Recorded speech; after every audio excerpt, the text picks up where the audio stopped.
There it is. There it is, there it is. It seems to be on. Okay. Okay, so what are we going to do today? What are we going to do, huh? Well,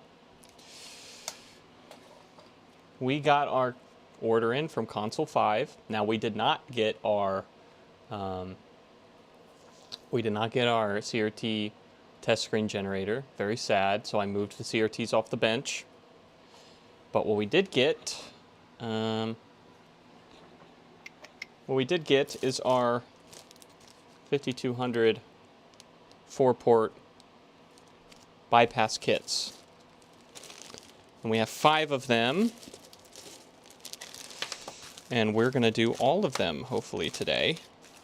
Get through all 5 of them. Because I have 5 4-porters. 1, 2, 3, 4, 5 to do. And I know one of them also needs one of the controller ports replaced. I think that's the only additional mod we need to do. Yeah, port 1 damage.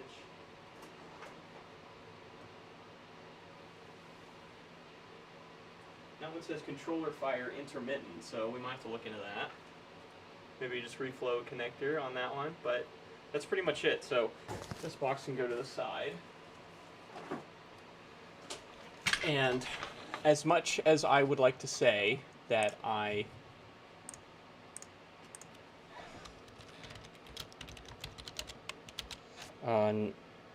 switch box bypass know how to do everything off the top of my head, which I don't. As much as I like to say I do.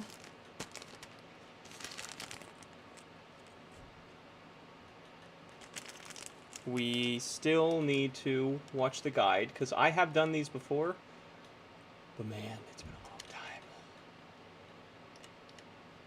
So...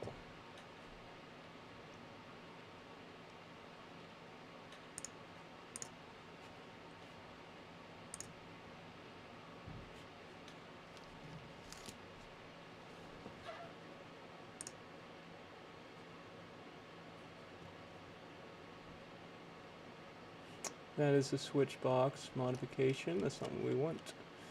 We want here.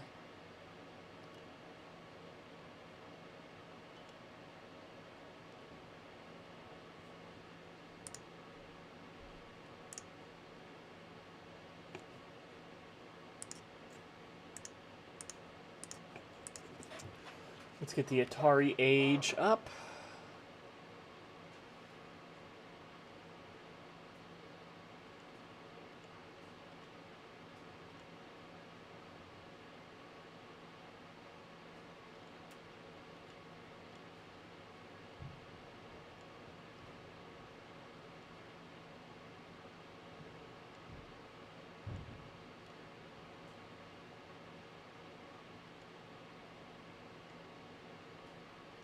Okay, that's enough for me, because that shows all the parts that he replaced, minus these 2. I think it's just good for you to replace these 2 audio capacitors when you do it.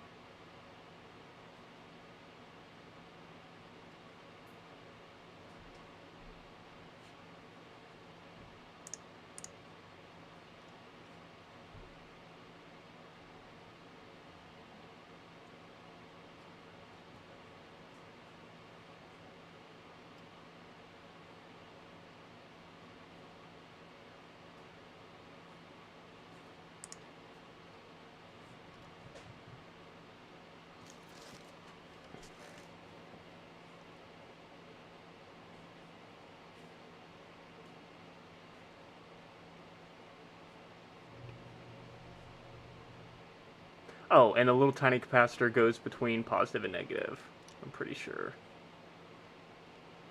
on the power supply. Yeah, and those are just the audio caps, because they just throw them in pretty much. Okay. Okay. I think I'm good.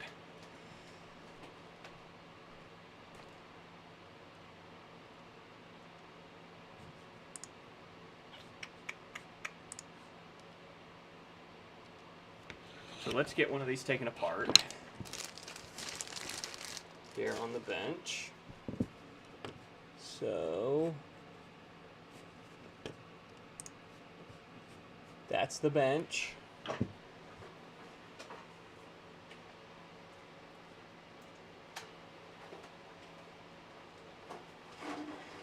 Oh boy. Is that his? Yeah, it's just all the way out, huh? Okay.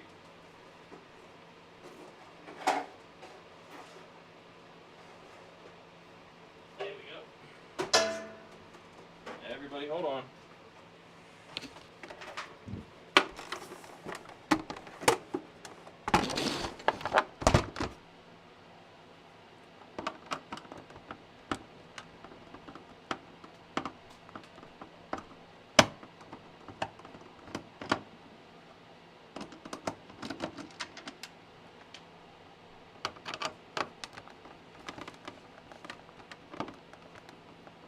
Let's get our drill. Oh, my iron's on. Don't need that yet.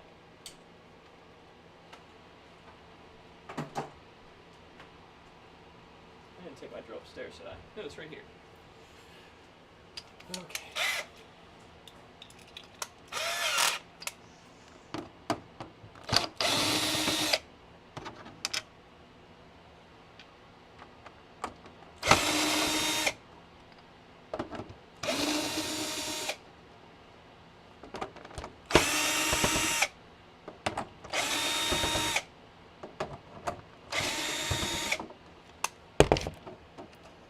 Should be all of them.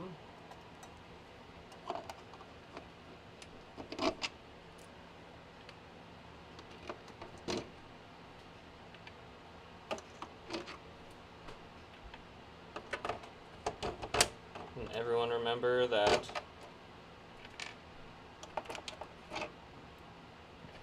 the long ones go on this part of the case, the short ones go in these corners. Let's not forget that.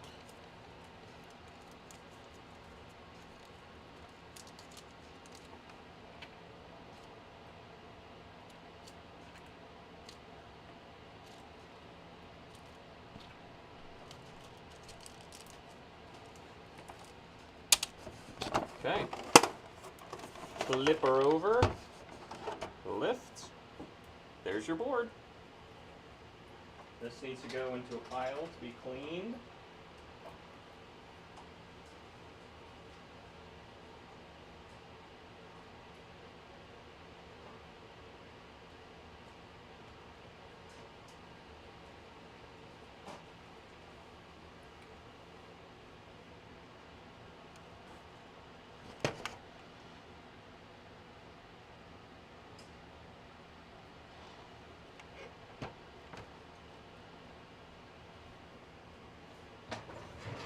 Wow, they socketed this one, the MC140 one here. I worked on one once that had a bad, this is like a logic gate or something, and it detects the button click, and this was my problem. It took me forever to figure that out. But even with figuring it out, this was soldered in, so that was a pain in the rear. Looks like they figured out that those were issues pretty commonly and socketed it, which is nice.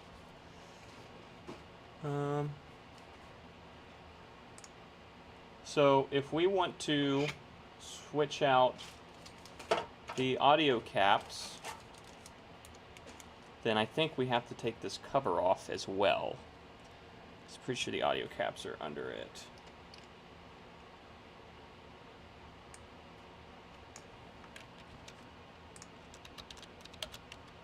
Let me check that in the schematic.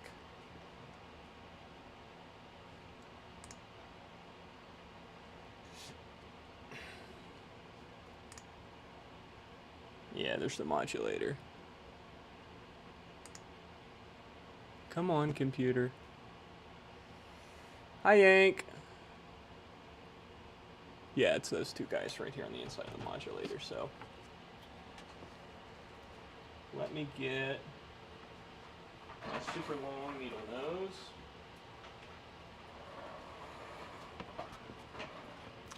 And this can come right out of here too. It's going to have to eventually, so let's do it now.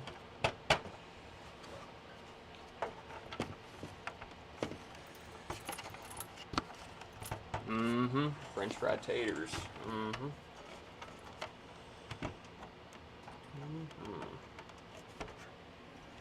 What's holding us down? This guy is, that's for sure. He is holding us down. Let's see.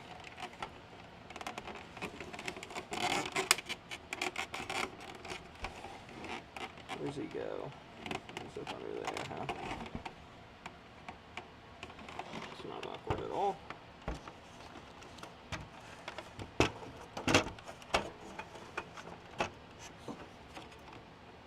I don't believe there's anything that holds the circuit boards in other than that.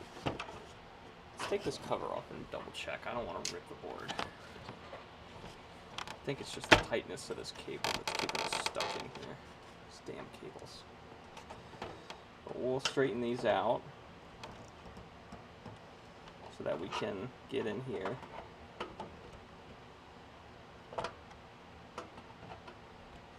We're going to try to do all of these tonight. I have 5 of them to do, and 2 of them have additional repairs needing done, but that's okay. Should be able to get them all.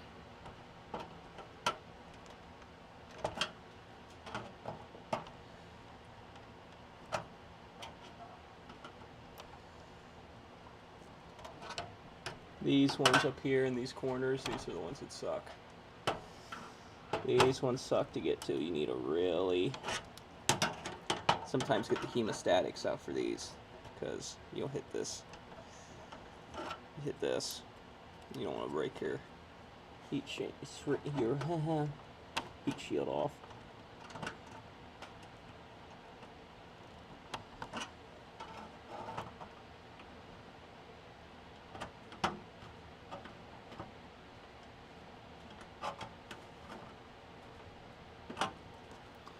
Thankfully, this isn't rusty, though.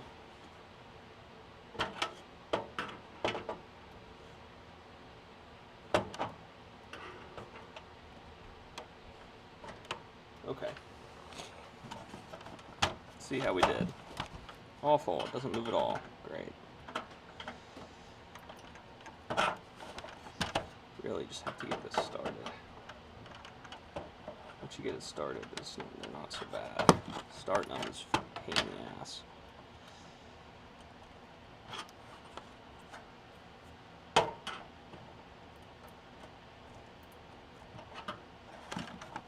They put these on, man. They didn't expect them ever to be taken off again. That's for damn sure.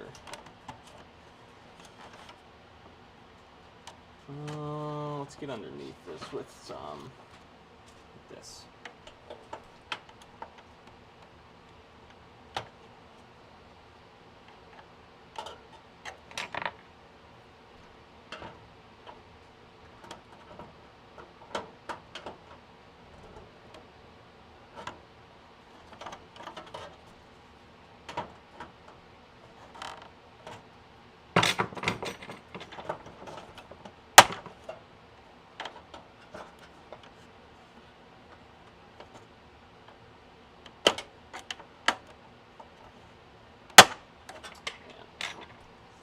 Sucks. I hate these things. I fucking hate these things. You can just cut them off with some, but that's, man, that's cheap, man. Man, don't do that, man. That's no good, man. Yeah, I think our cable is what's keeping us tight up here.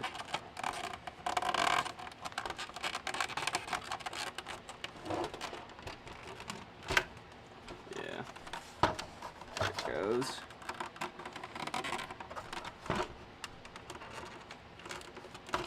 Gotta break it out of its little home here. There it goes.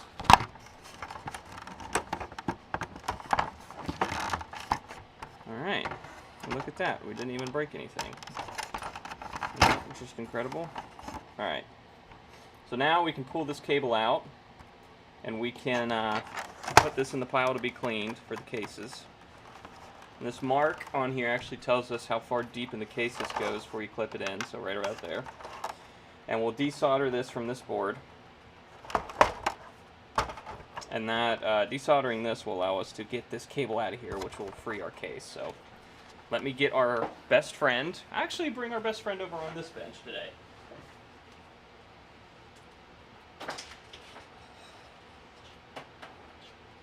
Meet my new best friend, the Heiko desolder gun.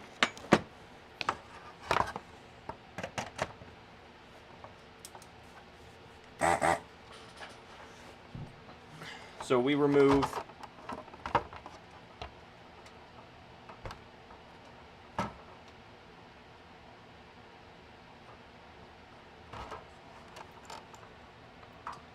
ooh, that's a big pour. I don't think I even get the over it. That's okay. Heat up, buddy. You can do it.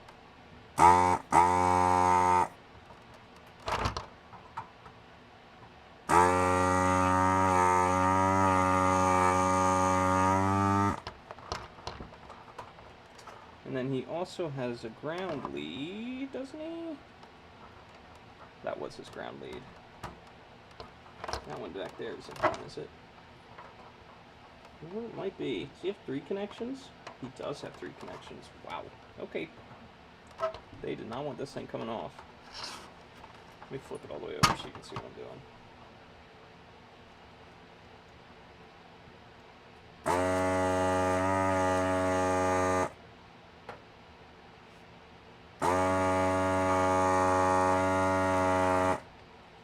Alright, that's all 3 of them.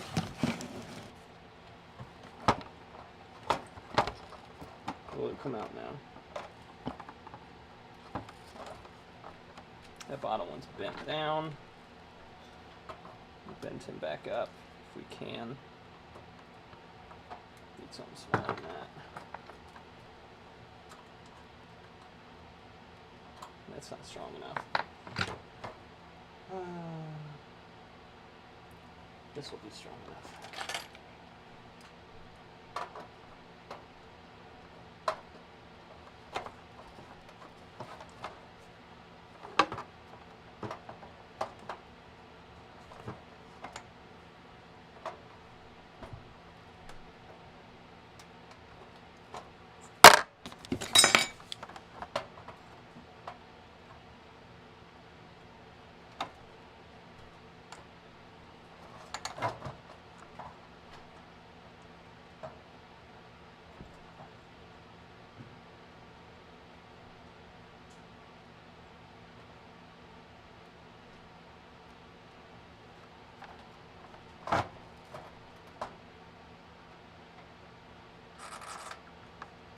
That one should be all the way out now, and it is.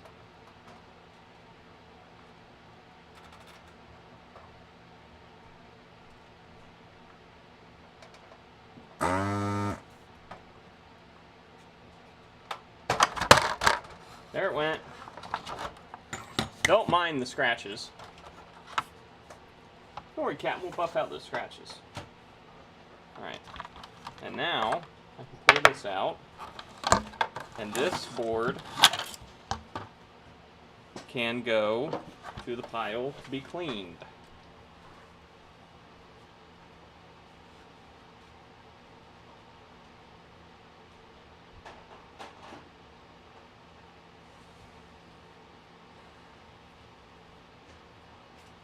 I could do composite mods on these too. I don't know. I'm kind of a purist when it comes to arcade machines and this kind of stuff. I don't want it to change from its original design. I really don't like doing that. I get it. People want to play it on their modern TV, but the amount of effort and the chances of bricking the console in the process, I don't think it's worth it for me to do that, because people don't pay that much more for one that's been done to. Someone else can spend all their time doing that and making a couple bucks off it, not for me. Not me, man.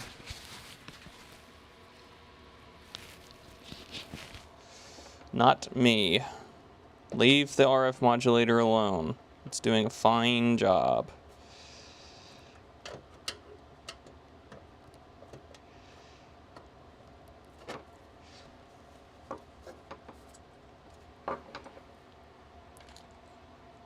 Okay, let's get another tool here.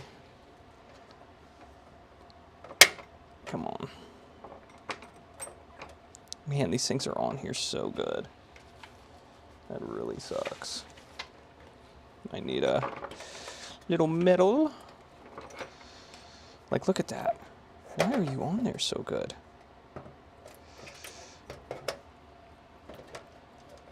Did I mention I hate these RF shields? Like, look at that. Get off. They like bent the wrong way around? Don't think so.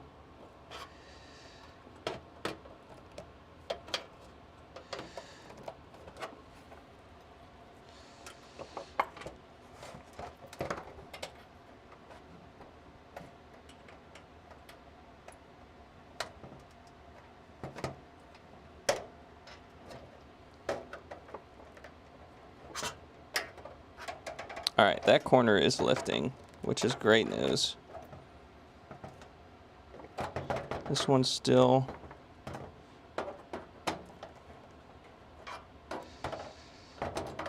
That one looks good now.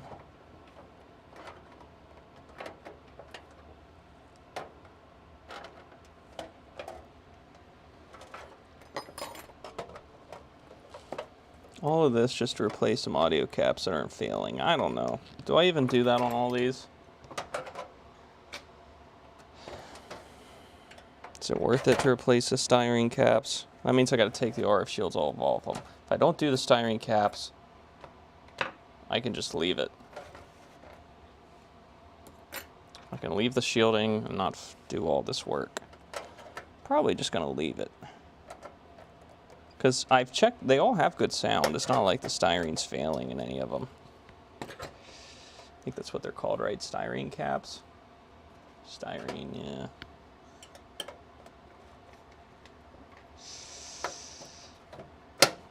Okay, that's starting to go. Come on. Come on, buddy.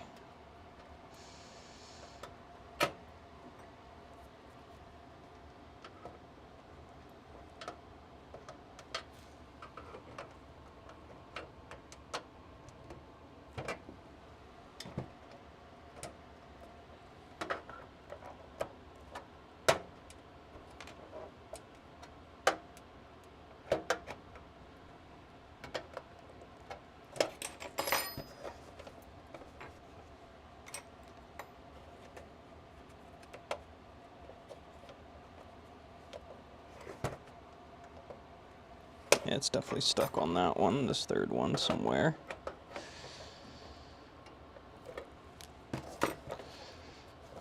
Stuck now.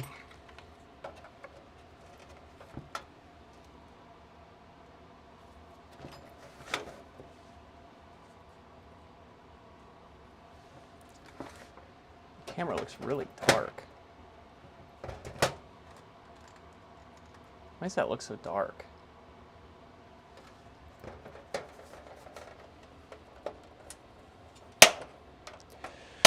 Come off there. That's two. That one's still stuck on. Man, I just sucked at getting these in a way that they'll come off. That's my main issue here. That one's off. That one's definitely not off.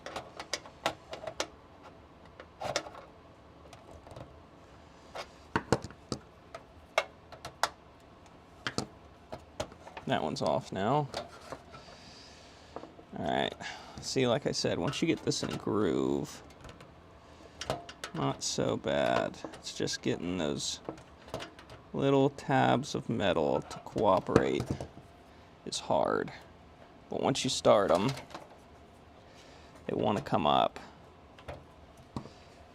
But they don't want to start. They do not want to start.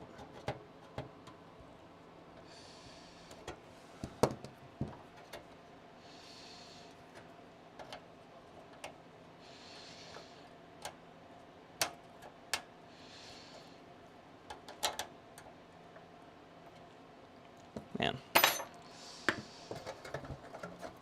Let's go around this side. Let's get one side done.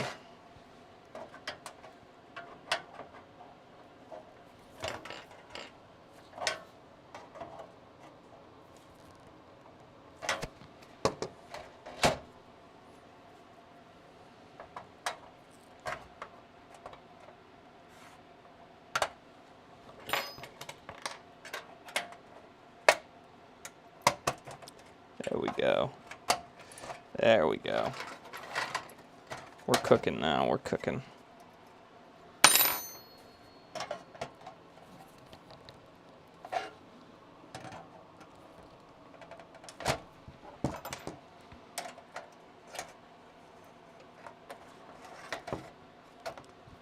That one's still somehow holding on. Now it's not.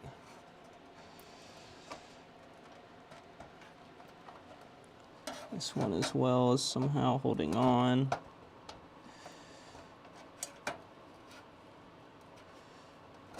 Come on.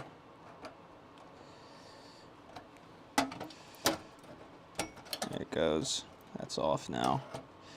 Now we gotta do this corner.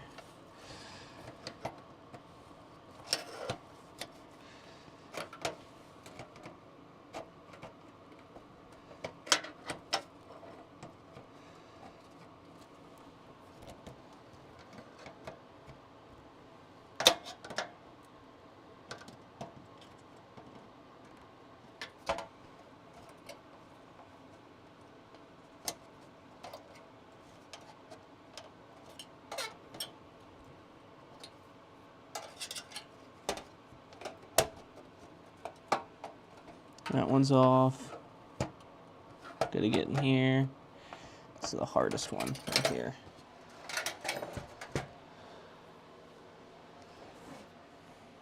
You got some PS1s?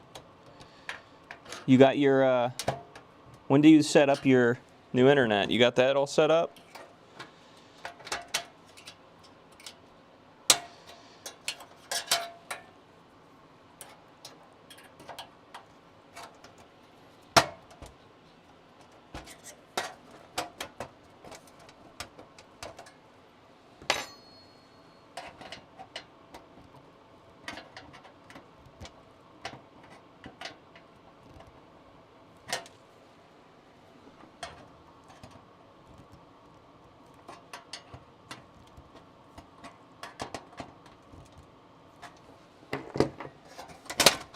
Boom.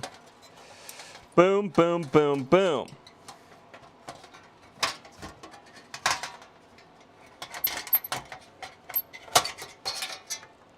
Boom, boom, boom, boom. Case.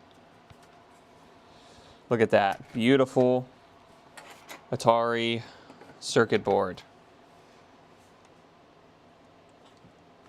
Thursday. Oh. Almost there. Only a few more sleeps away. It's like Christmas morning. Okay. Look at this. Got your RAM, I'm pretty sure. Your CPU, your CO14806. Your beautiful CO12296D. I think this is the chip that enabled this console to work. This is the one that they invented to get better graphics at home. The CO12296. Do we want to take the bottom of the shield off? Nah. We'll just clean this with a brush. And, oh no, we have to. We have to take this off to get at the styrene, the bottom of the styrene cap. So, yeah. Buddy, you do have to take this off. Not that it's hard. I mean, the hardest part's over. I say that so nonchalantly, like this won't become a nightmare because I said that. Let's see. Which one of you guys wants to hold on real bad? One of you? Actually, just force them through and it'll be fine. It just fell out the bottom. Can I just lift it now? There it goes. There's your bottom. Your RF shield. Here's your console. We'll take a brush to this, clean all the dust off. Here's our 2 styrene caps we're going to replace right here on this board. So let's take everything off the board that we need to take off the board. That includes, but it's not limited to, oh, it's like, what the hell? Our metal case is hitting my keyboard and making it freak out. So,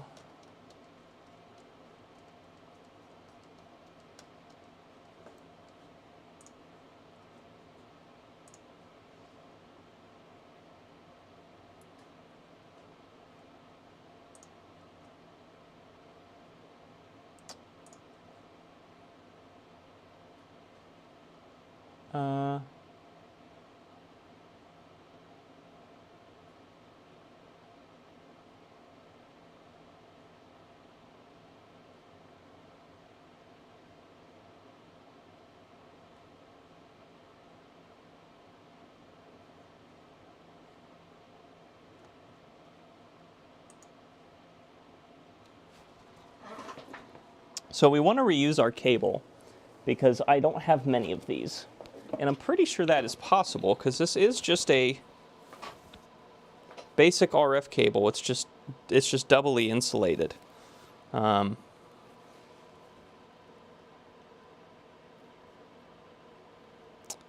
it's just a very, and then it's got wires wrapped around the signal. So I think we can just reuse this. I don't think there's anything special about this coax other than it's really thick so that it takes power.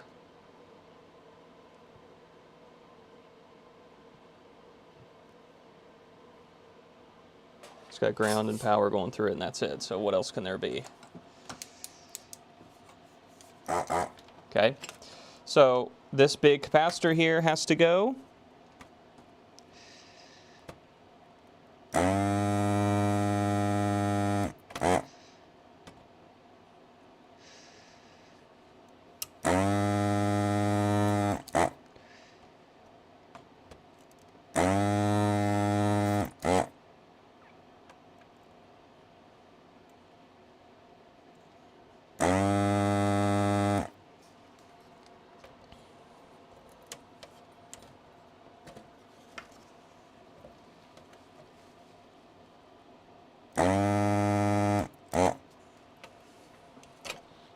There's our big cap. Now the little inductor next to him has to go. That does the power change over, I guess.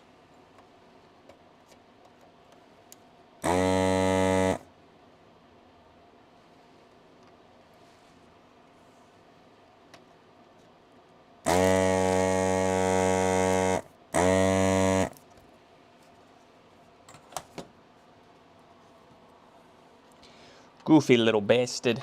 Basted. Yeah, he is a goofy little bastard.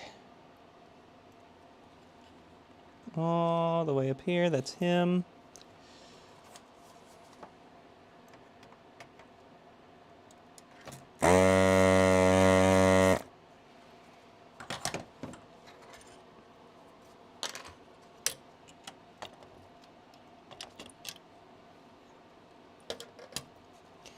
There is your 2.7 microhenry inductor. Next thing we're going to take off the board is our 2 styrene caps because we're going to replace them. They're going to be right here. Let's get this camera set up so you guys can see what the fuck I'm doing. So top of the board, we've replaced, well, we've taken out this big Elna 25 volt 4700 microfarad cap that is on your power supply. We've also taken out this inductor that sits right here. It's a 2.7 millihenry. And now we're going to take out these 2 styrenes because we're already in here this far. We might as well replace them because they're prone to failure. And whoever gets this console after I'm done with it, I want them to enjoy their gaming experience. And how are they going to do that if the console don't work or the sound sounds like garbage? It's hard to enjoy something that sounds like garbage, if you didn't know. Okay, let's get these bent up.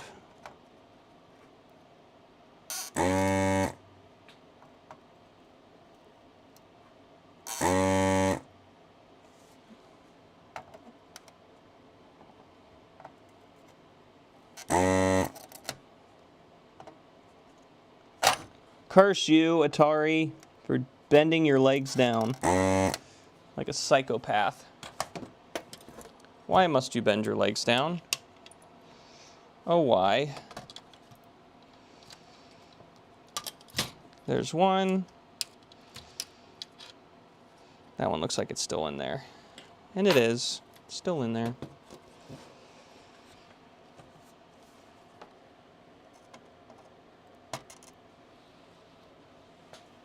Cool. Cool. There they are. Out of the board. Looks good. It's funny. They put the jack on here anyway.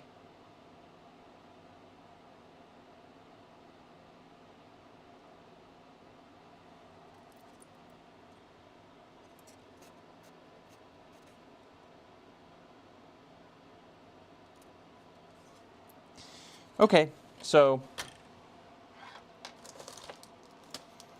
I'm pretty sure that's everything we need to remove.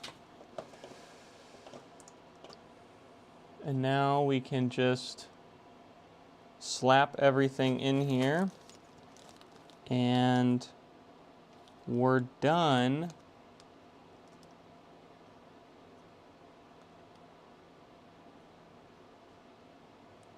We'll probably take this port out since we want to reuse the cable.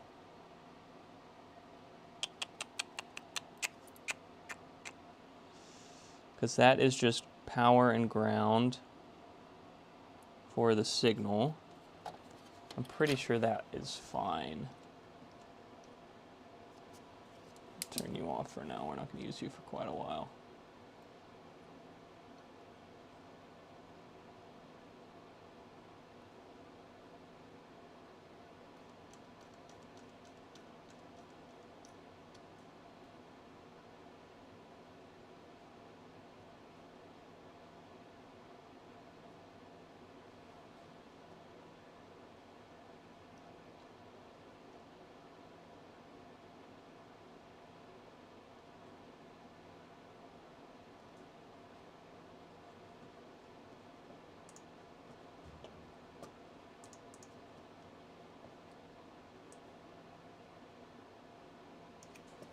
Warning big. What? Yeah, the jack is there, but the cable we want to reuse does not have a jack on that end. So we're just going to have to desolder him. Where did I put him? Oh. We'll have to desolder the port and just put this into the port, where the port is. And he won't have any of his stress relief anymore, which kind of sucks. But he has stress relief in the case, so that should be fine. He should be fine. So we want to make sure before, we want to make sure before we put this on that we have this back in the case, because it's got to climb up and go around. And if we do this out of the case and then have to put it back in, we have to snake the other whole side of the wire through. So that will be the last thing we do. We'll probably just take the jack off and hardwire our cable to the board.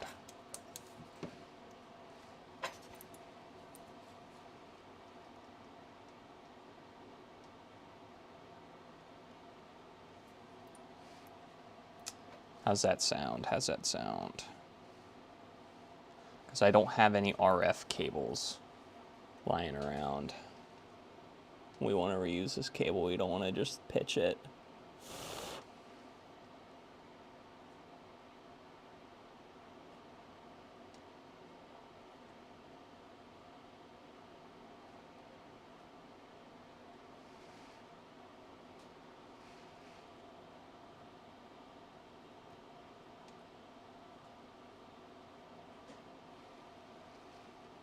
Everything else on the board looks immaculate. It's a beautiful console. It's been kept in great condition.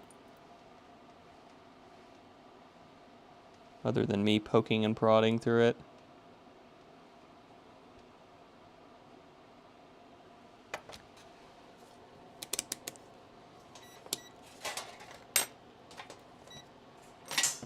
Let me check this real quick. That's good. Okay.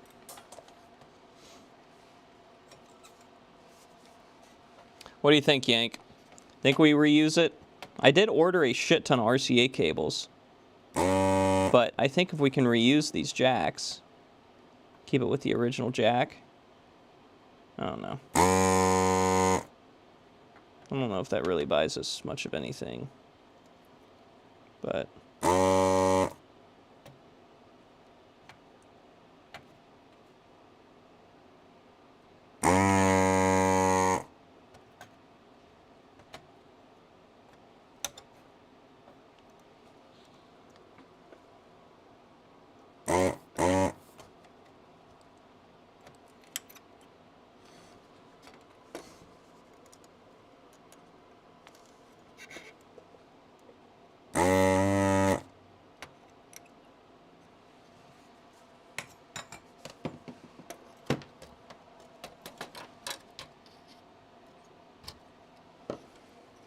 we definitely have solder holding this side. On that bottom one.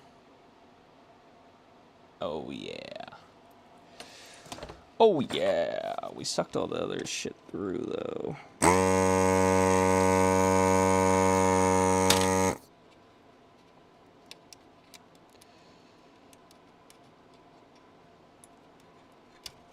There it is.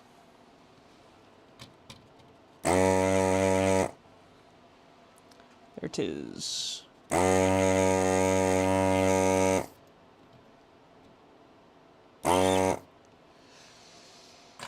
Beautiful. Beautiful, beautiful, beautiful. All right. There's our port out. I haven't decided if we'll save him and use a different RCA cable or we'll try to keep the original and plop them back on, but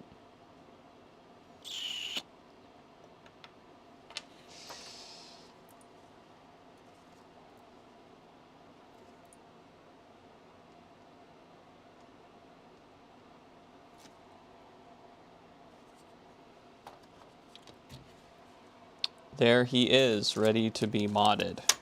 So let's get the next one and get the next one this far. And then we'll do all the soldering in one go.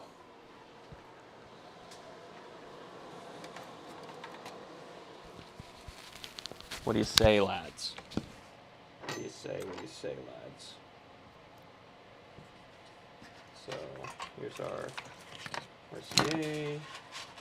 Here's our tin that just needs wiped down real good.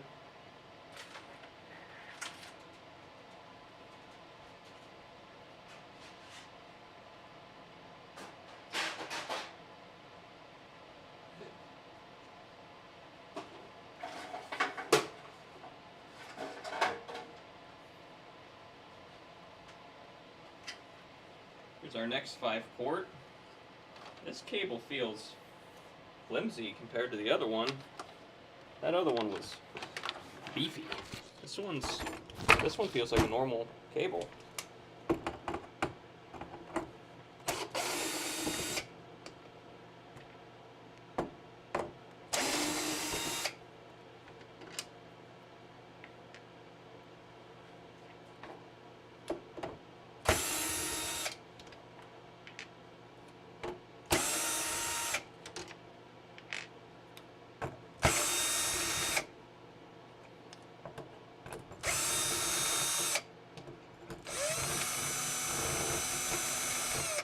Come on out of there, buddy.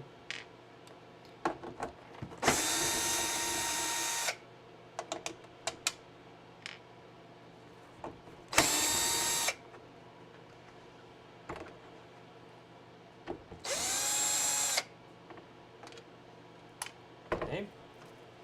Just like the last console, we're going to bag those screws so we don't lose them.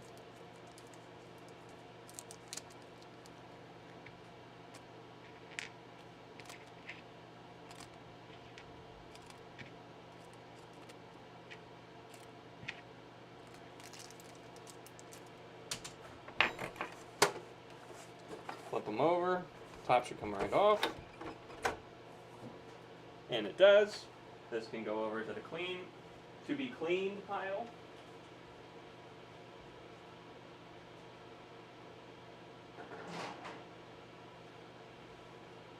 So, Yank, listen to me here. These cases are huge. They definitely don't fit in anything I use. This one actually, wow. This one uses a regular RCA. So this was, what's going on here? This one's been soldered to. This one uses a regular RCA. But it still has power running through the cable. Because it doesn't have a port on the back to put power in. So this is one they modded with a new cable,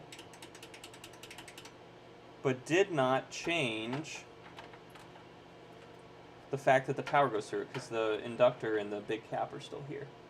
But it's still using a regular jack. So this one will be easy. We won't have to take the jack off.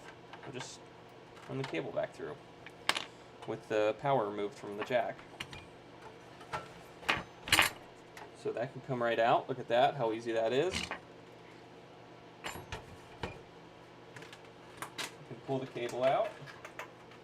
And for my own reference, it goes through this hole and comes around this side.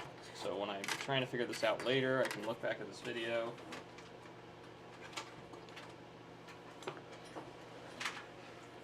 This cable it's just a regular RCA cable, and this bottom can go to the cleaned category. What was I trying to say? I was trying to say these are way too big to fit in the ultrasonic. Let me get back over there so you can hear me. These are way too big to fit in the ultrasonic. Would you put these in the dishwasher? Low key? Low key, would you? Yeah, this one's been modded a little bit, but still power through the port, so we're going to change that. All of these tabs are just simply bent over. They're not twisted, which is great for our sake. I always just hand wash them, but that takes a lot of time. And if I can put them in the dishwasher, that'd save me so much time. Just let them go. As long as the dishwasher don't get too hot. I can't imagine it would get hot enough to damage the plastics. And if I use regular dishwasher detergent, I don't think it's going to hurt them.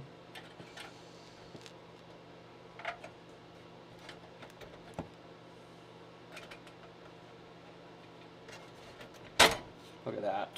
Yeah, someone's definitely been in here a long time ago and worked on this one, because it has some.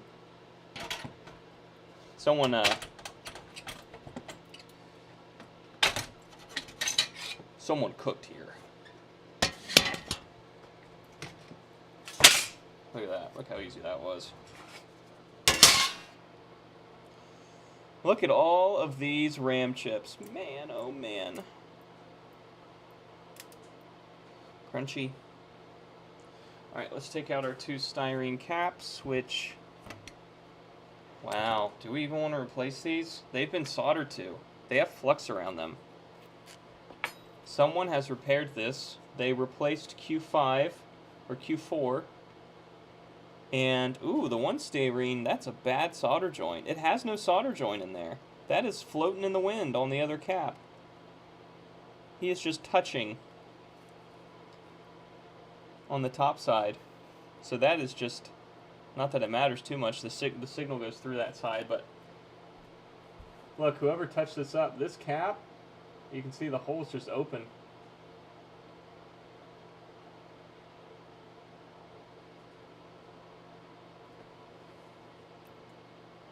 I'm talking about the plastic cases, Yank. I don't know if I put the circuit board in the dishwasher. It doesn't need it really, but yeah, someone's been in here mucking around.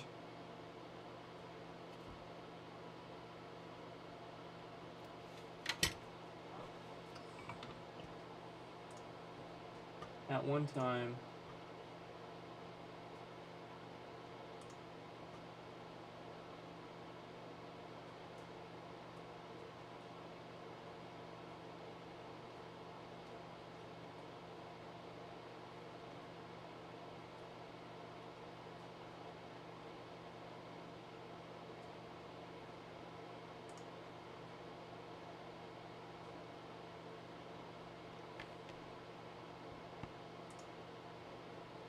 This might be loud. Let's mute.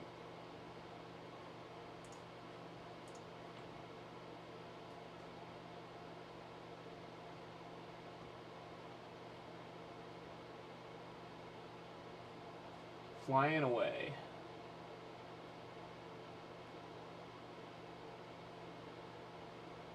Yeah, it is. It is just floating in the wind. I can't believe that that's sitting like that. That's crazy to me. We'll take them out anyways and replace them. Who knows? Maybe this mod was done, you know, in the 80s anyway.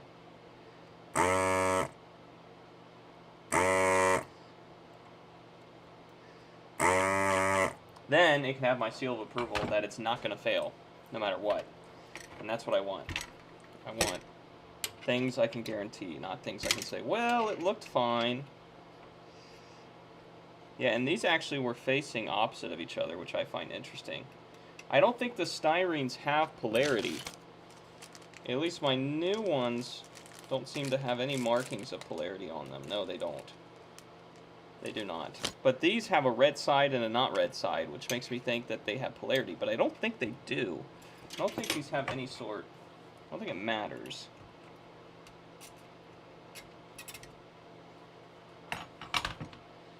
You can tell me if I'm wrong, but I don't think it does. Alright, our big cap comes off now.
Okay. That one was fighting me.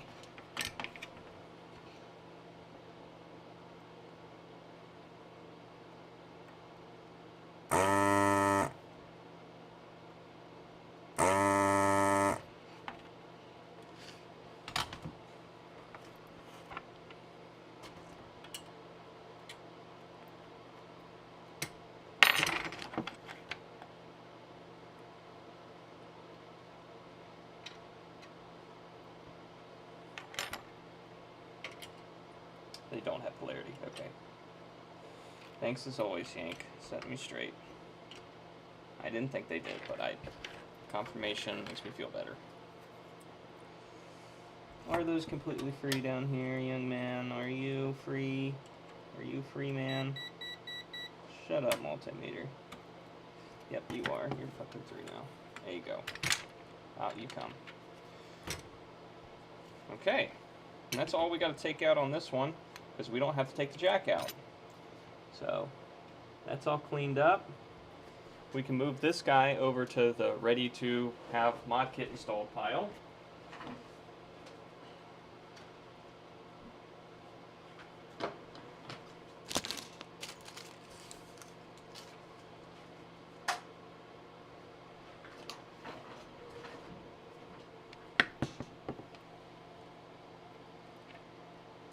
Oh, what did I do with my other little... Oh, there he is. This one's black. How cool is that? This one took the traces with him, huh? On the top? Yeah, he did. I think that's just a helper anyway. It's not a big deal.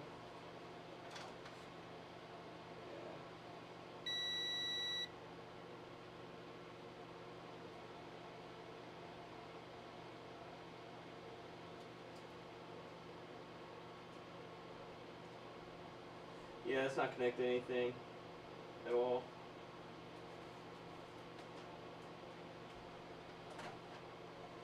Next one. Next one, next one, next one.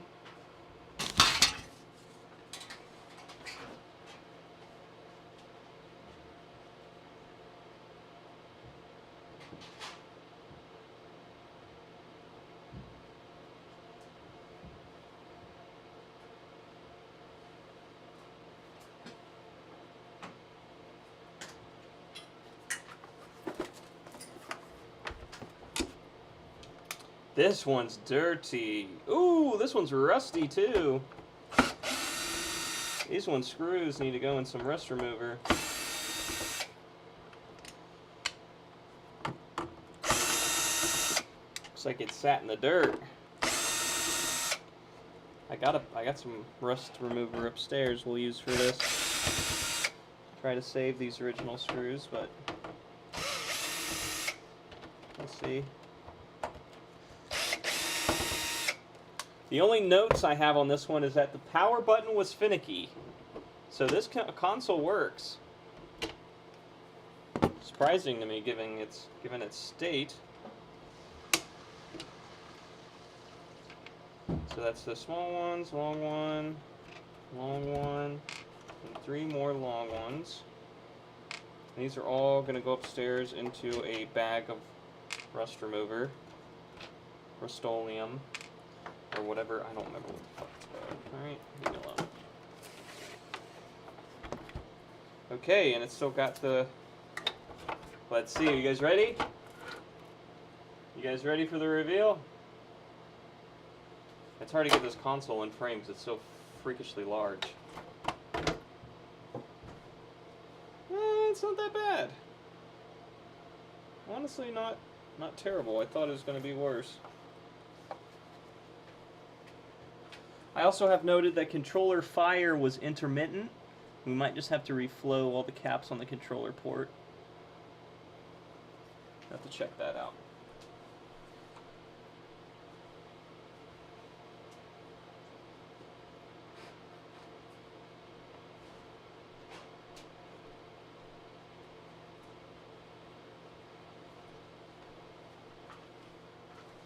Alright, this has a freakazoid RF cable like the other one did, so that means it's going to be a bitch to get this out of here like the other one was. So let's untangle this around the thing, and that one more time, and one more time, and there's the end of it. Can we pull it through a bit? Come on.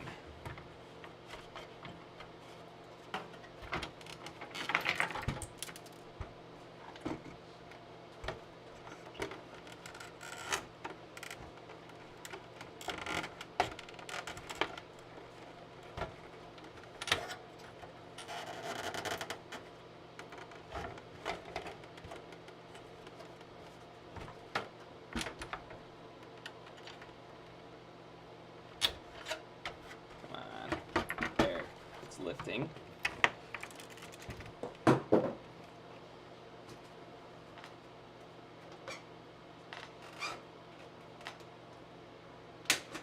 There it goes. Okay. Now let's disconnect our pesky RF cable. The bottom of this has some corrosion, but honestly, I've seen so much worse. We'll just sand this down to get rid of the corrosion. Yeah, the protector, you're 100% right, Yank. The protector ate all of this. Oh, Oh, you're talking about your phone. Well, I'm talking about this. This protector, the RF protector, ate all this rust. But yeah, it looks like from your photo, your fucking, your phone's golden, man. What'd you do? What'd you drop it on? Concrete?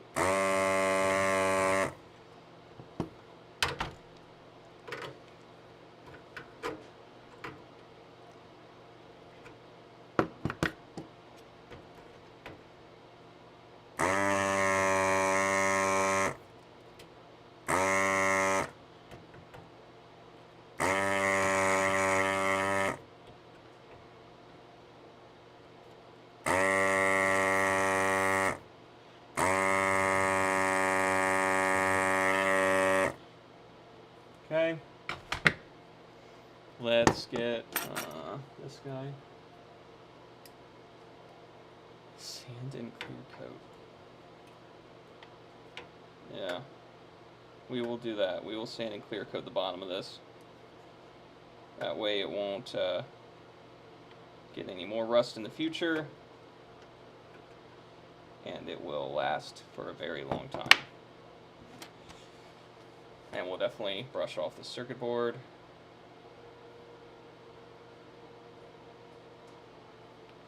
Okay.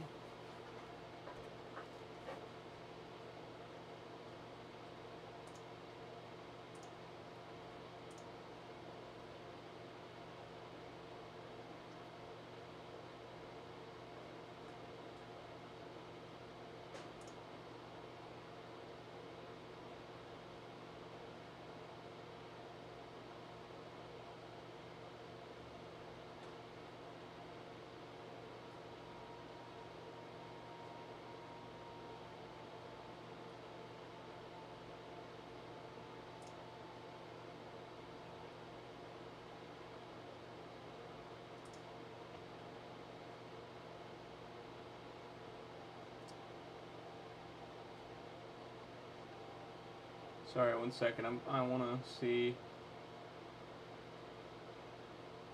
what this guy does for his RF, if he just gets a new cable or what he does.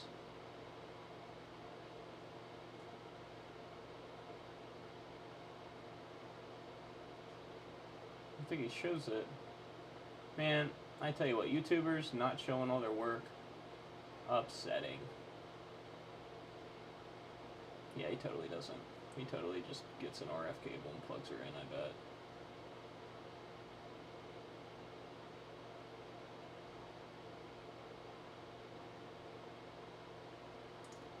Whatever.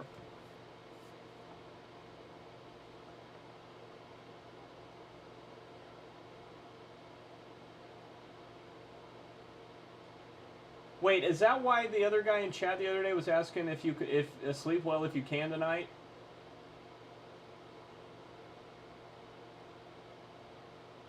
Buy a pickup. Jesus Christ. Dude, how are you okay? That is fucking crazy. What's his face was saying sleep well if you can the other night during stream. I didn't realize what he was referencing.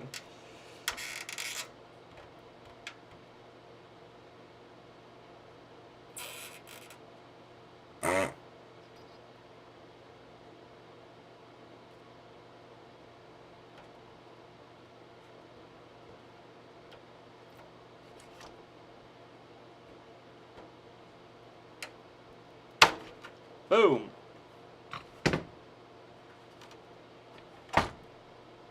Rip Yank, seriously, Jesus Christ. I'm surprised you're still with us. Alright, we got that son of a bitch out.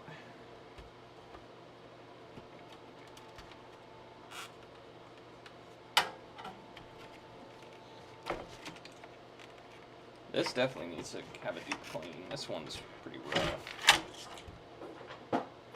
Alright, but now that means we can get rid of this bottom case.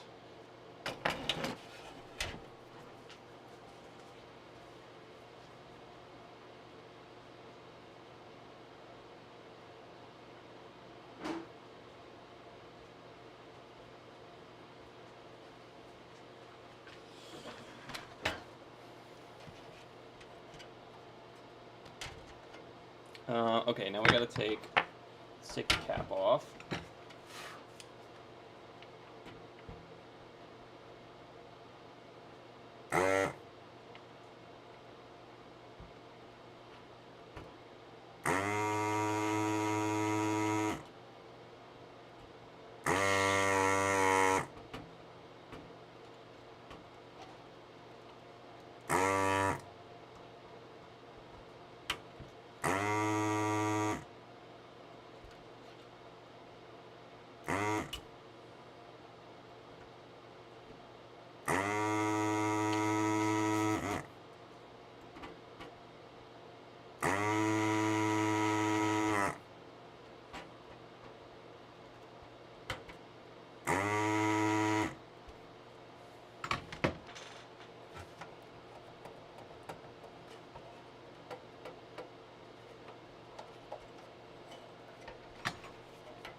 There's another cap out.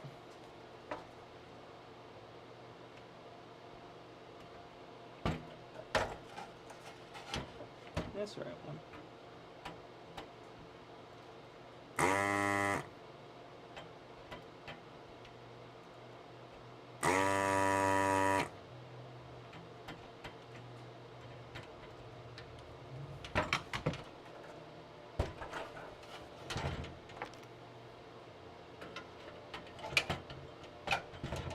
Another, and that guy's out.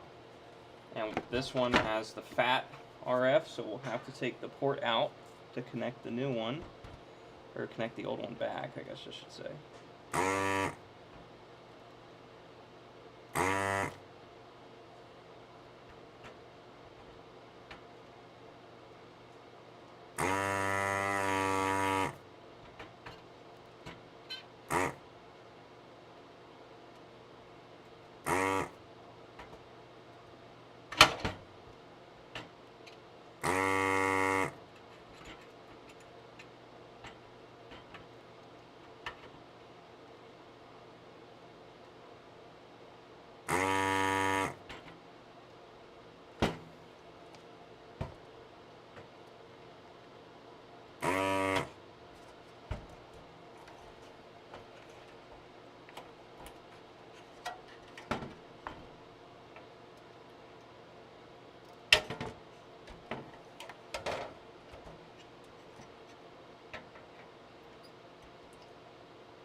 There's that one out.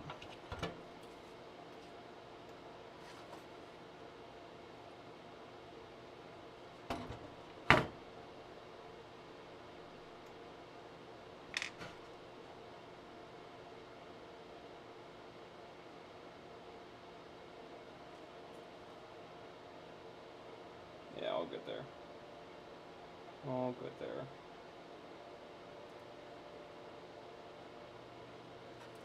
Okay, now we got to get the box off.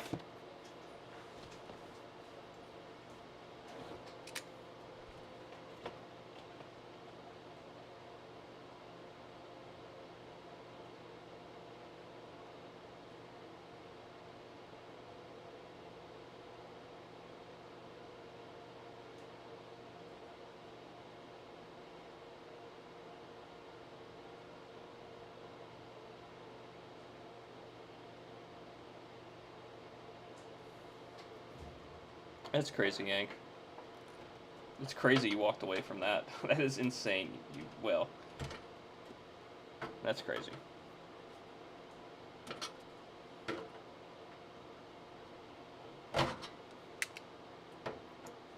Did the guy go to jail, or was he like drunk, or was he just not paying attention?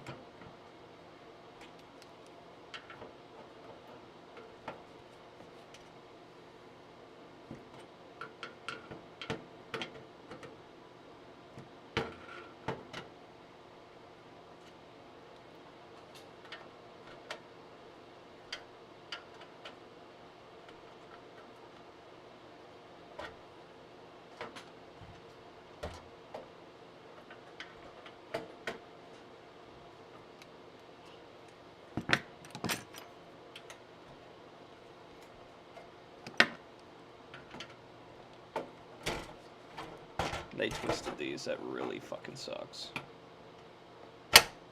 Makes it a bitch to get these off. Come on.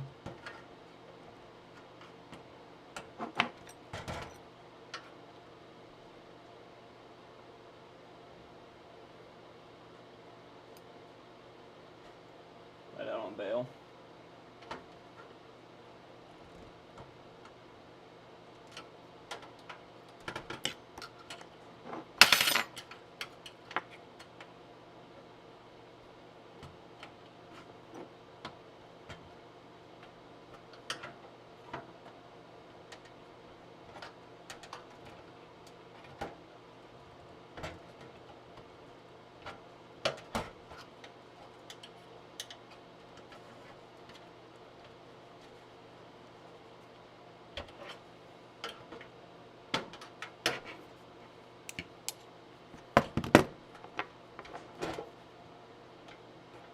Man, that is in the fucking ass.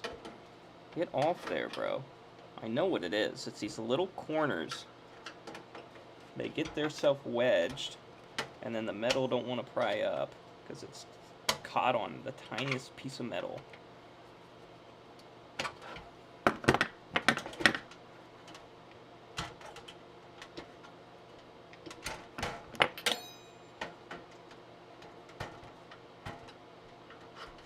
That should go now.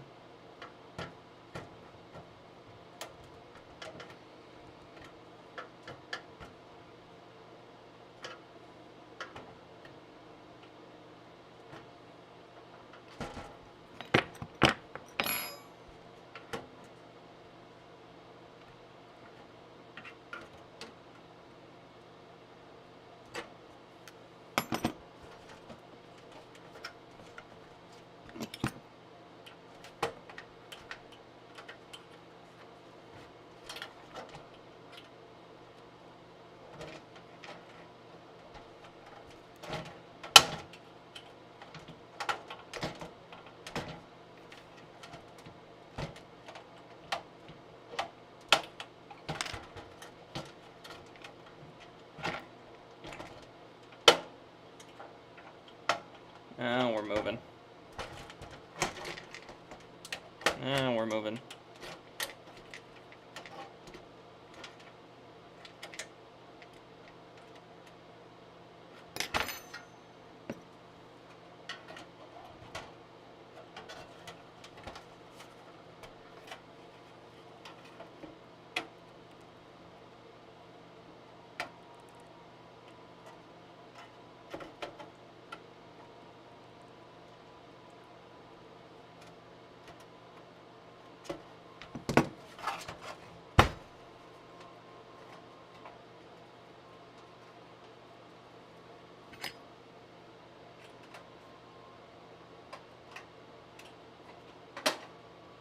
Goes.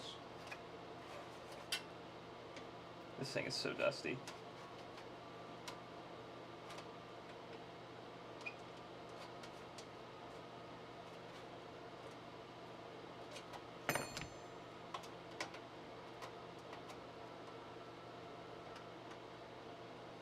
Sorry, most of the stream is just going to be me taking these cases apart. Probably not fun to watch, but you know, it's gotta be done.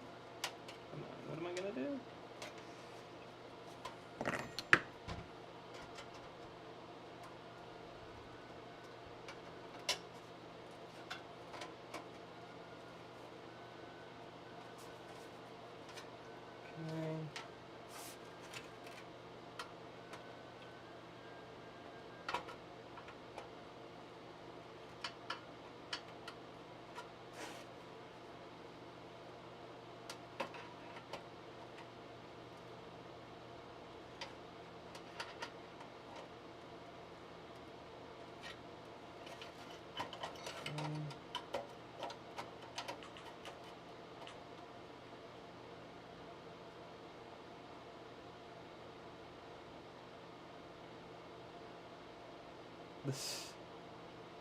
So he must have just not been paying attention whatsoever. Because usually, you know, if I hit someone with my car, and they're in a car, I don't go to jail for that. It's just like, oh yeah, you get a ticket. So it is a much harsher penalty if you hit somebody on a snowmobile, I guess, huh? Like, he actually went to jail and got charged that with something that made him have to bail out. That's crazy.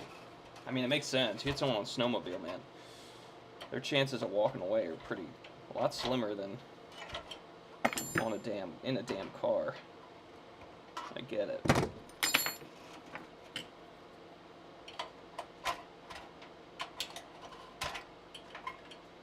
Yeah, we're getting there.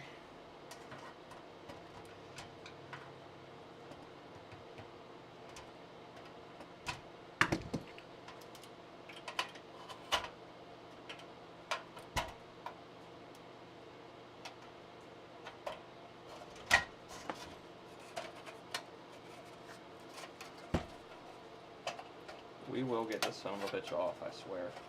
I swears it!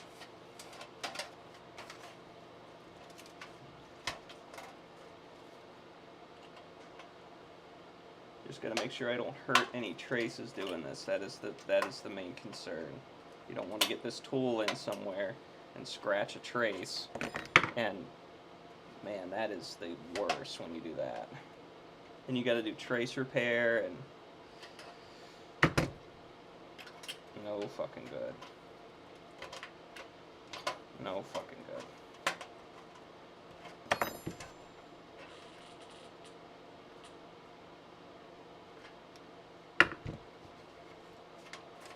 I missed one right here.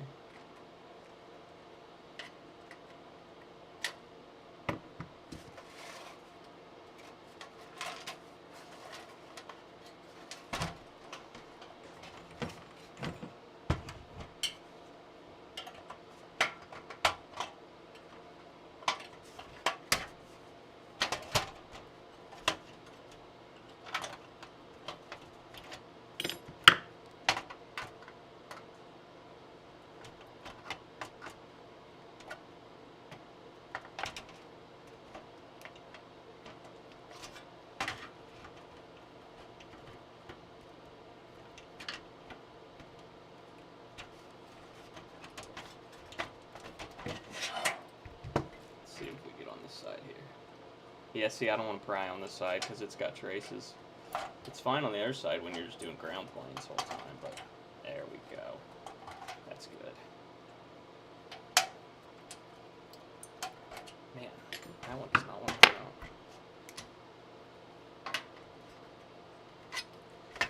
There, it came out.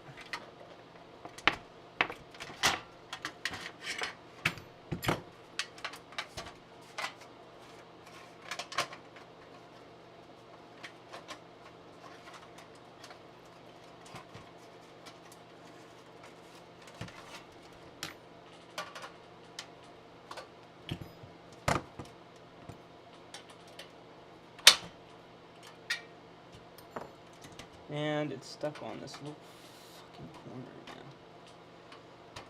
There it goes. Come off. Alright. That is like all of them. Alright. Go down to these corner fuckers, which are always the biggest pain.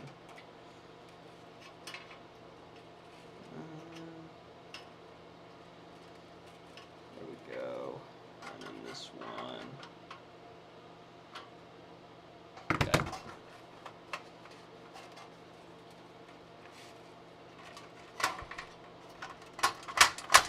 Come on. Come on.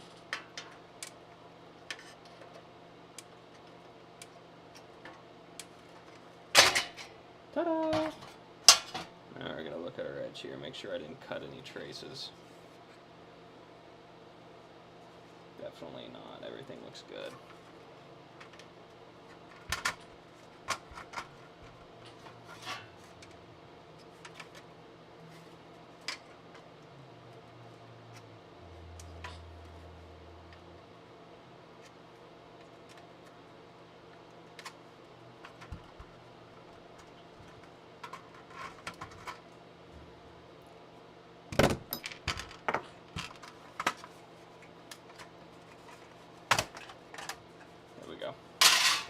Damn!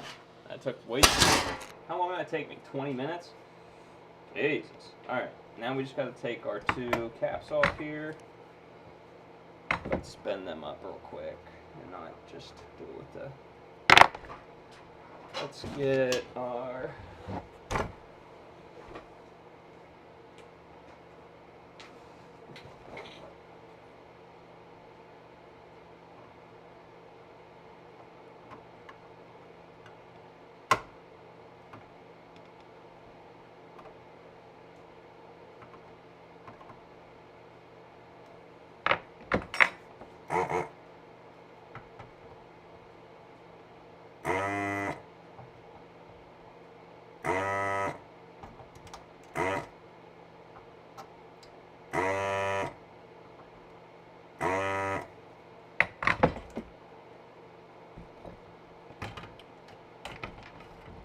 Go.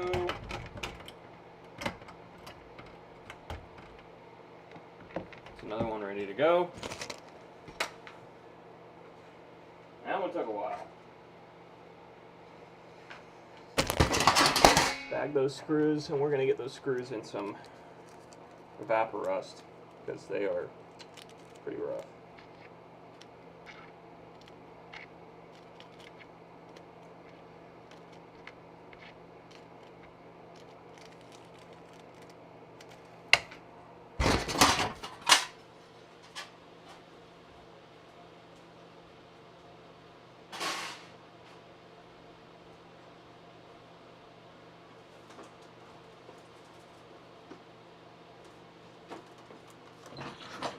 Feels like another thick cable.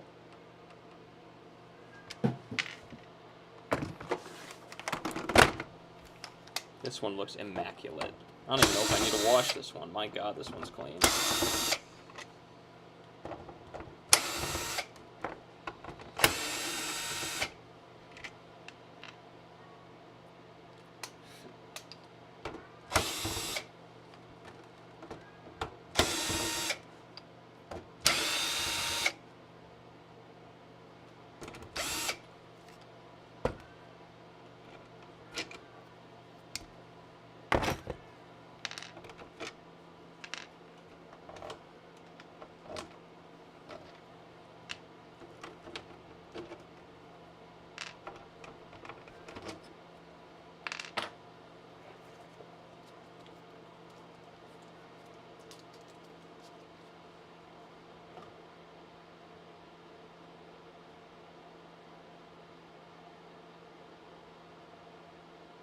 The guy ran the sled totally over and skidded into the ditch and flipped it on its top. Damn. Yeah, it just took me 20 minutes to get that fucking lid off. Get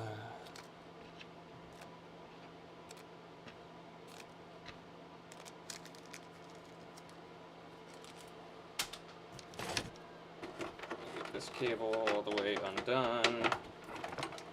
Flip it over. Yeah, this one is so clean. We'll still put it in the... Look, it's got fingerprints on the inside from the factory worker still.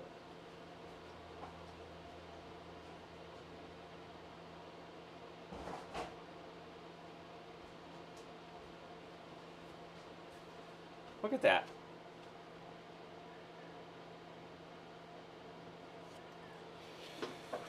This thing is clean. Damn, it's clean.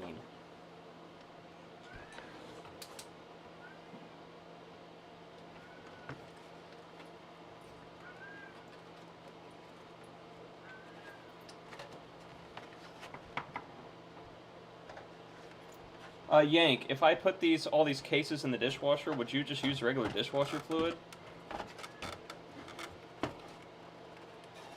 Alright, just turn around.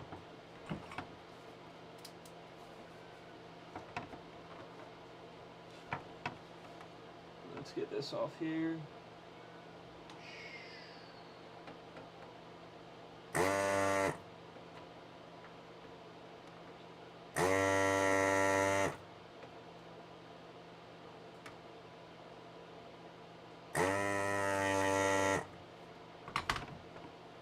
Yes? Okay. Okay. That's what we'll do.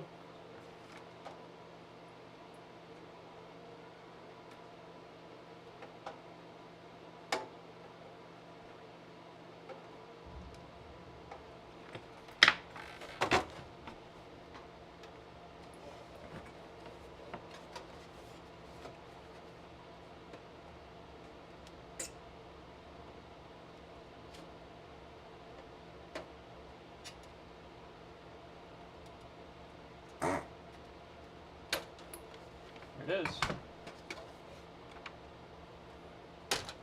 I can't get over how clean this console is. This one is gorgeous.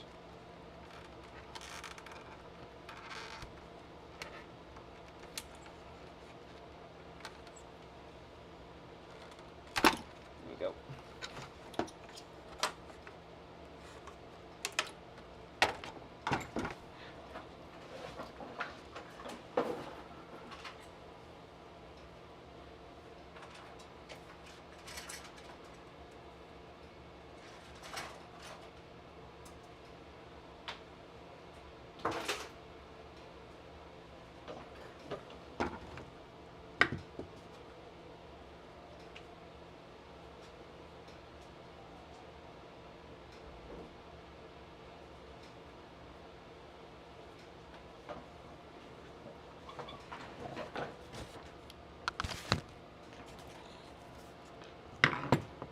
Alright.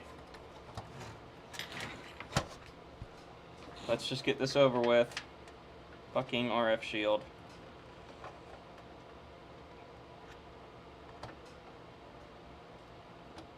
God, this board is fucking gorgeous. I can't get over it. I cannot get over how pretty this board is. This looks like mint from the factory, man.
Come on, bro.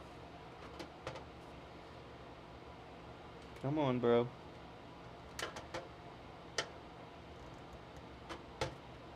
There, that one's up. It's all about those corners, man. They get bent and then they don't want to... There it goes.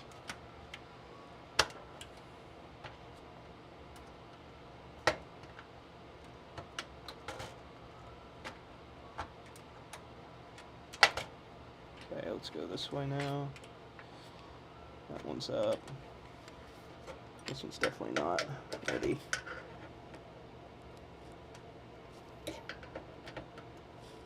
Should be ready now. Yep.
Like, you can still read the factory inspection sticker on the shield.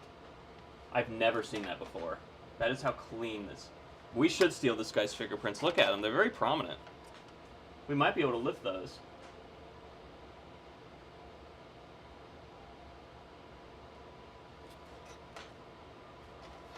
We're gonna get into Fort Knox with these. This is probably some poor Taiwanese man's fingerprints. Like, I don't think he's getting you anywhere. You guys think this is Richard Nixon's Atari 5200, and he took it apart for fun one day and was like, I'm gonna fuck around with this. I'm gonna see what's going on in here.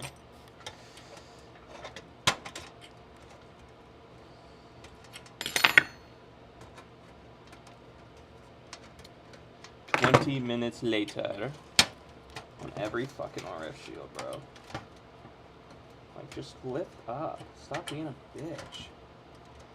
Okay, that's lifting. That one's good. That one doesn't want to. That's okay. Can we get this whole side up now? Usually if we get this whole side up. Yeah. Okay, that's that whole side.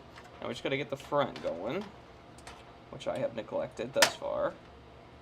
Yeah, that one is definitely no good. I don't know why. See, he looks pretty good. Should lift. Now he lifts. Do you lift? Do you even lift, bro? I don't think these guys lift, bro. There.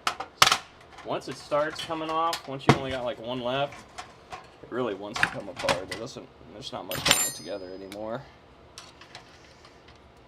Alright, get that like that. Bend this back. This one's got a little lip on it that wants to catch. They all get little lips on them. When you spin them, they don't spin evenly. Dude, we're collecting like a... We're gonna start like a inductor collection, because all of them have been different colors so far. We have yet to have two identical inductors. They're all fun colors. This one's orange. How neat is that?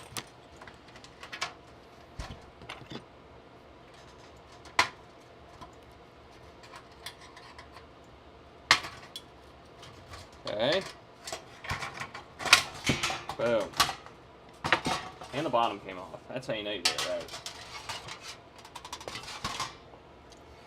Alright, let's see how bad we scratched the board. Not bad, it's all just in the ground plane. And we plan that on purpose. That's why we do it around the ground plane, so that, and we don't do it on this side, because if we do it on this side, we're scratching traces. And that's no good. Alright, so now let's do the things we need to do, like this capacitor here.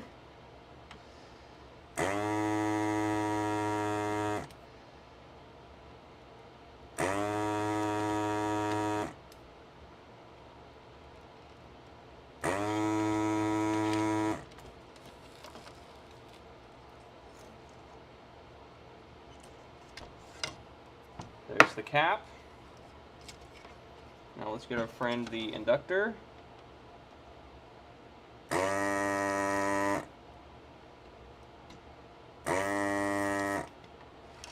And then we'll get our friends over here the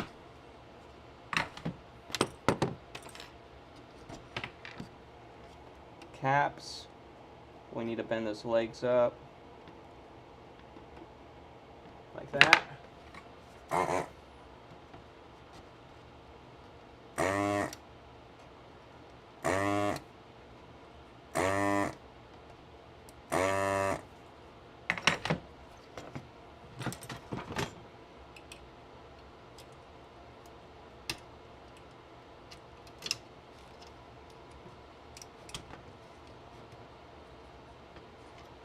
That one's stuck in.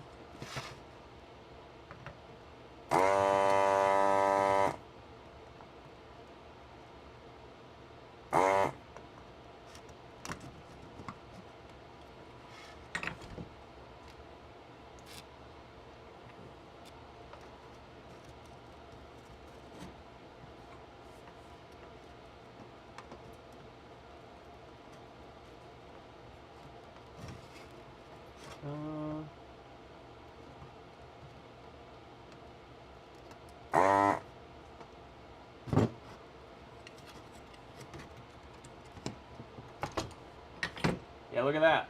We have collected light blue, all right, orange, red, and black. What will the last inductor be, ladies and gentlemen?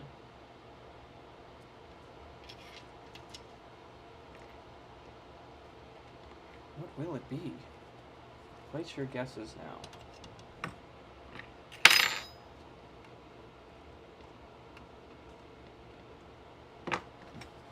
Place your bets.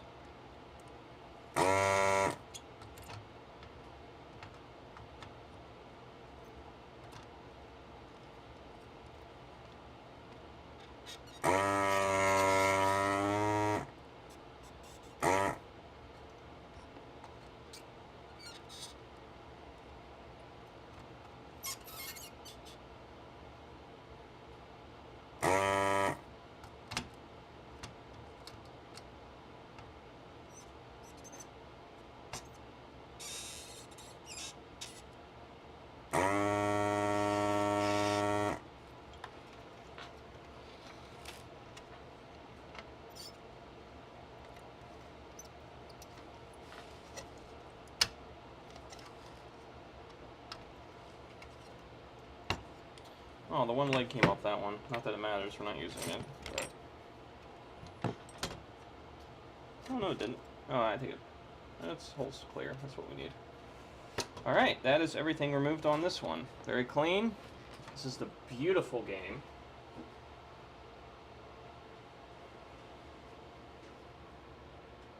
Oh, it's gorgeous.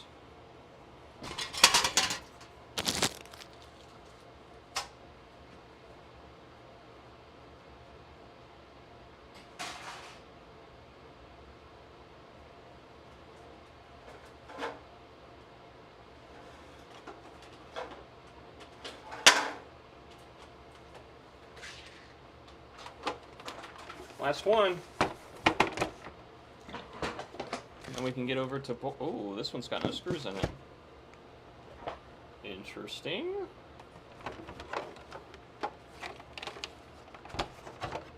Okay. I must have got it like that.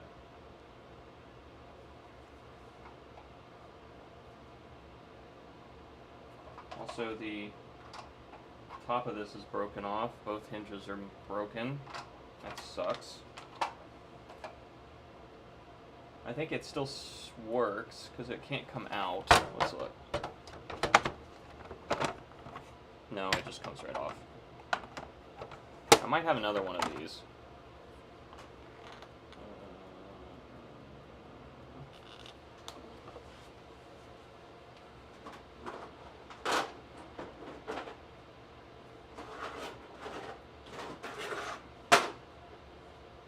Yeah, I got this one here. And this one's messed up already. Might take the one off that one. So that one is definitely broke.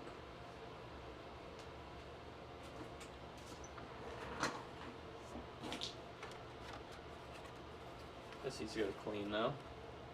Yeah, no screws on this one. And the player 1 port is damaged on this one. I noted it. So we got to replace the port on it.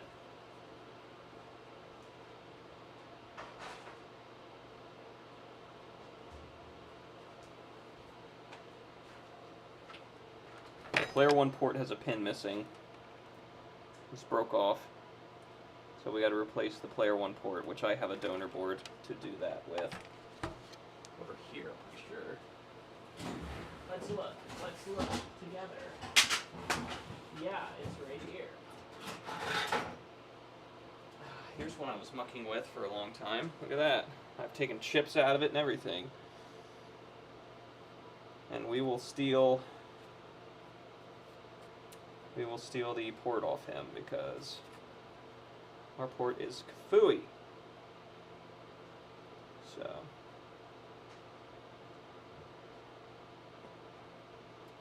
this is back when I was a novice and I just started taking shit off the board. That was my first method of fixing stuff, just take shit off the board. And that was so destructive. Like, you just gotta take your time. You gotta just be really slow. A little bit at a time. Get the right tools. That was a big thing. I was literally an iron and a wick, and that's not going to do you well when you're working with some of this stuff, man. The Heiko is making this so much easier than it would have been for me. Just a few months ago. Okay, so we just got to get under here. Got to lift straight up to get these two plastic tabs to let go.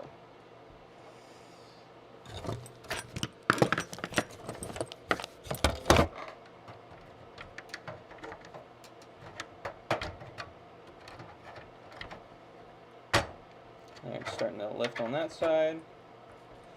It's almost better just to, yeah, then it comes out. That's a lot easier. Pro tip, when you take the 5200 out, just turn it upside down. Oh, and it fell back right into place. Let's try that again.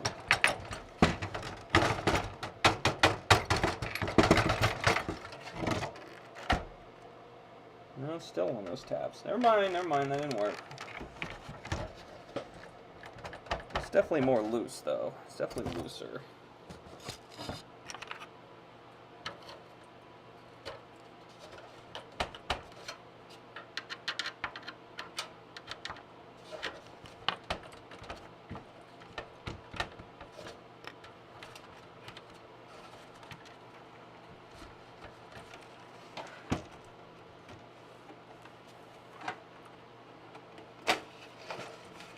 Gravity can be your enemy or your friend. Make it your friend. There it goes.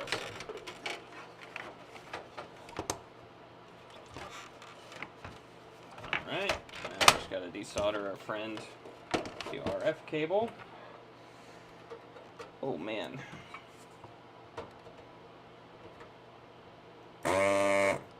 That one is soldered and folded over. They really didn't want me taking this one out. He's folded over really close to the board too. My lord. I need my stud cutters.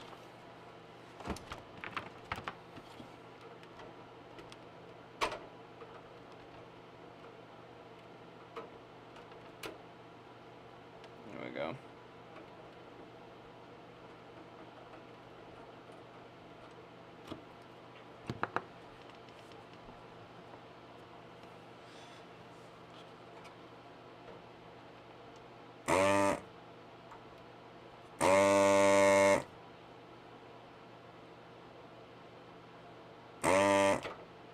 What are you talking about, Yang?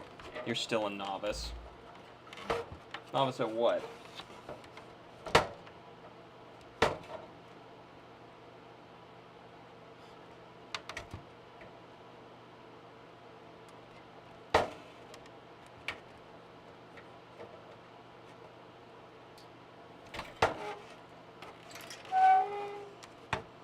I know you said I'm still novice.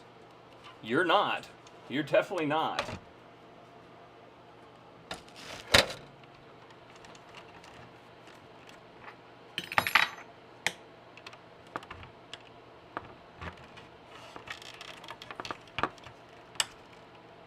Consoles. Guess it's good to keep that mentality, ain't it? Right. There's always more to learn. That's the mentality I always keep. There's always something someone can teach you. That's for sure. You will never know it all.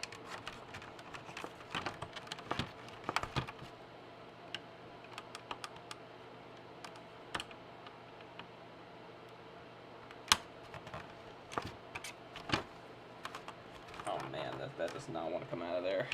That does not want to come out of there. Can I just slide it through? Will it slide?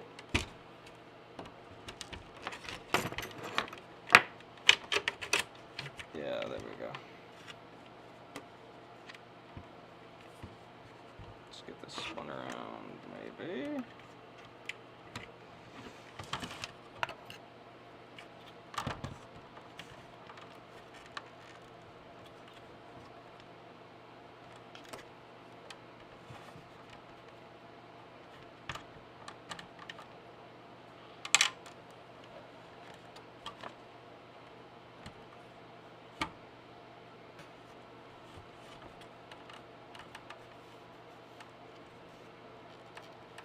Man, that was in there. There's some crackers or something in here in their console, man. Someone was snacking on some crackers and playing their 5200, man. And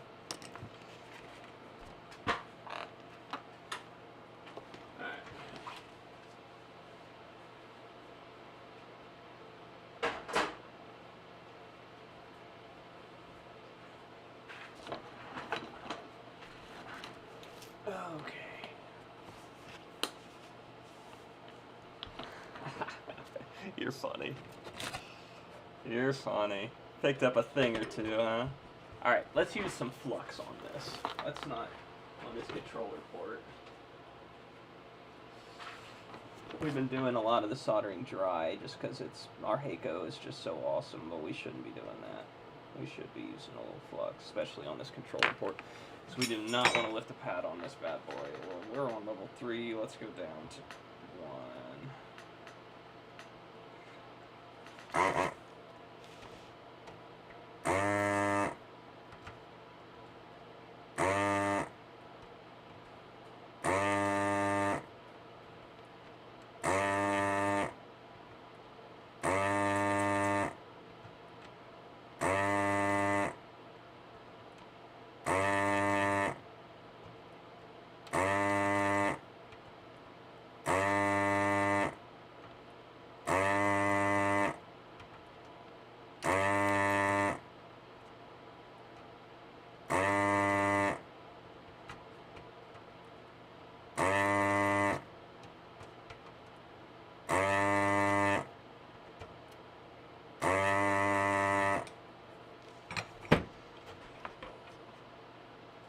Oh, missed one.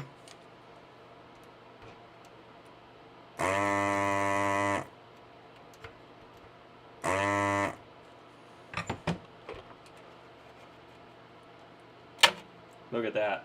See how freaking easy that was? That with a solder iron would have took me ages. Alright, see, you can see we got one pin missing in this bottom corner. Broke off.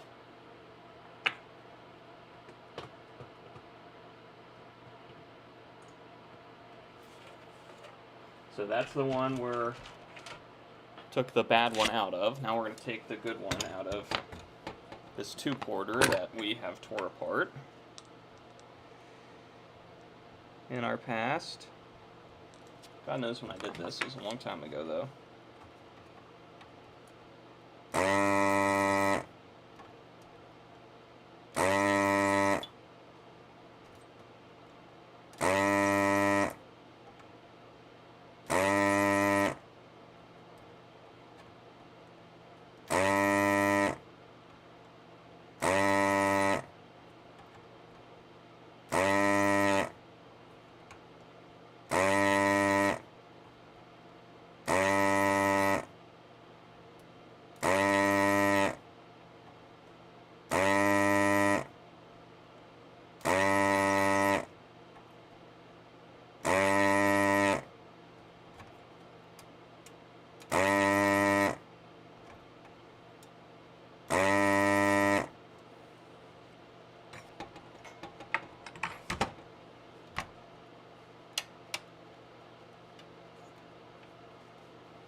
There it is. Look how clean that comes out, man. Teaching your sucker skills. Dude, you just gotta get a Heiko. I don't have skills. This thing just kicks fucking ass. Oh god, it makes your life so much easier. Alright. I don't teach my sucking skills to just about anybody, you know.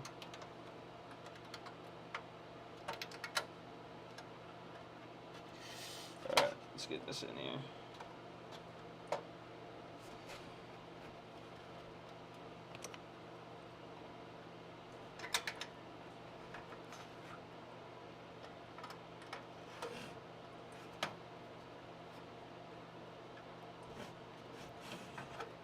Trying to get this port in here. It's got a little tab that we got to push back. And then it goes down.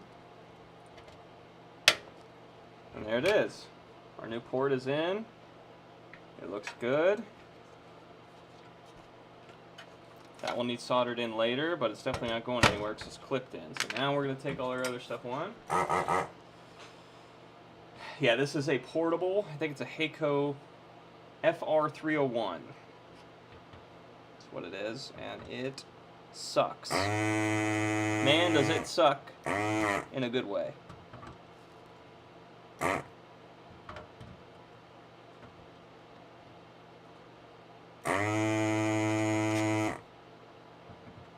And it gets hot in seconds, man. This thing gets hot right now.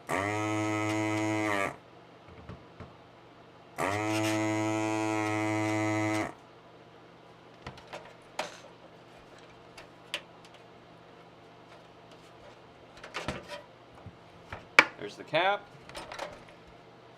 See how fast that was, man? This stuff is ridiculous.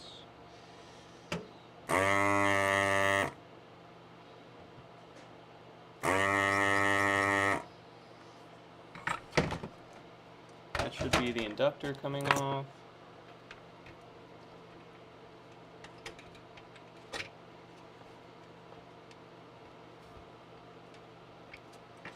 Still got some solder on that side.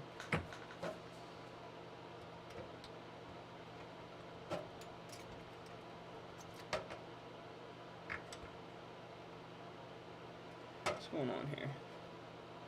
Oh, I just soldered the wrong thing. That's what's going on here.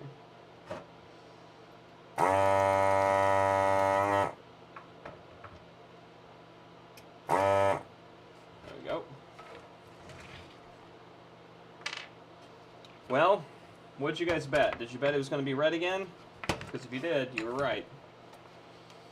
It was indeed red again.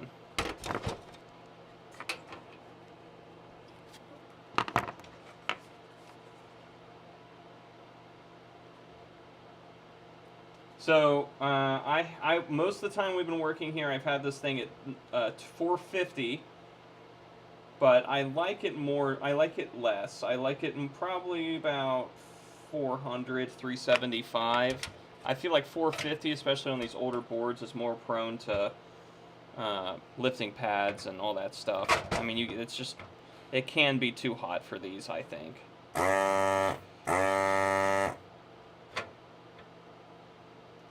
I always worry about lifting pads.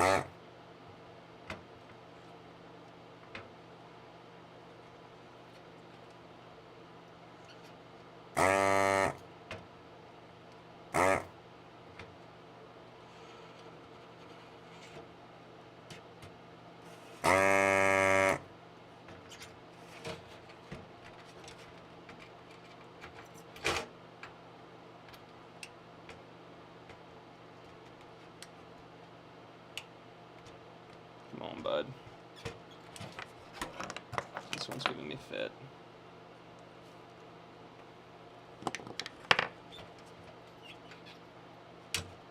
There it went.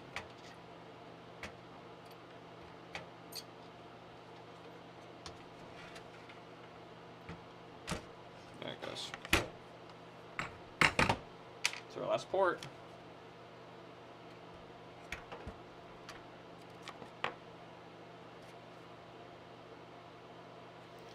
Okay, now we just got to take the case off.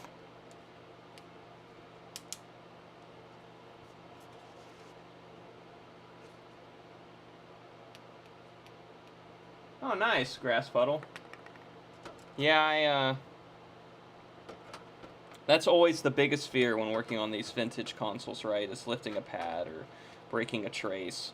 Because then you got to do a whole trace repair, and that takes a lot of time, and then you don't know if you ever fixed it right all the way. At least that's what I found in my first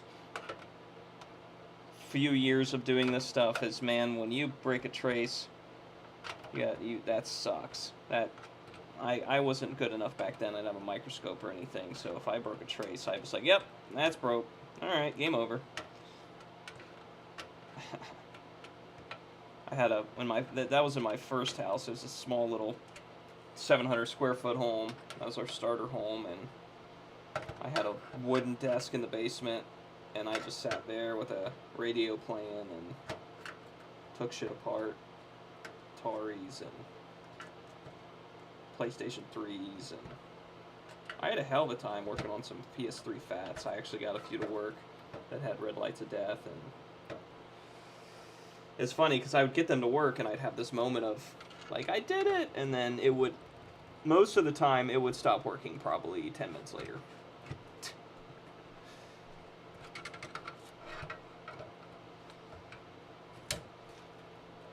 And those went, put those in the damn bin.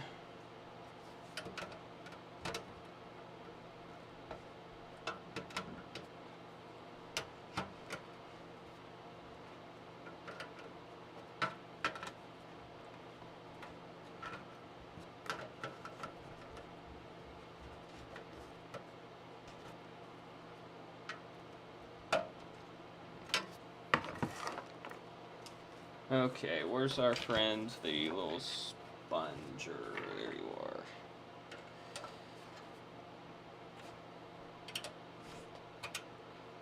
Time is at 10. All right, we're making okay time. We should be able to get all the caps replaced tonight and get the cases in the dishwasher, and then we'll do the reassembly of the cases tomorrow. That's what we'll do.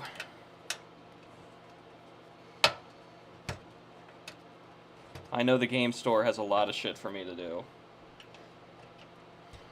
I don't know when I'm going to get to that, but I know he told me he had a lot of shit for me to do when I came back, so.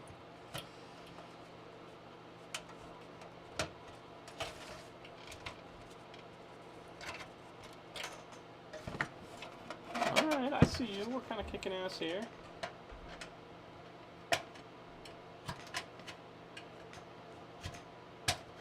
Oh man, yeah.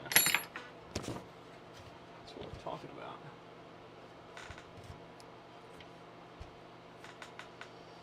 Yeah, this is before the UART.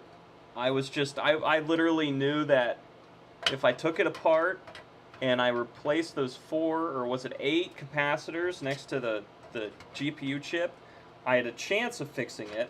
And then on top of that, I could reflow the CPU and the GPU, and that had a chance of fixing it. And I could get it to work for some time when I reflowed the chips, and then it would die again. Like, it would get hot enough to reflow that solder again, and it would brick again. So, those are, I agree, those are absolutely brutal.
Come on, buddy. There you went. That one was fighting me hard.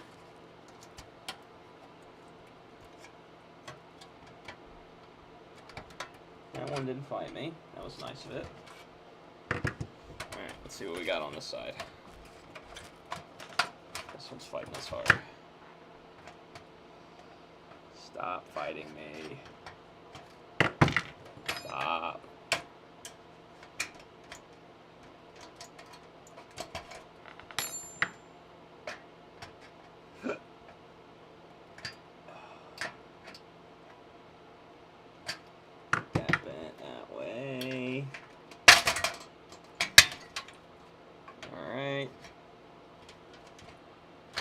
Broke off. Oh well.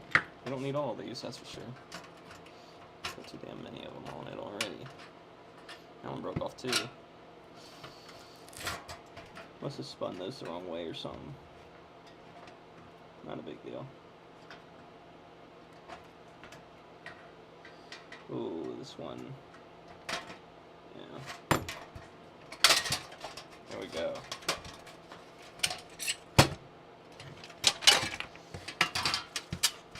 Bottom should just pop off. Let's see.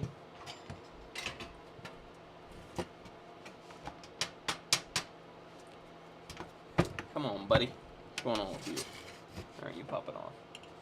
There you go. You just need some help. You just need some help. Not gonna push hard though. We don't want to damage the traces. There it goes.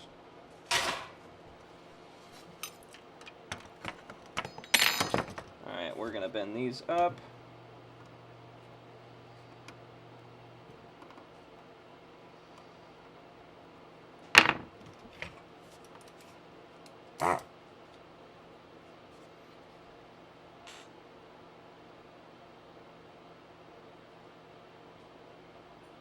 You could de-chip the daughter boards, I see, and yeah.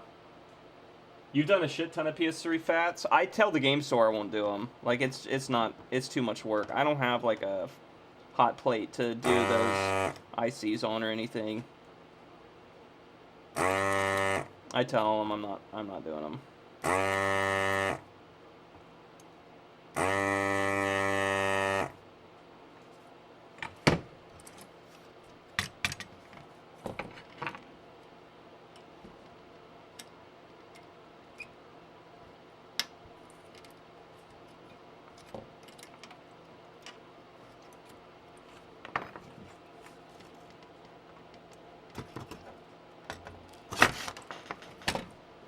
Those.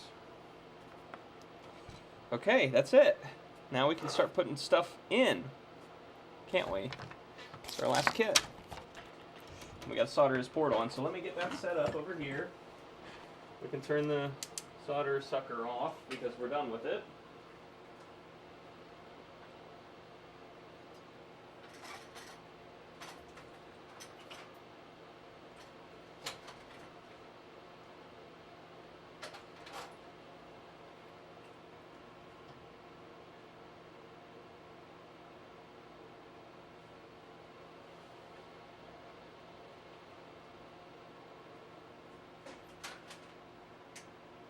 Let's make sure this camera's going to work today.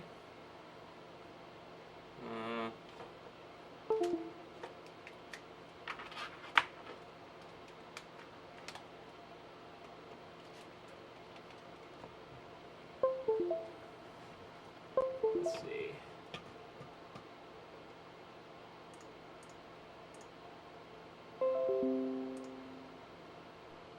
That looks like it's working. Nope, it's not. Okay. Fuck's sake. Yeah, okay, so we'll have to... How I usually fix this is that... There we go.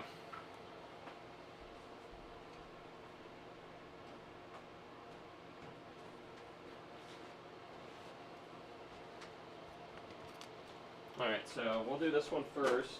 This is the one where we gotta solder the new port on.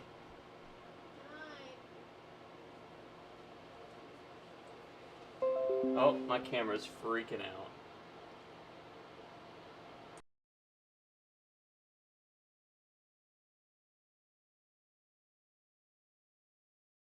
Alright, let me see if I can get this camera to stop doing that shit.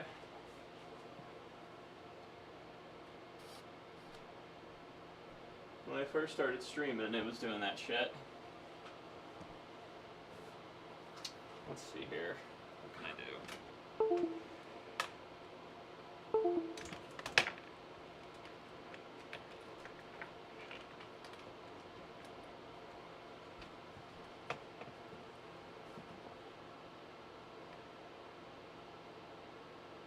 You should have.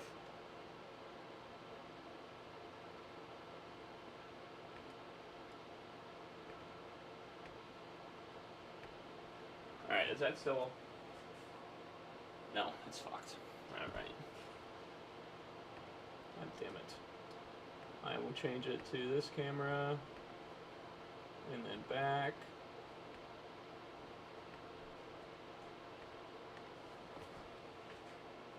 Alright, we're good now.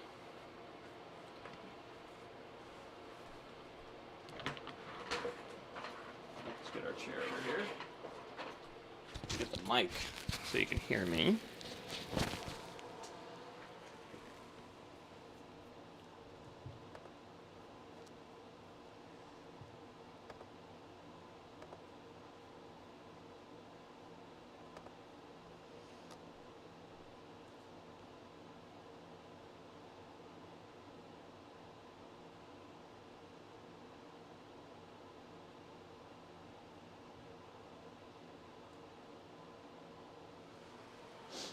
Okay, so what we need to do, let's solder this port on first. Let's get this port done.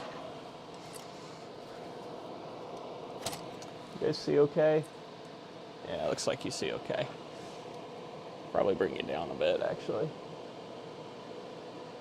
That's better. What do you think?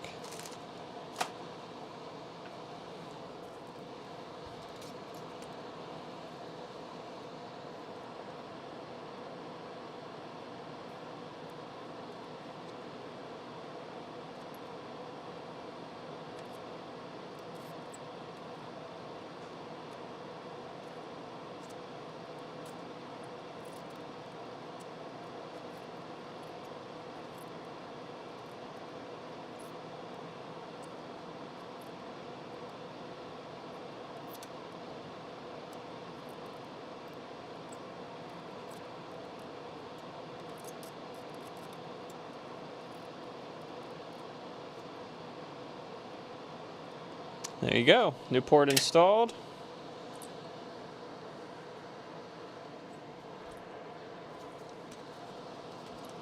Let's open our first kit here.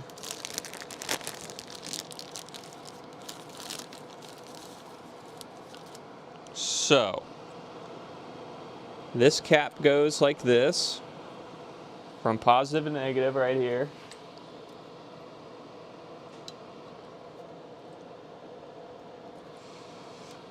Then our legs to our wire are going to go right next to that. But we're also going to solder a diode to the positive leg, so you can't reverse polarize it.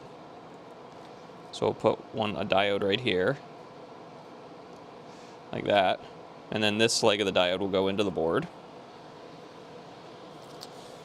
And what else are we going to do? We're going to replace these caps right here.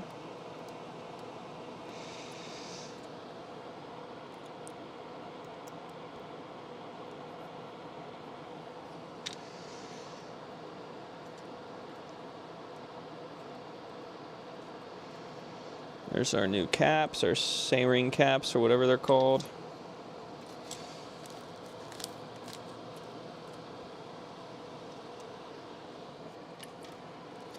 Let's get this soldered here.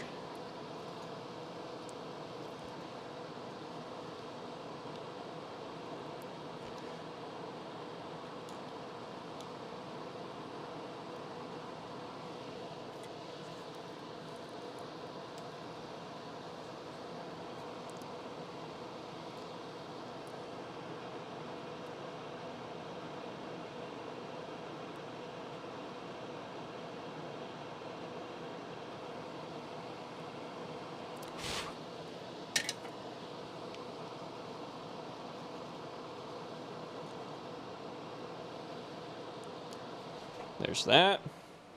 I need my side cutters, and I'm going to wrap this cord all around me.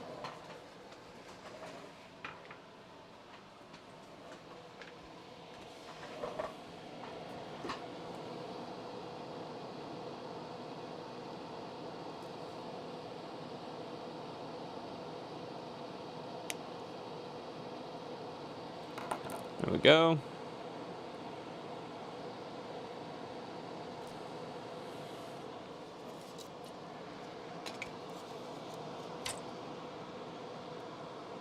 And then this guy just goes through this hole here, which we have to suck out because we didn't do that. No big deal. And if you want to know my iron temp, I keep the iron at about 360. 360 on the iron. This one might be easier to get from the bottom.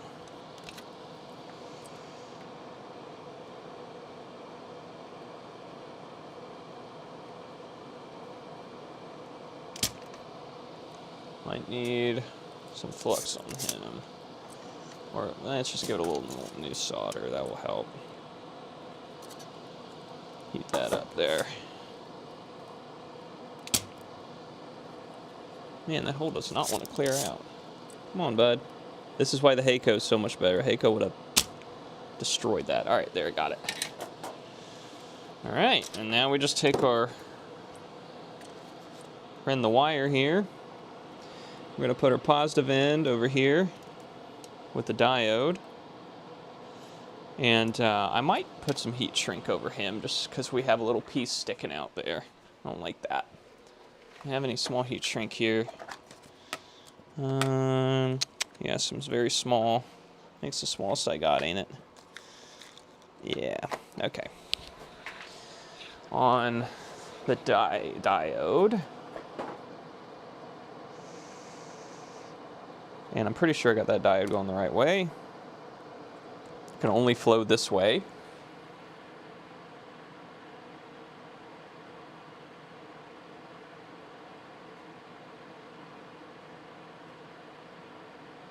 Starlink is testing me, I swear. I know it is, I can tell.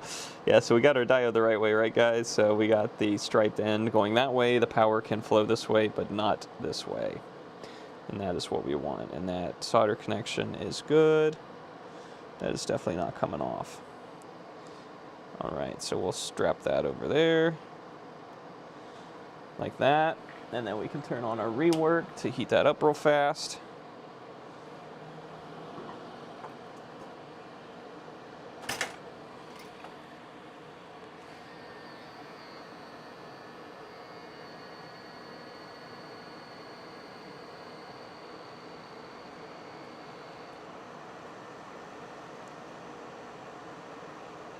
That's heat shrunk on there good.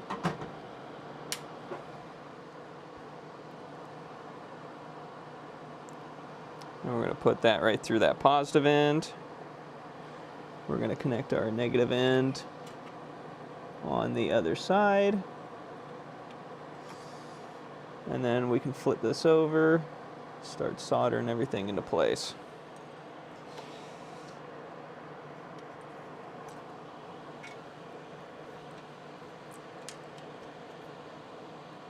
There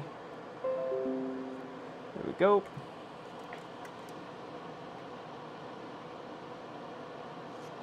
There it is. Well, I'll solder in our saline caps, or however you say it, always fuck it up. Hopefully that will make our audio nice and crisp.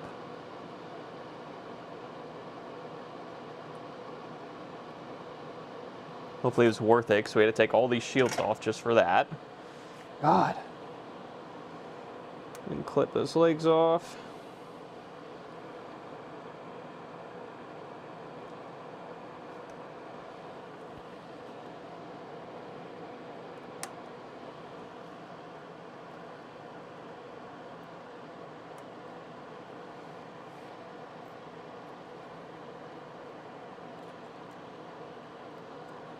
Clip off these legs.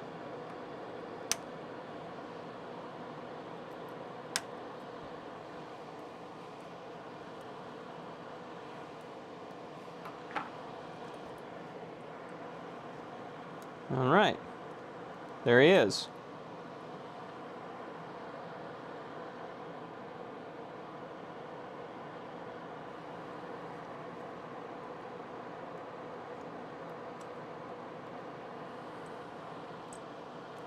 That is our power mod.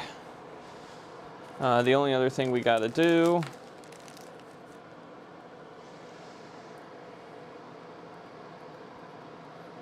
is connect our leads over here. But we won't do that until we have it in the case.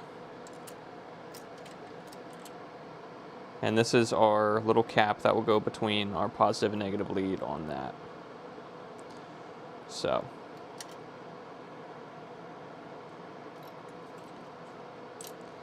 That is pretty much done. Now, just to make sure I'm not crazy, we can check. Oh, my damn mic's getting caught again. We can use our multimeter.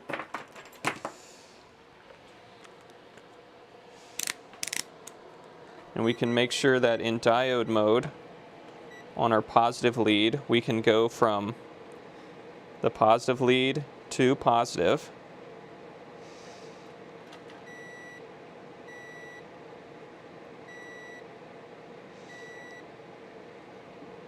But if we do the other way, nothing. So power can't go backwards in the power lead. So that should protect any village idiot from plugging in a center pole negative power supply, including myself. All right. Put this over here.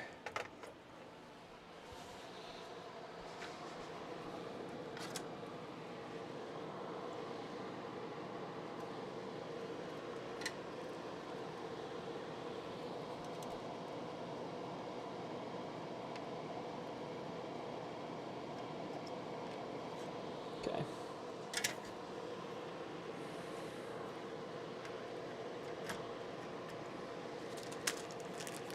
Next kit.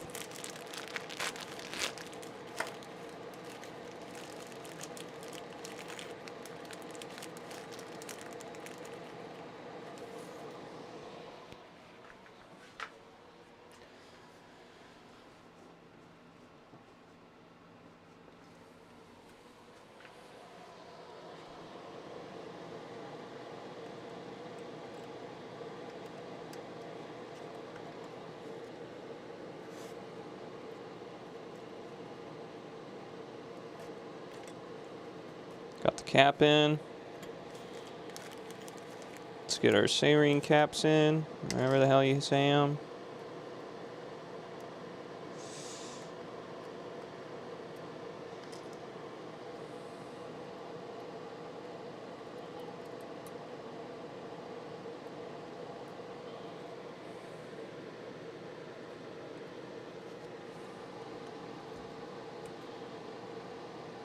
Okay. Let's make our little cable here.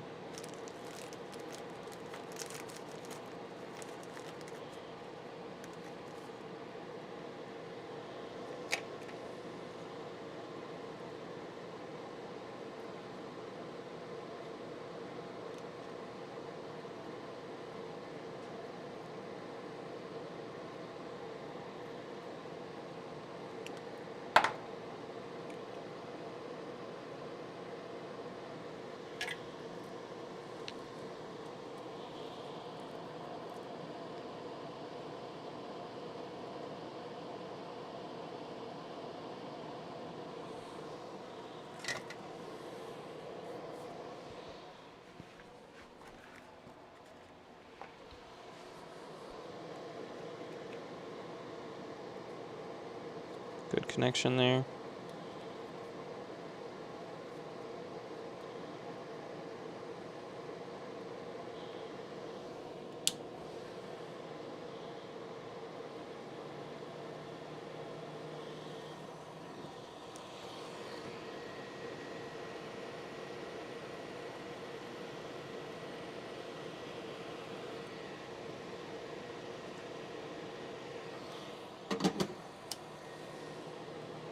There's that.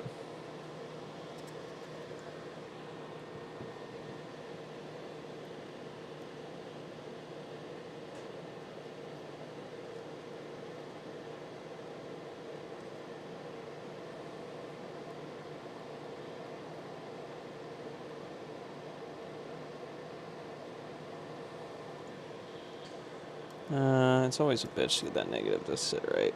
Probably just do it like we did last time.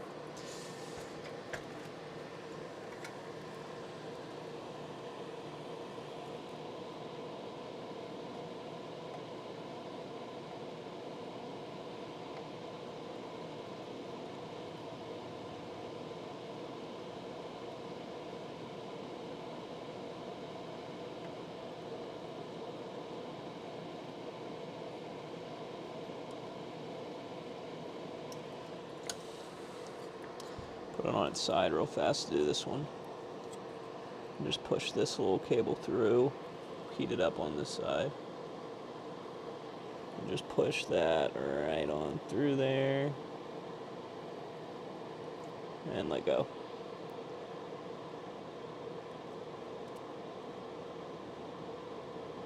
There we go.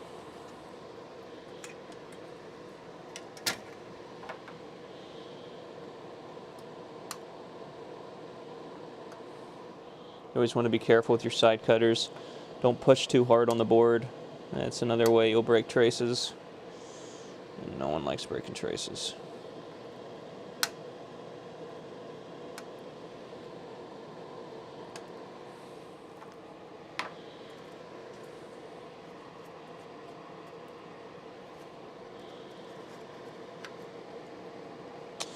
Alright, we will verify our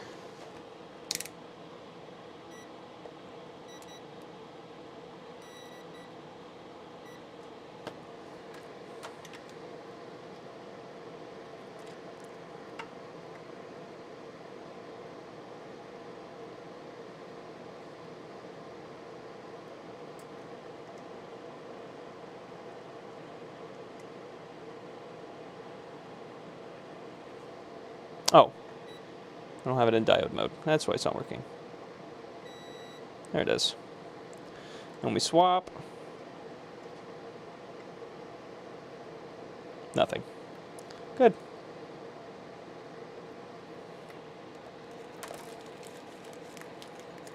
And then this, that, and this can sit right there.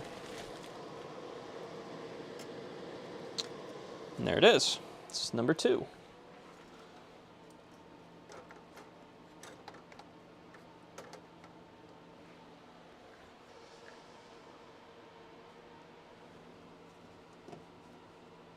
Ding! 4 PSs, huh? It's awesome, man.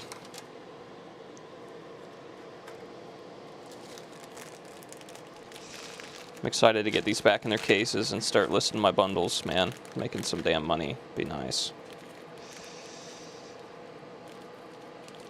Let's get these guys in.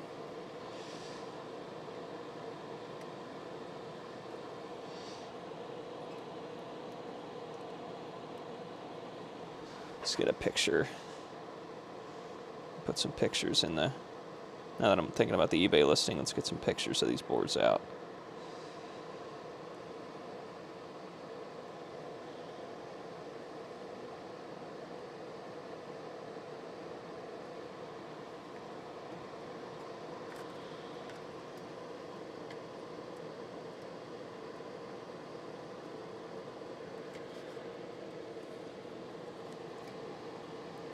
There's that.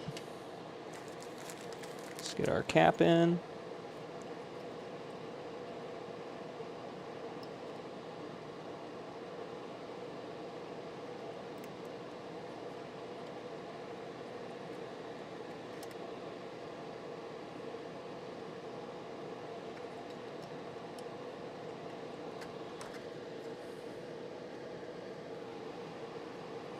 There we go.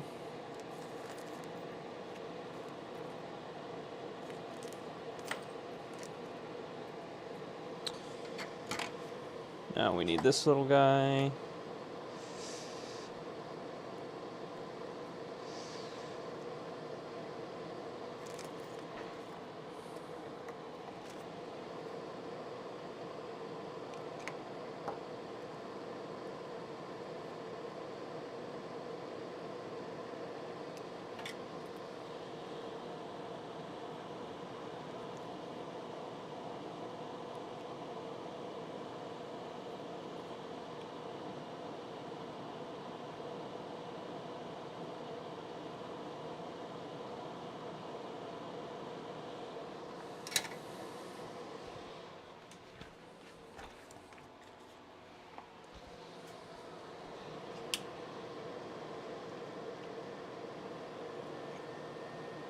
Good joint there, yep. Looks good.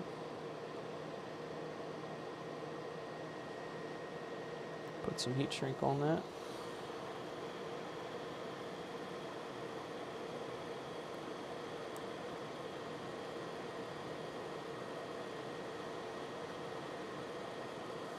go.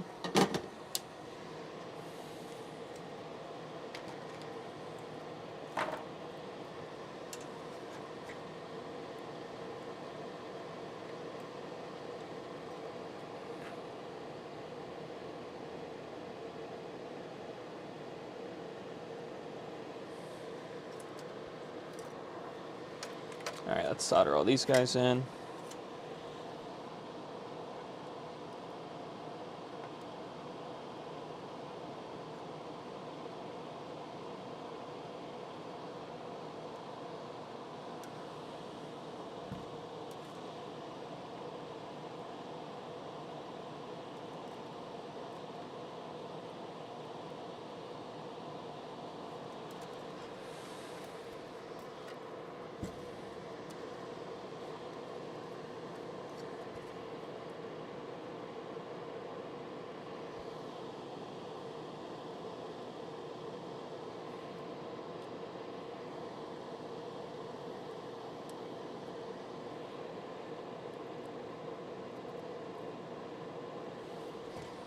There we go.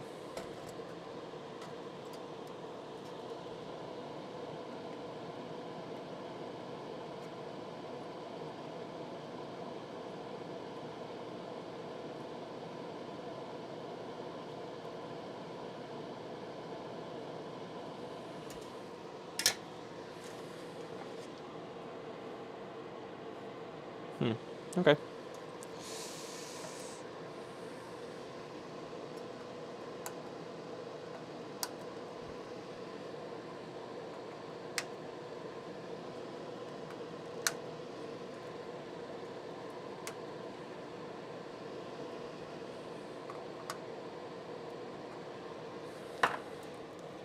Okay. That's another one done, other than the power port, which we will do after the cases are cleaned. I'll put them all in the dishwasher tonight. Okay, that's 3 out of 5. Looks like we're gonna make good time tonight. All right. Am I missing, is there a kit under this one? No. Oh, right here. All right. We're good.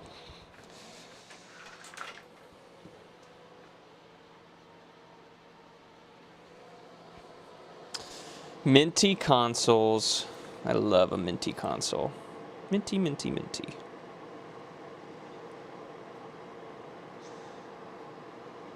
Okay.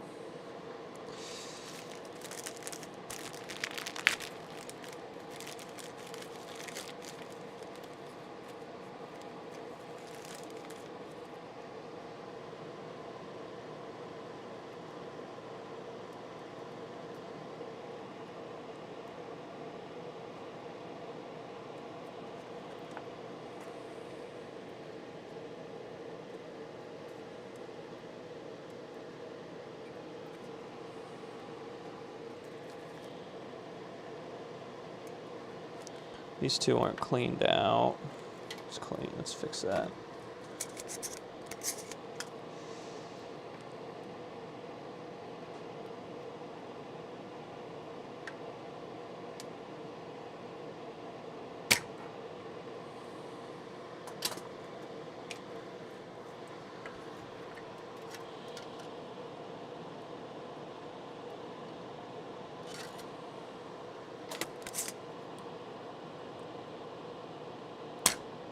Here we go.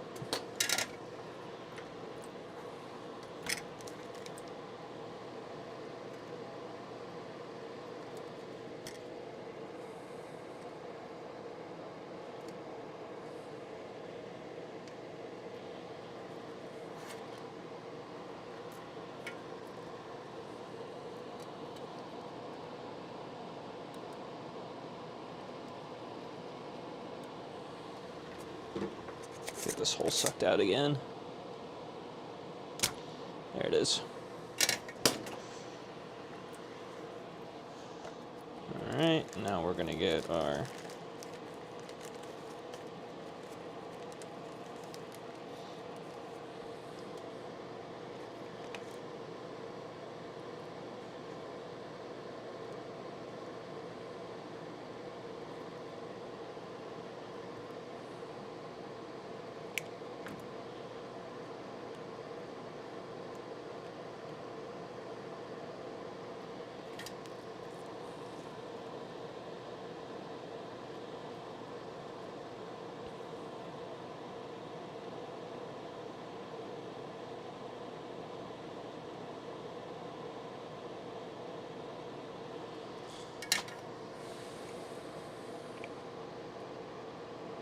Looks good.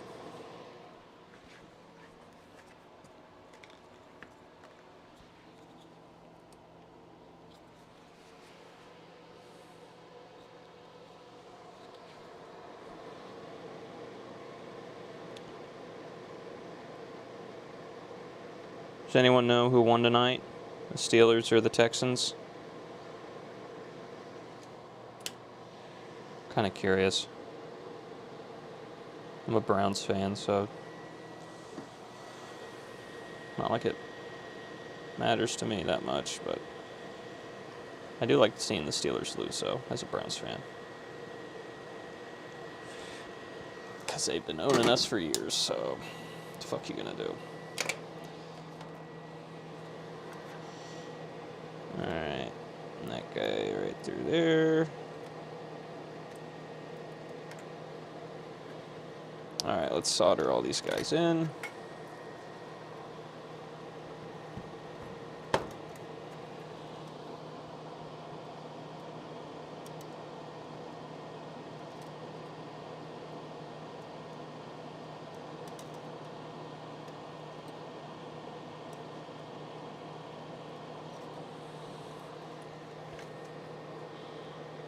Let's cover that, let's fill that hole and then push it through.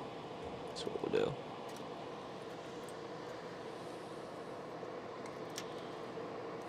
Flip it around this way, please. No, I do it this way, don't I? Yeah.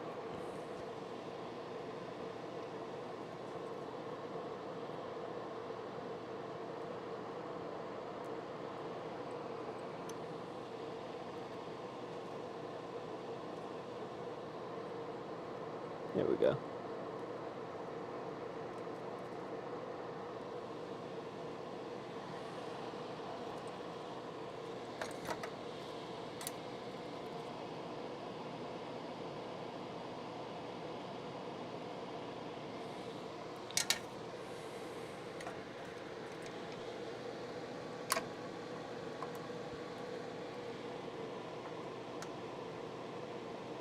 Mm-hmm.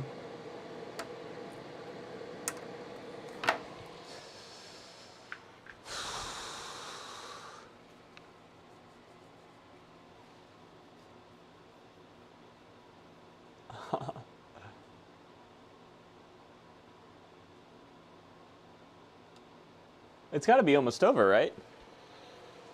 17 to 16, huh? That's what we like to see. All right, we got that cap in there. We got the leads installed for our power. That will come around this way and connect up. We have, this one has the port on it still, so this is the one that already has a good RF cable for it, so put that over here.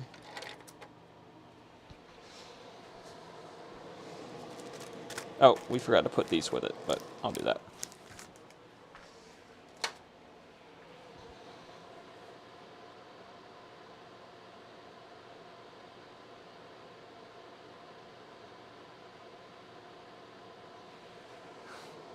Oh yeah, it's almost over then.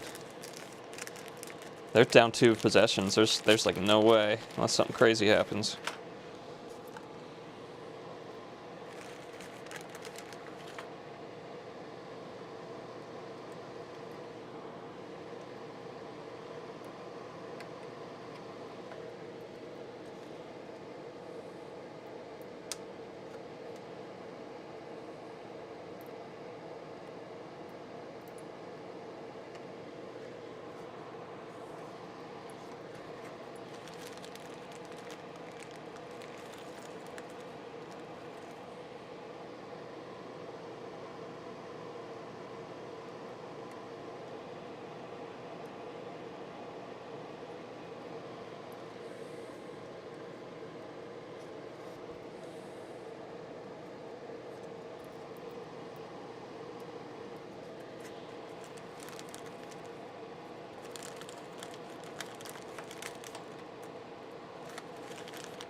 Okay, this is the last one we gotta do.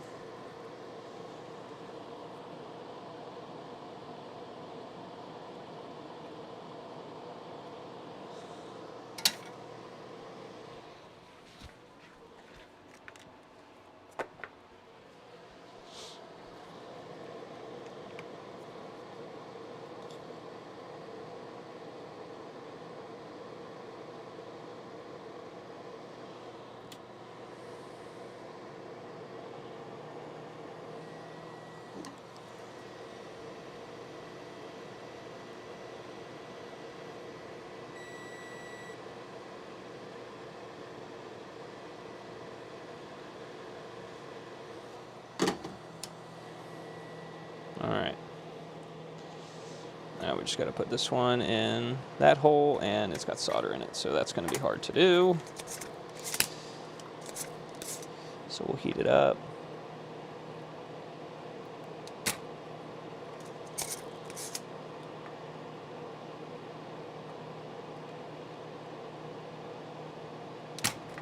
There we go.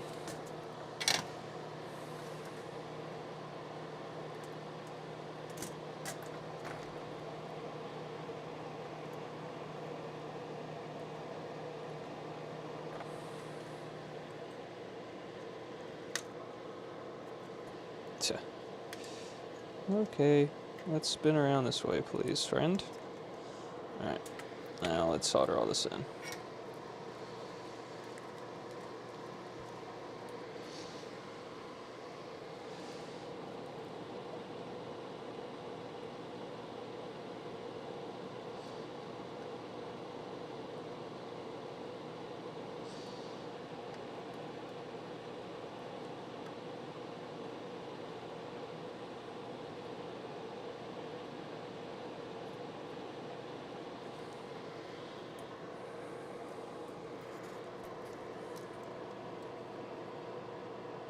Then push this little cable through.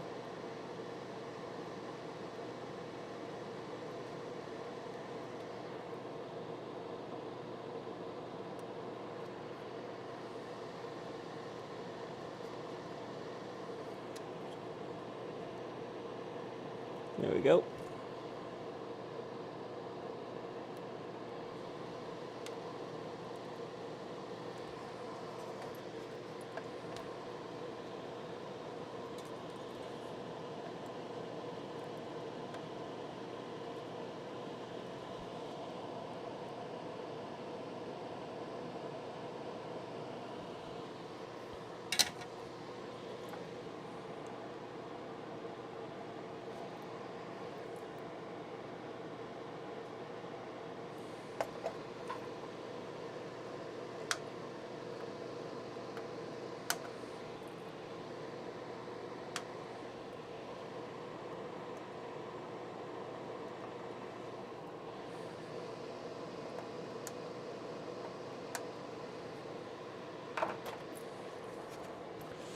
All right, there's that one.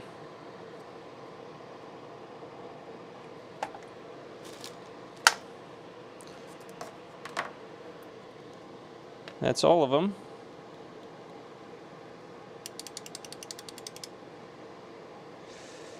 So now all we got to do is clean the cases and come back tomorrow and put them together, and they will be done.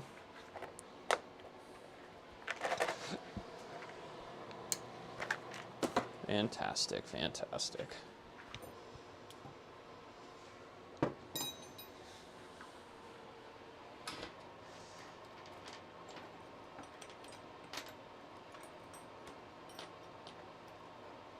And tomorrow we also should have our capacitor kit.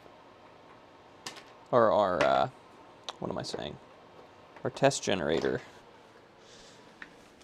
for the CRTs that I've recently done.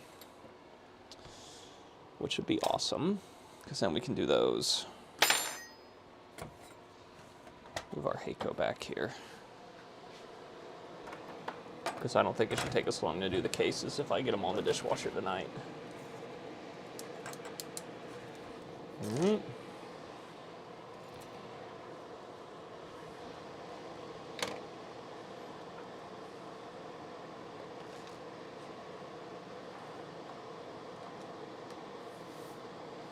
I don't know if I showed you, Yank, but I have a nice isolation transformer I'm using to do these CRTs or to test them so that I don't blow myself up.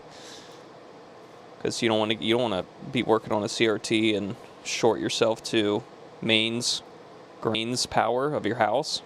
That's how you really cook yourself. So we have an isolation transformer, so the most we can do is cook ourselves by a few amps, and then it'll flip the fuse, and you're fine. Well, hopefully fine. You have more of a chance of being fine, I guess, than not. Than with mains, at least. Increase your chances of not dying. But it's never zero, is it? It's never zero.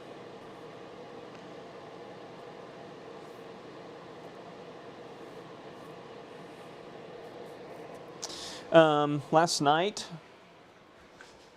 I took apart... actually, let me change cams here, now that we're done over there. One second.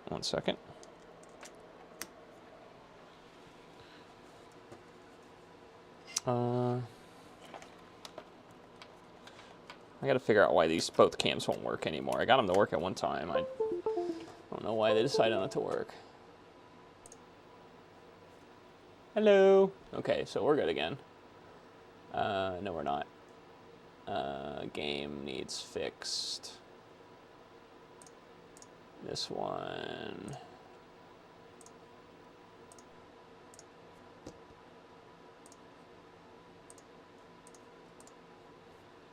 Hi. Oh. Oh, I just gave that the wrong camera.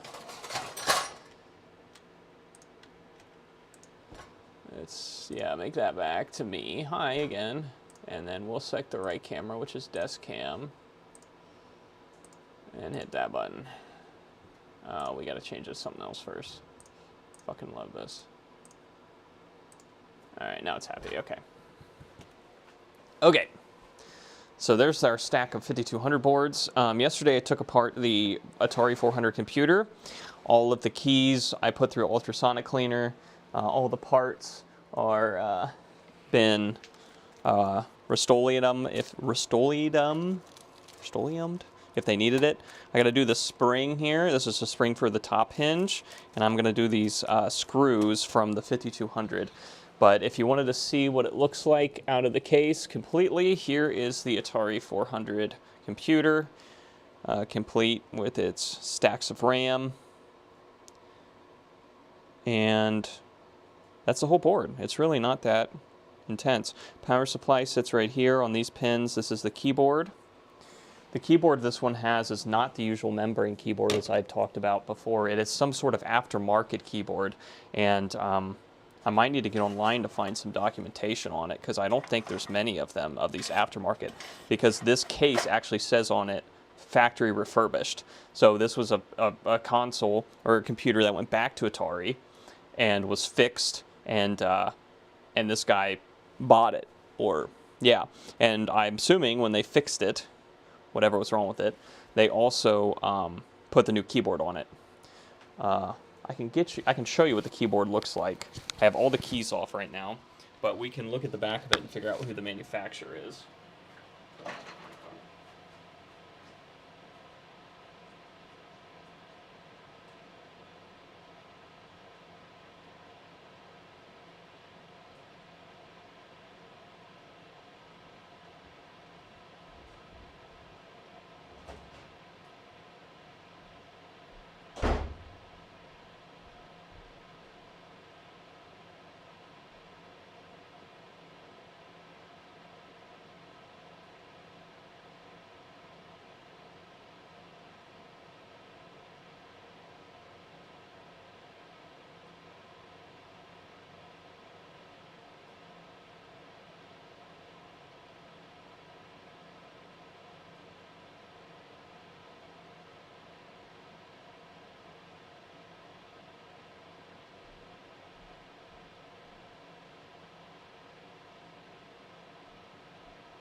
So Here is the lid after it's nice clean. So the back of this lid actually had a piece of double-sided tape. I had to use so many methods to get this damn tape off. It really sucked. But this is supposed to be stuck to it. So we got to get some double-sided tape and re-adhere this to the back of this plate. This is the cartridge port, and one leg was busted. We fixed that with some epoxy. So that should go in there pretty good now. Looks like it's holding pretty well. This is the keyboard, the aftermarket keyboard. All the keycaps are in the ultrasonic cleaner. This had some rust right here that was due to the spacebar, and if you remember from the stream, our spacebar kept sticking. So we were able to fix that by, well, I think we'll be able to fix that, is I desoldered these two clips that hold that spacebar bar in, and we put the spacebar through the Rust-Oleum. So that's our spacebar bar now, so it's black instead of rusty brown, which is nice. Our two little tiny pieces that I would hate to lose didn't come out as good. They still are a little dirty, but they're no longer rusty, that's for sure. They seem to have some sort of brass coating on the top or something. So those will go back in the keyboard when we get time, hopefully tomorrow, after we get done with the 5200 mods. Yeah, so this is the keyboard. It attaches just with these pins, very delicate, shitty pins, so this is not going to be fun to put back in. And this is labeled as a Beta Key 400, version 2.1, so Beta Key 400, 1982. Pretty cool. I'm assuming they sold these from the factory. This was really dirty, so I went through with just a damp paintbrush and just went over all of this. And then when we put it back together, we will go through with contact cleaner on all of these pins and make sure that all the buttons have good contact. But they seem to all work after I hit them a few times and clean them up by just clicking them. So now if we wanted to go really far out, yeah, I can clear coat those too. That's not a bad idea. I wanted to go all out on this. I also took apart the floppy drive and the cassette drive. Both of those look fine. Here is your cassette drive, or I'm sorry, here's your floppy drive, completely taken out. The belt looks fine, and this belt is expensive. Console 5 makes new ones, but they're like $15, and I was actually able to read a disc with this. After reading like 2 discs, it started to fail, but I think that's just because the eye was dirty. So I went ahead and took isopropyl on the reader, and when we put this all back together, I'm hoping it reads better.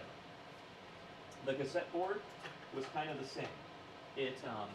It was dirty, but all the belts are intact. None of them are broken, and most of the belts are really hard to get to. So I really don't want to replace those if I don't have to. So, yeah. That's where that's at. At first, I thought they were all broken because I plugged them into power and then just tried to fast forward them and they didn't do anything. But I have learned now that they have to be plugged into the computer and see some sort of signal, from the computer to do anything. They literally will not do anything without the computer. So, I didn't buy any belt kits. We'll see how they do, and then I'll buy belt kits later if I need to. But they were also expensive, so I didn't want to do it if I didn't have to. So I am going to sell this as a complete bundle.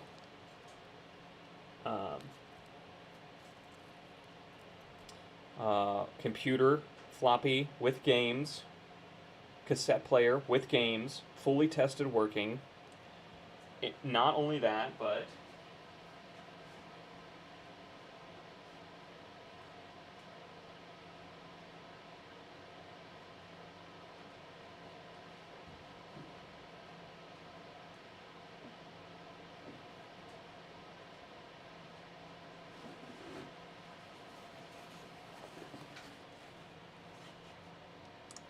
I got the box.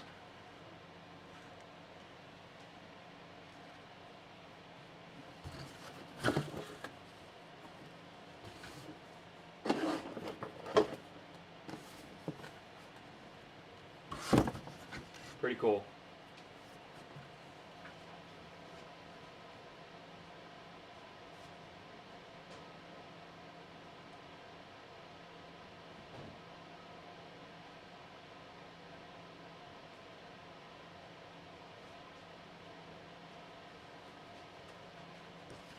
Pretty cool. Got to, most of the paperwork for the games, the cartridge games. Yeah. So, probably keep one cassette game so I have one to test consoles with in the future. Maybe one floppy game too, or just a floppy I know what it's supposed to do. Yeah, there's a lot of small parts with this, so just got to be careful. This keyboard was nasty, so was the case. So I'm glad we got it cleaned. I actually have all the plastic pieces sitting in front of the fan right now, so that the box is immaculate. Yes, I'm really excited about that. I think we're gonna get premium money for this bundle. And yeah, I got all the plastic parts sitting in front of a fan on a towel. So let me see how they're doing. They might be close to being done.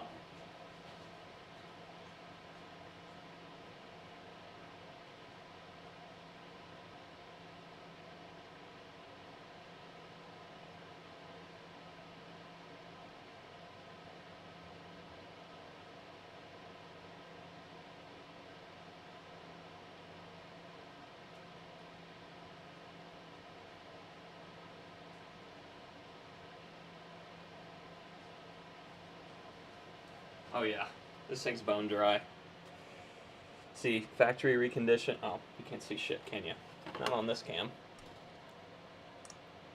Yeah, that cam you can. It says factory reconditioned, 16K RAM. Atari 401. So, probably start putting it back together now. It's only 11:15.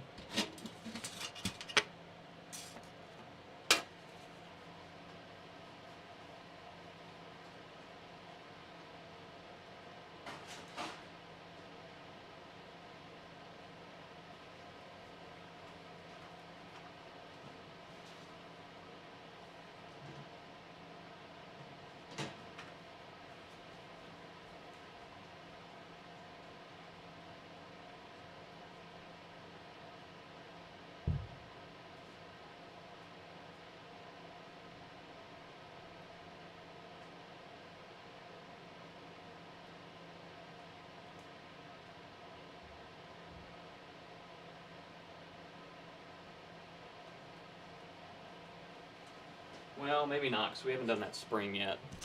We do need to take the rust off the spring.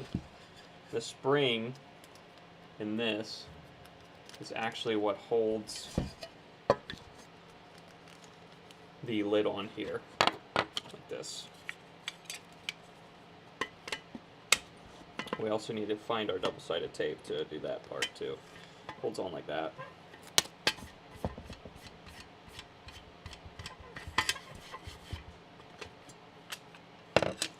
Yeah, we gotta get that. I have this stuff, but it's pretty thick. I think this is what I want to use. This is double-sided. So, let's get this on here.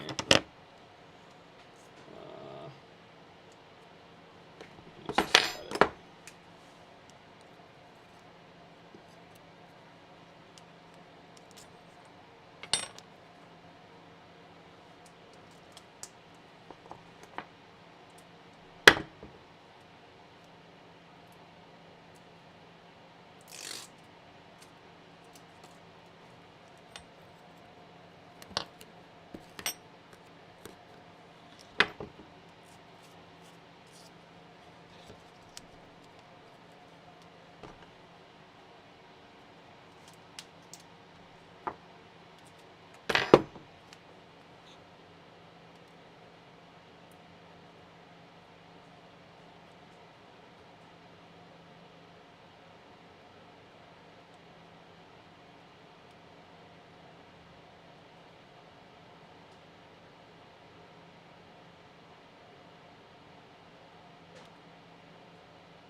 I think I should just heat this piece of metal up and then smash it on the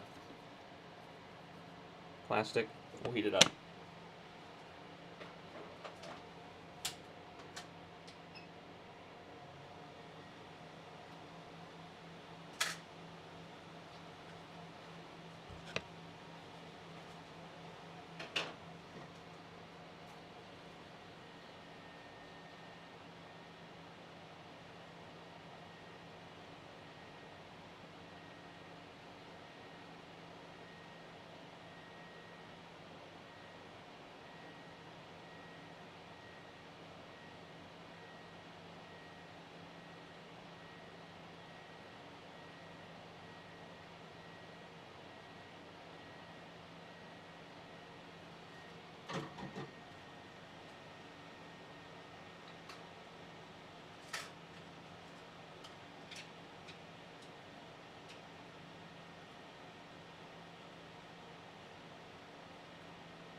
That's hot.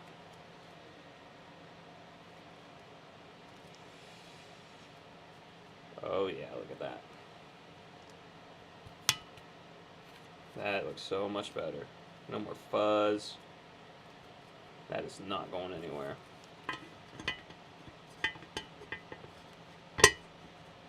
Look at that.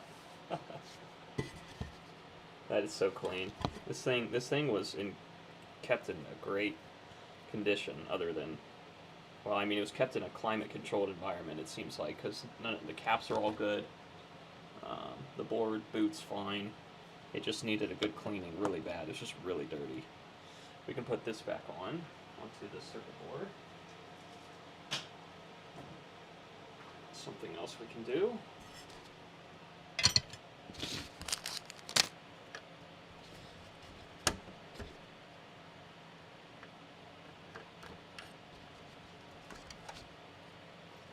Want to make sure we don't put it on backwards. Is that possible? Can we put it on backwards? No. It's not possible to put it on backwards. Good job, Atari. There it is. Clips in. Both of our clips look good. They're not broken anymore. That's sitting on there good. There's some screws that go into this from the bottom later on. That is sitting just like it should. And then all that happens is this goes right over it like that. Just like that.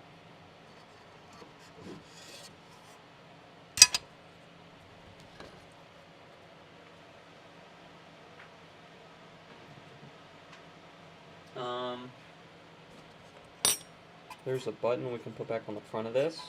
Something else we can do tonight. Let me get the piece of plastic that goes on there. And I gotta find the bag of screws that goes with that.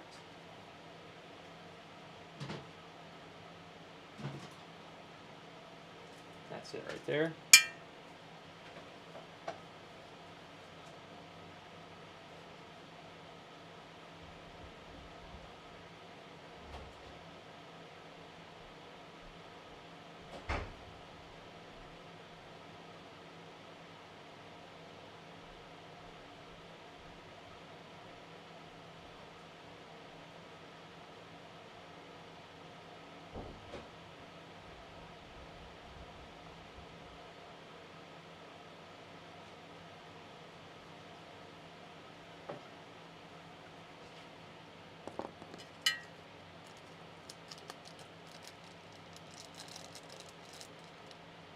So that just sits.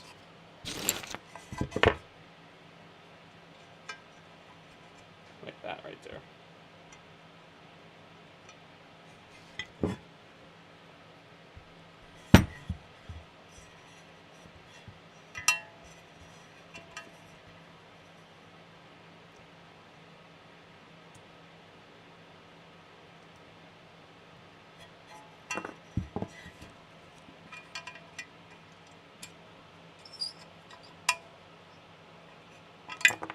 This hair out of here.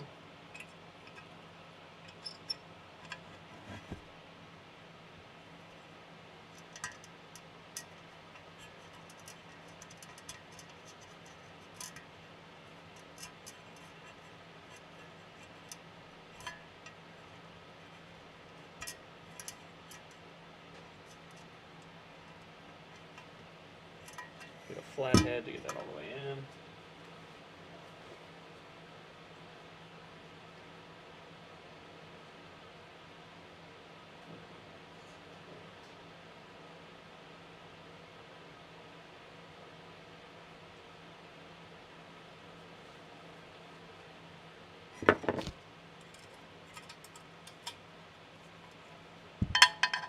Oh, that's so fun.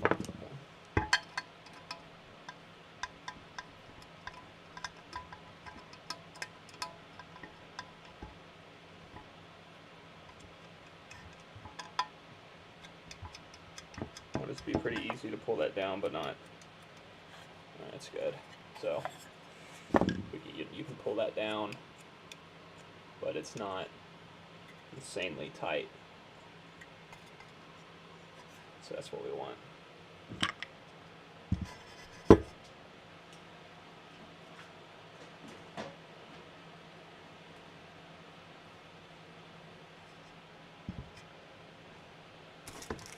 trash. No, I brought this down here, but I don't think we can assemble it. That just goes right in here, and that is how it knows if you have pressed if the lid's closed. It turns off if the lid's open, and this knows if the lid's open or closed.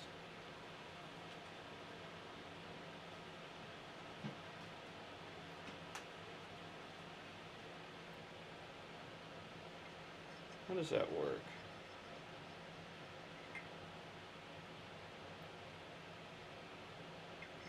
Oh yeah, it's just hitting a button down here on the power supply. There's nothing happening up here other than it pushing down. Okay, I'm with it. We're all good. Also, I got the cap kits for those Macintoshes that we did the other day, so these we're going to have those on the bench after we get done with all the Ataris.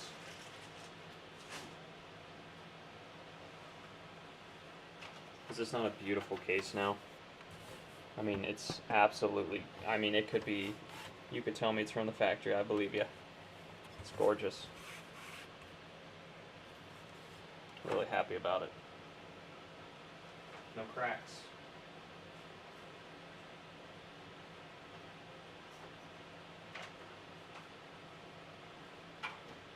We can reassemble the floppy drive all the way, and we can reassemble the cassette deck real quick.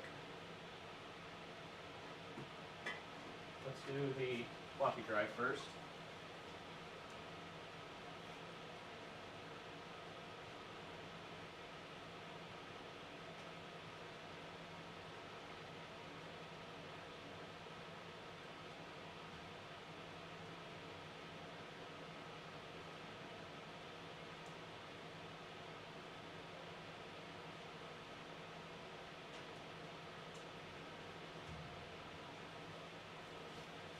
Here's the case to the floppy, all clean.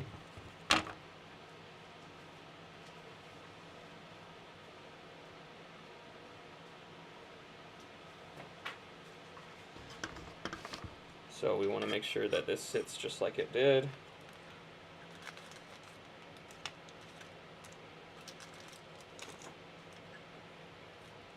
We have all the screws in their bag and marked on what they go to, so we can assemble this correctly.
There's all the connectors.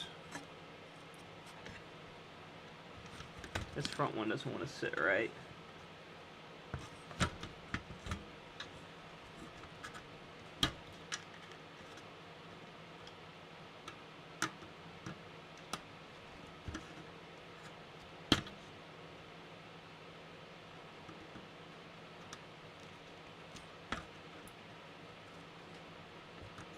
I don't want to press any harder than that. It's on, but it doesn't seem like it's on all the way.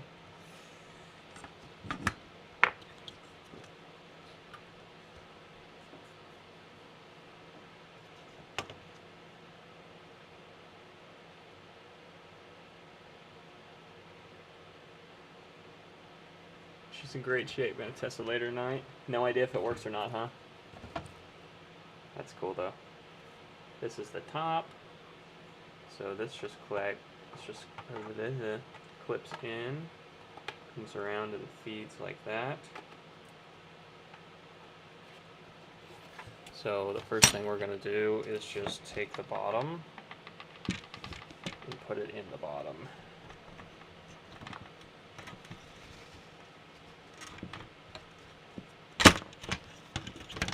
And it should sit down. And the board actually does clip in. So if it's not clipping in, it's not in the right place. There, it clipped. And that side's clipped. Or did that side clip in and that side clipped out? Yep, that's what happened. Okay.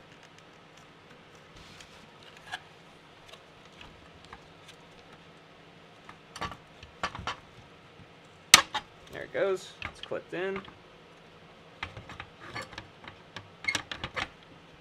That sits just like that on top. And there's absolutely no screws in any of that until you put the lid on, and then there's 6 screws on the bottom. So.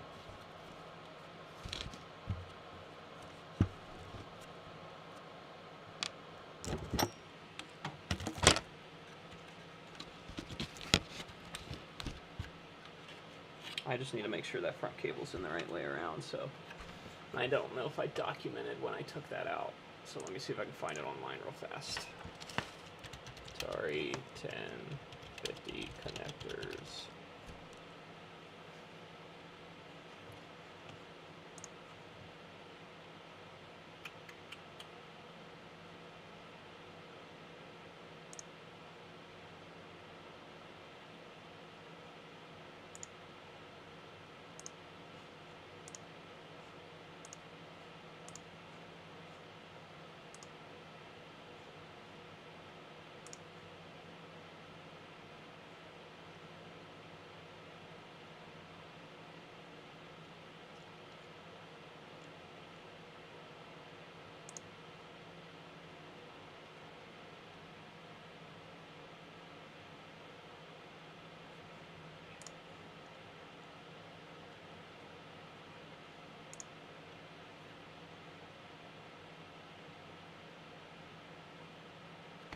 Oh, I might have those backwards then. Let's look at my picture.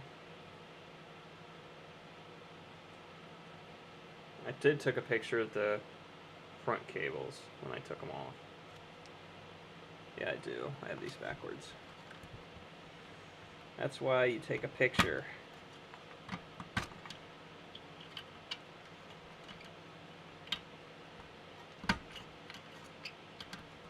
There we go. So now it's 4, 10, colored, 2-pin, and 4-pin. And this says 10 and that says 11, so those are in the right order. This is definitely the right way around. The only one I have questions about is this front one. Also will not sit. Come on, man. That's just how deep it goes. I don't know. Does not want to sit. All the way down. Let's see if we can find.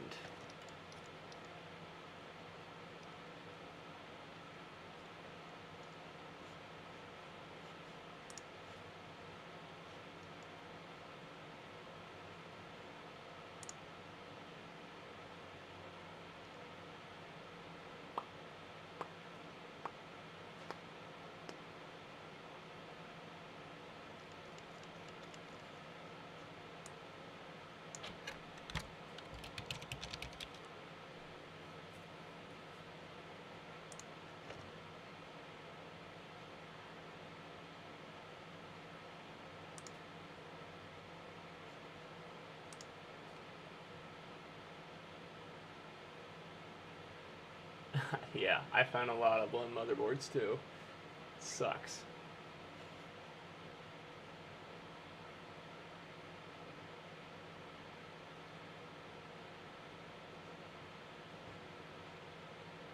One second, I'm pulling up a video to try to see if I can see him undo this connector and decide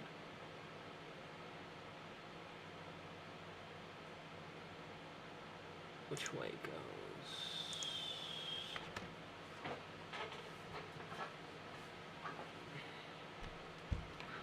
Oh, you can't beat that. cannot beat that.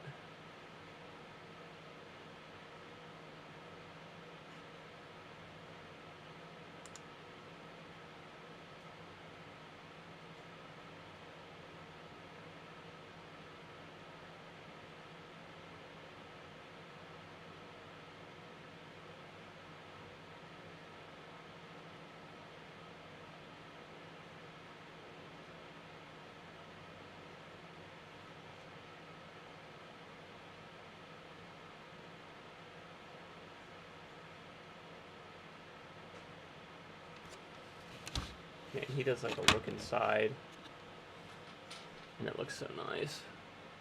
I hope he videotapes himself taking this shit out. Okay, he's lifting the drive. Oh my god, he didn't. He already unplugged everything. Son of a bitch.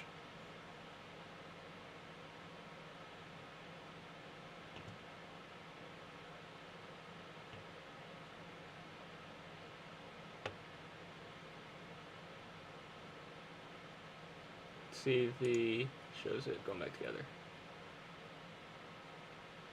Come on, brother. Help me out here.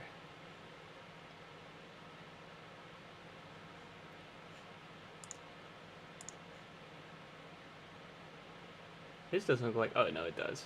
It's just hidden.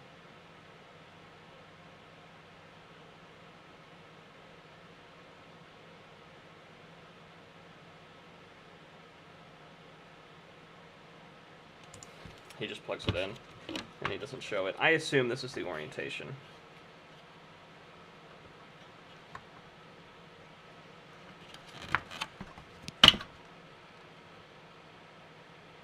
If it was the other way, it wouldn't make much sense.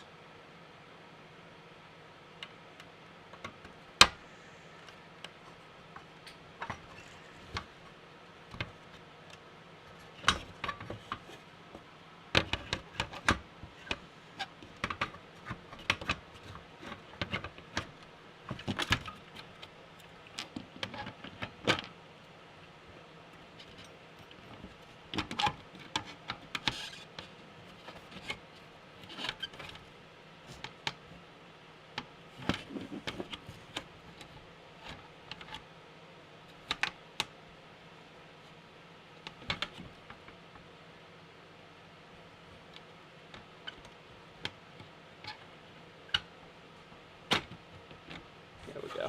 That's sitting good now. So we can give it power, which, what did I do with power supplies? They're over here.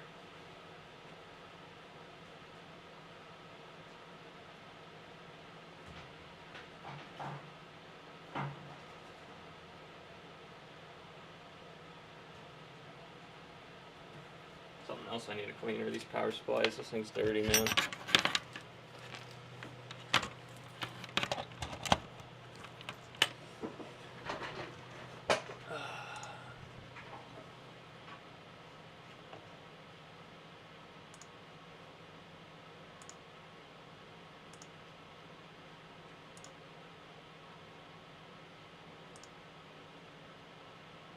Dude, the networking card? I've never seen one of those. Hard drive in it too. Now you can mod it, put every game you want on that hard drive, man. That's what Ace was doing the other night. I was watching him do one of those mods. It was pretty sick.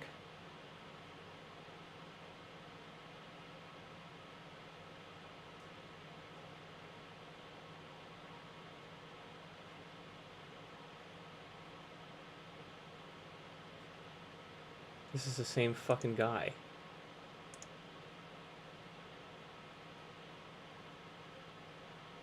Just a different video he did. I need to be doing this on my phone. My computer can't stream and do that at the same time. It's fucking shit in the bed.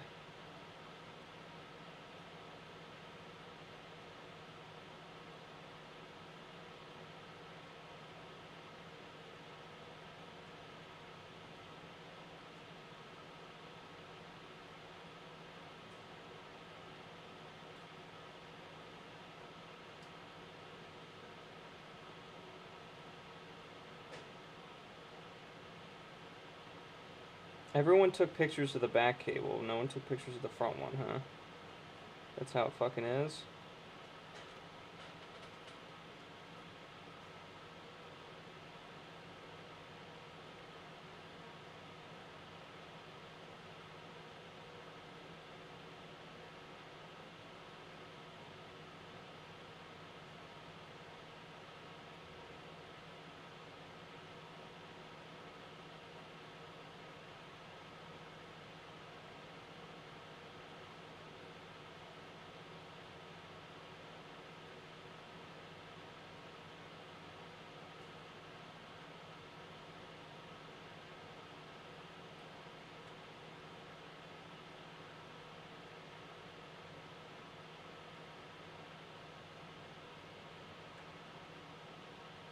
Oh, I think we got it.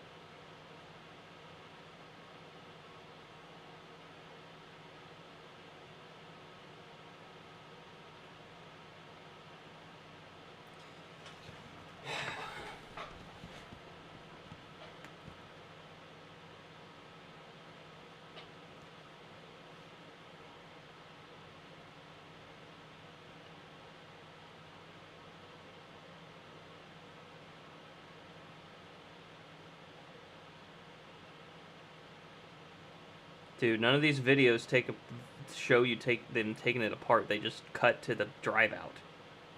Fuck me.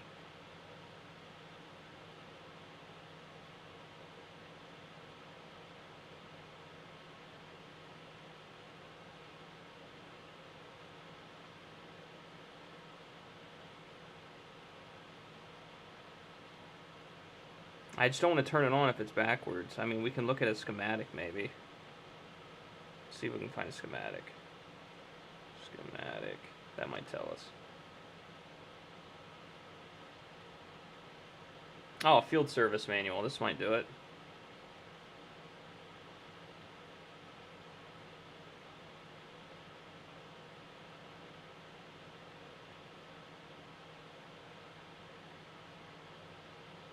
No.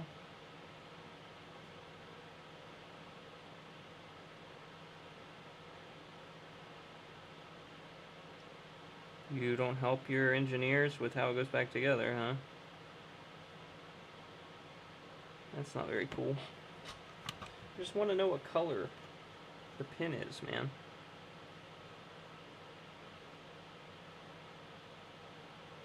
I'm about to just call it good, because it definitely looks like this is the way it should be going around. I need to stop this video on here. It's killing my computer. You're purist and back to OEM, man. That is the way to go. You don't mod anymore. I mean, that's how I like to do. I like to keep it simple.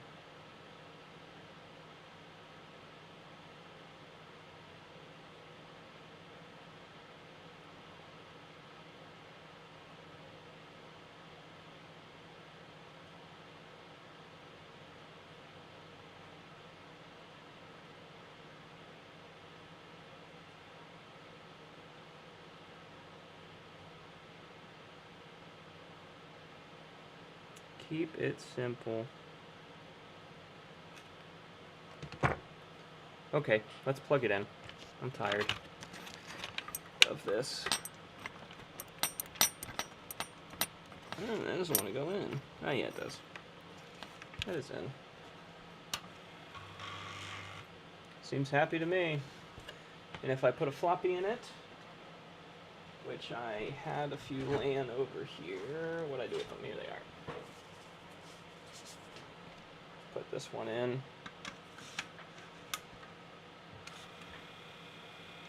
Seems to read it just fine.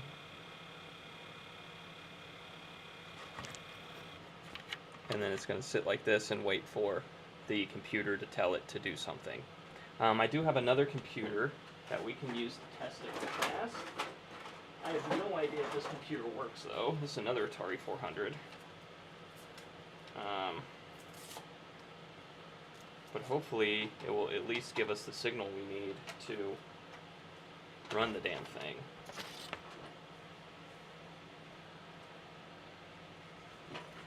So let's find out if this is gonna work.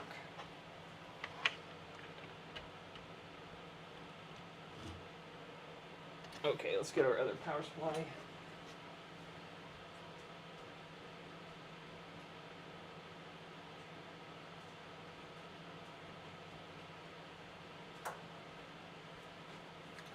And the cable to connect both of them.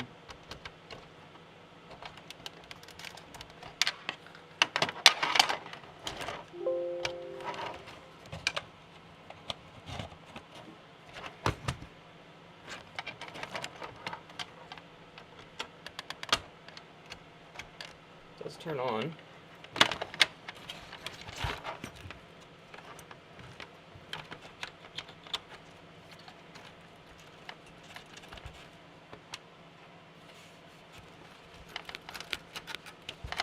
Okay. Got a cable mess here. Let's see.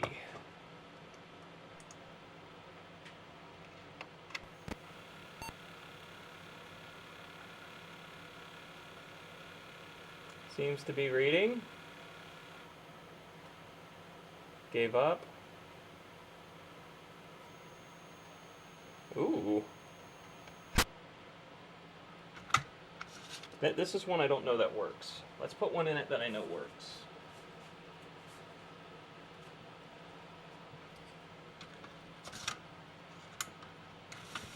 See what it thinks about that.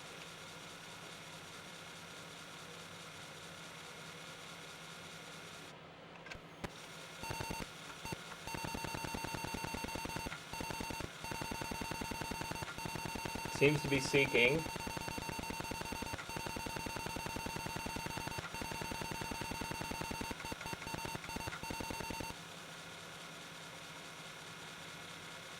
There we go.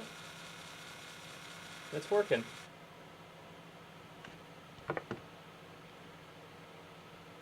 Kind of. Looks like we had a little weirdness going on, but it's okay. We had a controller sitting over here. There it is.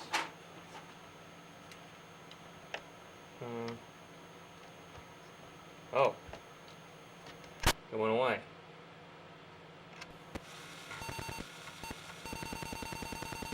It seemed to read it though. This computer is completely untested, so there might be some weirdness going on with this computer, but the floppy drive seems to be working as intended. If that one cable is backwards, there's no way that we read a disk, right?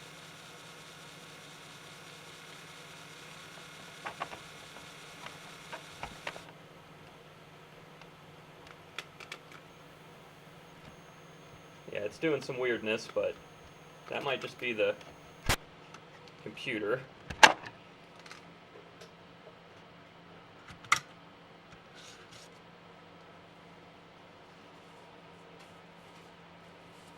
Let's try Frogger real fast.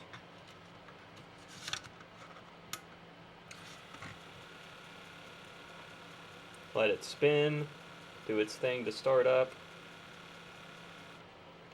Now turn the computer on.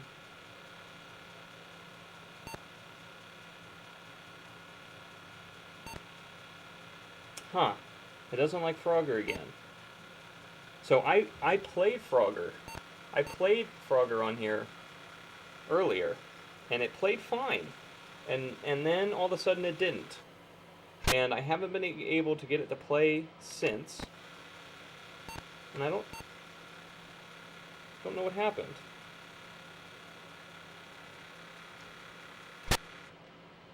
So we can try to clean the head some more, I guess, with some Q-tips and alcohol. Or maybe Frogger just bit the dust, you know? I don't know.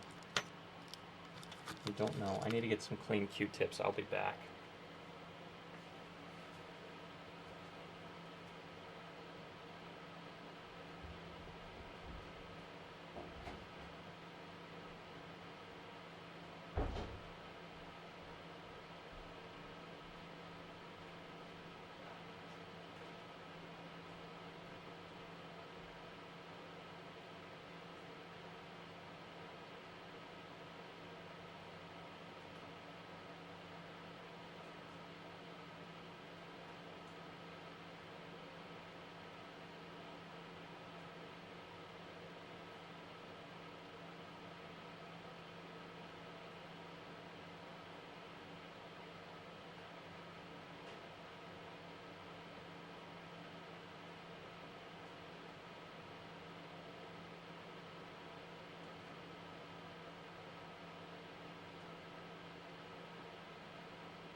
Yeah, so Yank, I played Frogger for like 10 minutes. I don't think so. I don't have any magnets down here. I do have a magnet to to magnetize my screwdriver on, but that's way over here. I didn't put it anywhere near that. I'm just gonna clean the head again.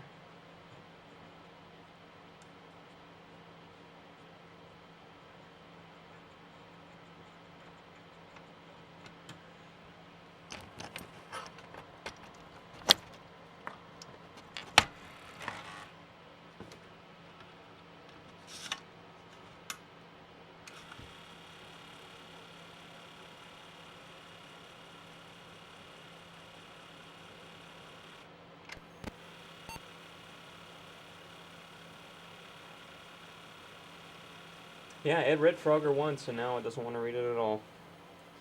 Does not want to read it at all.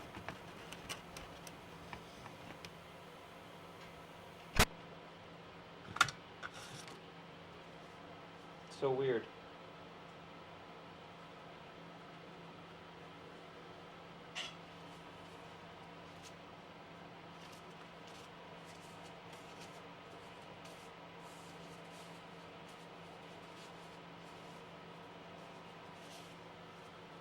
Seems to read Gorf okay.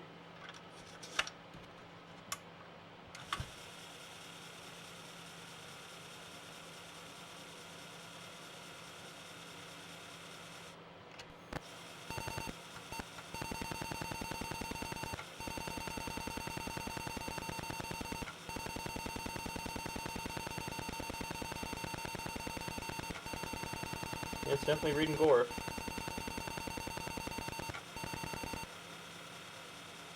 And he found out what happens, huh? Yeah, I bet he did.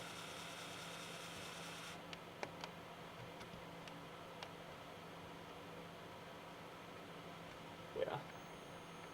See, the weirdest thing is that is not the screen I got for Gorf the first time. It was, it played a little tune and a little guy flew around and then it started the game. But that just starts the game and shows a weird screen that I've never seen before. I had another game. It was Jumpman. And that one...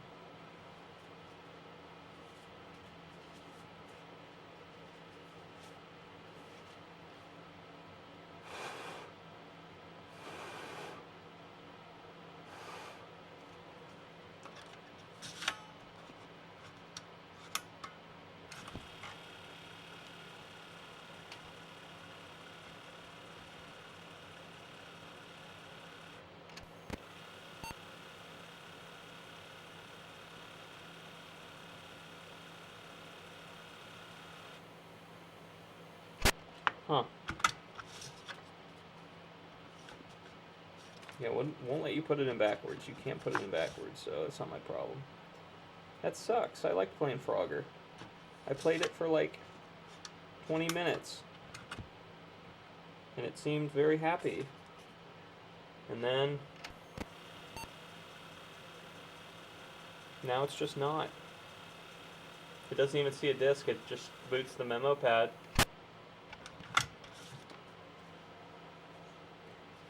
Gorf boots something, but it's not what it booted last time, which is very strange to me. It seems to boot something different on this computer. That's weird.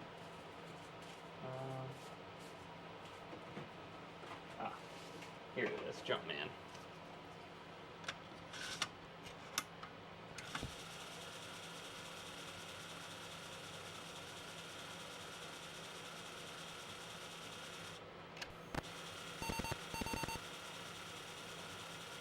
Requires 32K memory. I can't play it, it's not big enough. Can't play Jumpman, I don't have memory, man, what the hell? Okay, well we can't test that any further, but I think the drive is fine. I think we just... let's see what this one is. It just says FHC82 on it. Let's see what the fuck that means.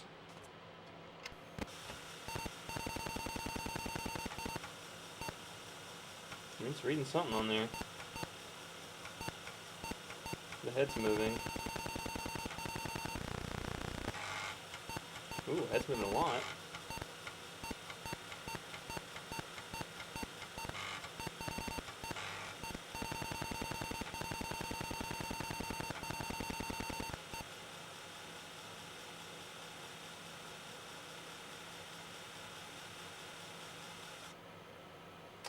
Oh, shit. Disk operating system 2. Format disk, duplicate disk, run as address. Okay, so this is like this is a utility. Lock file, unlock file, write DOS files, duplicate, create memory, run at address. Okay, very cool. I had a friend in school who thought it, yeah, and he found out what, he went to study hall and grabbed his Oregon Trail disc and went, what the fuck, and went, yeah, dork, magnets kill discs. Okay, so this floppy definitely works. We just ran that program and it ran fine. So I'm convinced now that that head unit is definitely in the right way around. I just don't know what killed our Frogger. It's so sad. Age, if I had to guess, age killed Frogger, but still sad. It seems to not spin as well as the other discs do.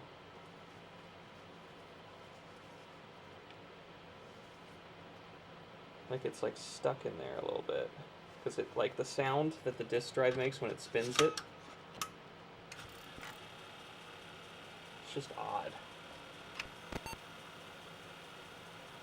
Oh.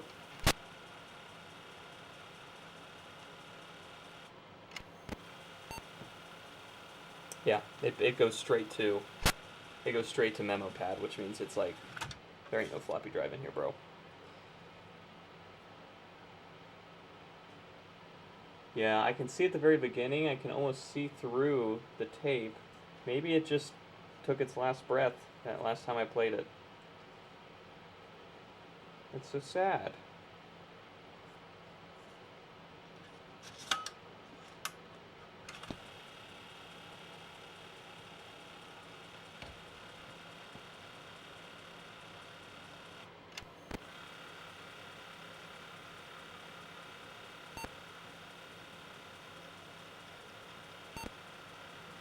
Yeah, boot error.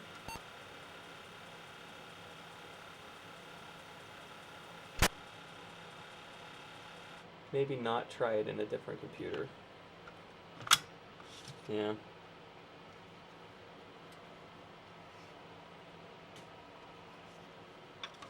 I'm having fun testing the floppy drive though, man.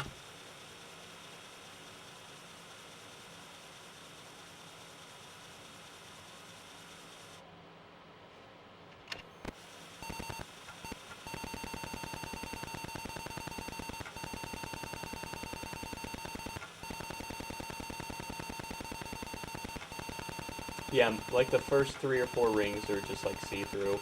Maybe it was just played so much that that was like its last gasp. And Gorf seems to be getting close to its last gasp, considering it's doing this. But, oh well. I think by at least running the disk utility, we know that our drive is okay. So we can take this all apart, this whole mess we made, and we can put the disk drive all the way back together. And I'm happy with that. So the way that this goes back together is really simple. We literally just slide the face on and make sure that it lines up with the spokes on the bottom.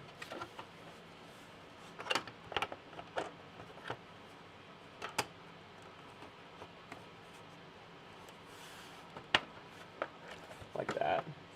And then the face should clip on. And there it is. Completely back together. Now we found our bag of screws for... That's cassette. There's floppy drive screws.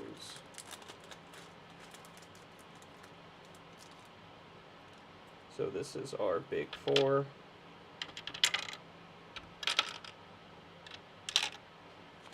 And then we should have 2 more screws for the front of this. Did we not bag the 2 front screws? If I didn't, I'm pissed. I did such a good job bagging everything. You tell me I forgot to do those two.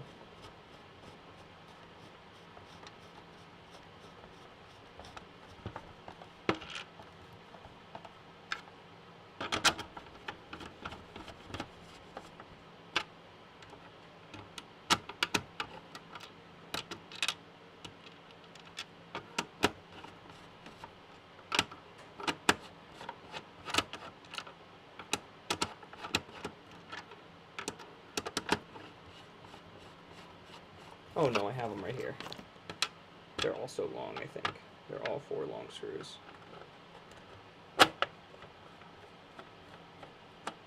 Right? Yeah.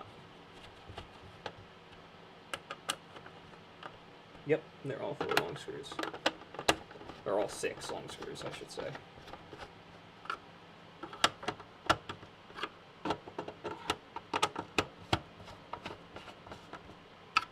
Alright, that's the drive completely back together. That's it. So there's the Atari 1050 drive.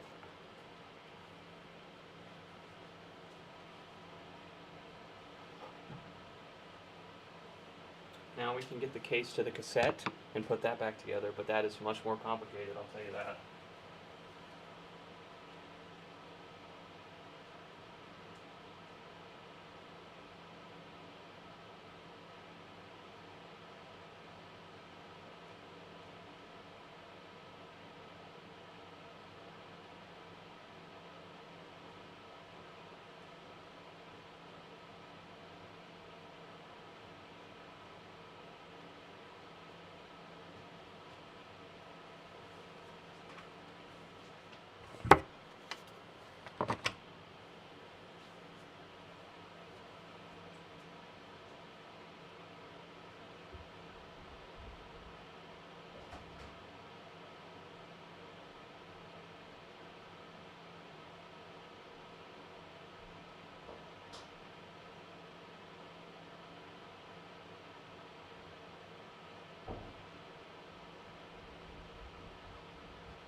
Okay, so first thing we have to do is feed the power cable back through, and that was a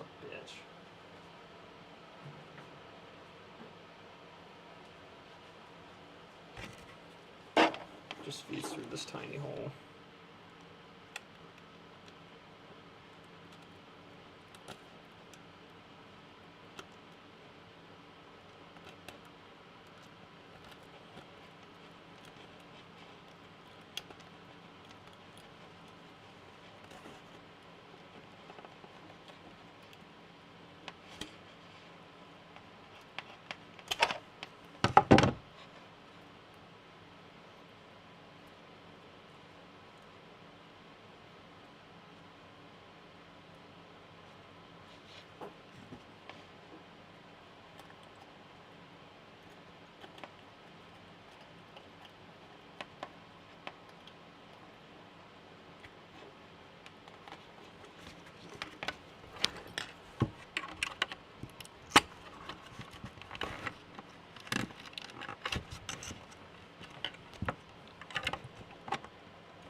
Like that.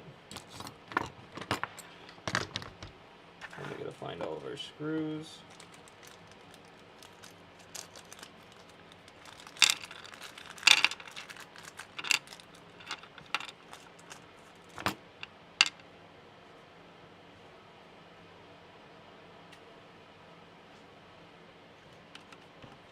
Got the transformer here.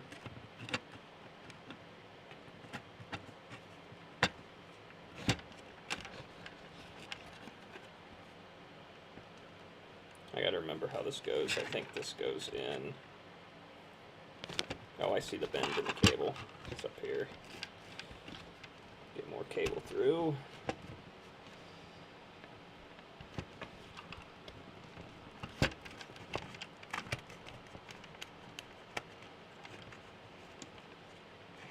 And right There's where that bend is. Yep, just like that. And that goes down in there like that. That gives us our stress relief on our cable. And that goes right there.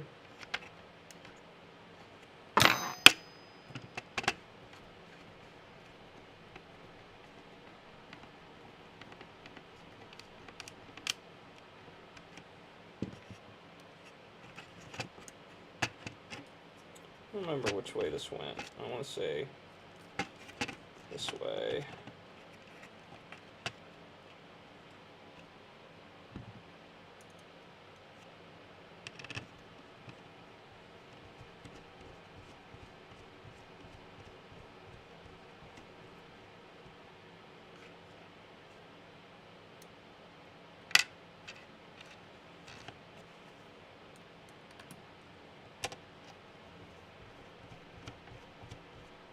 Ah, this is what we have to solder to, or we have to solder the ground wire to this piece real fast, and then that connects to the leg of the transformer there. So let me solder that on there real fast.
There it is.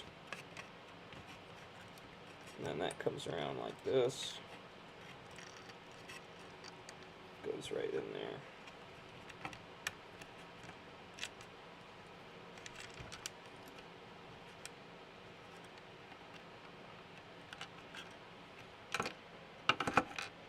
Speaking of our magnet,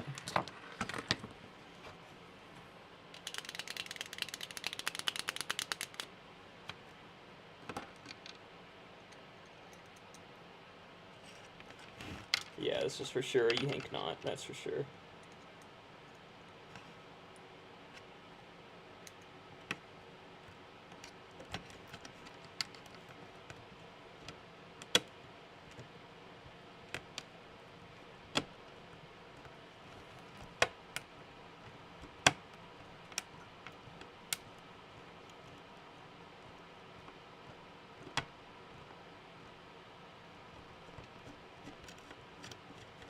Cable's getting in the way.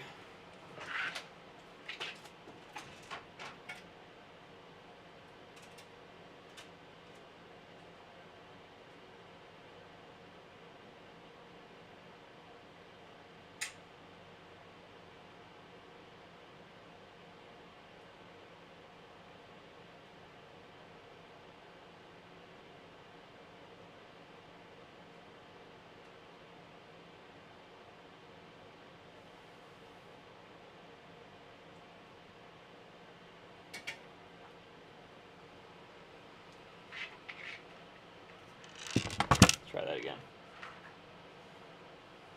Now that we got the ground cable out of the way for our screw.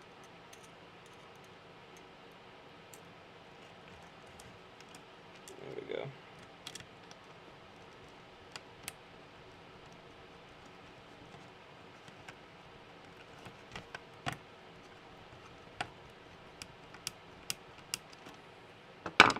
And then our two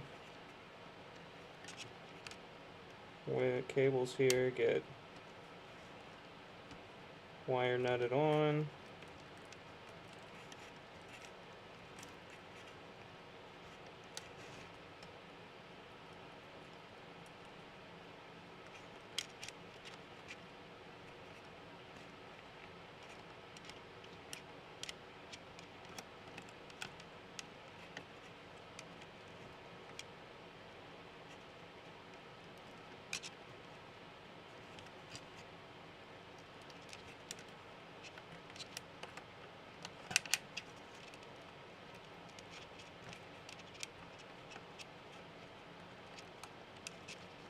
Yeah, this is a bitch.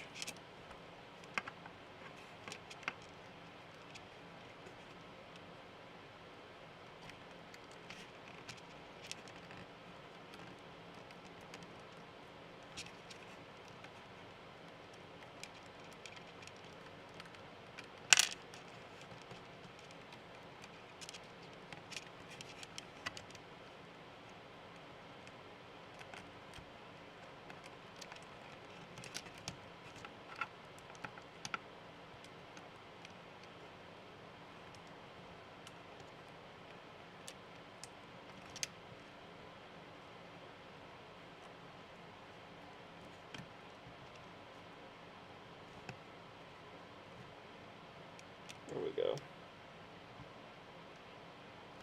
It's on there. We had electrical tape somewhere.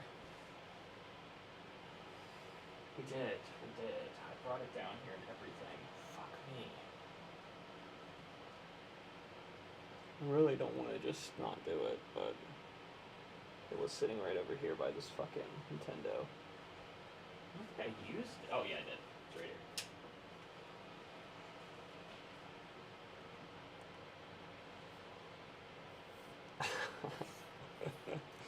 You deserve a paid man, bro. You've been through some fucking shit this week, that's for damn sure.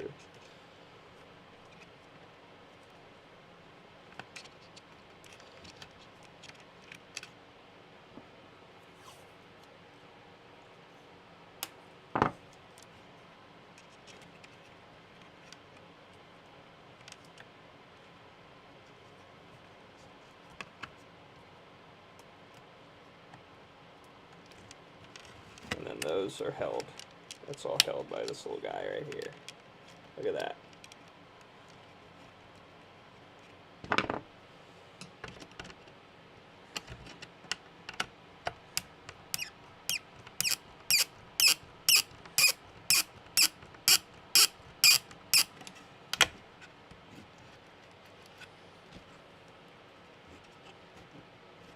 Okay.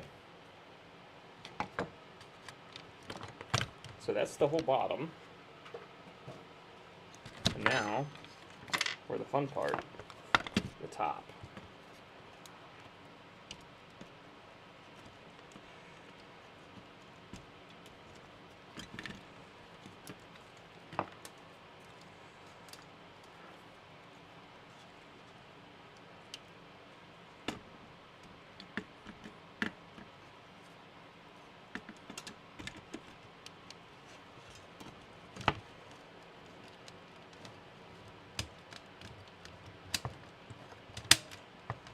Okay.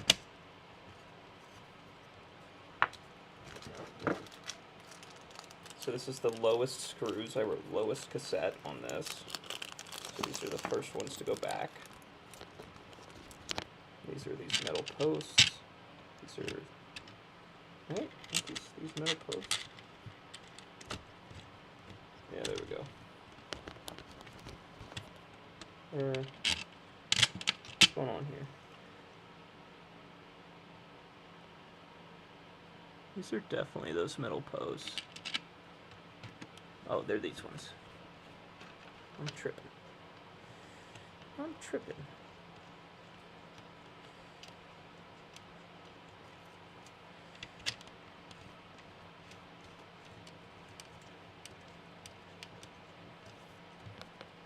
I think this side had this guy. I might have to look back at my teardown video, not gonna lie.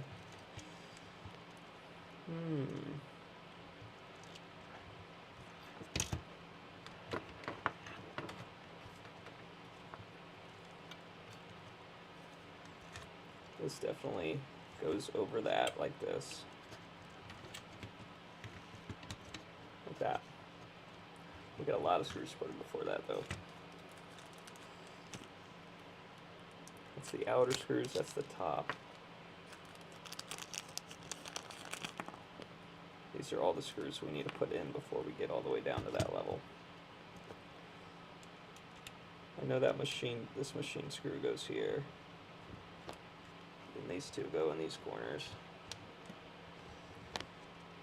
But I am unsure where that piece of metal goes.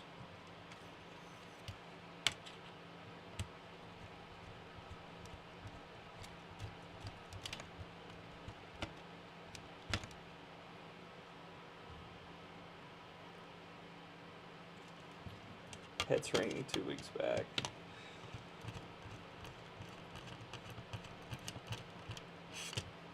That's crazy, Yank. I'm sorry that happened to you, man. That's fucking nuts.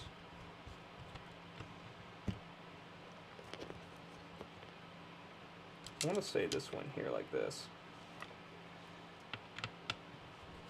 I don't know why.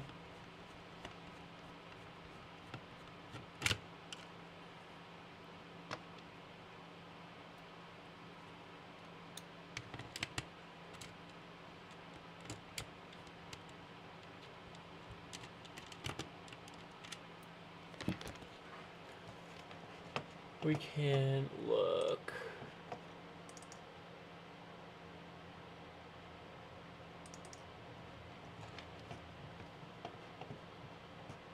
That's why we record this stuff.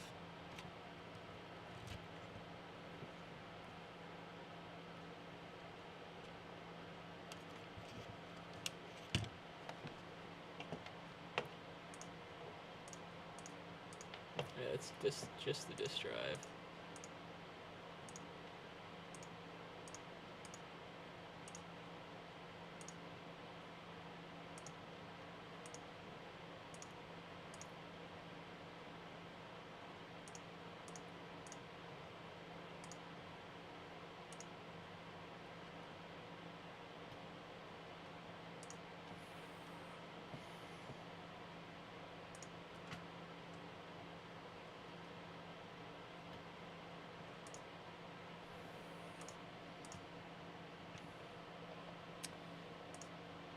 I think I can see from my floppy drive video which way that cable went.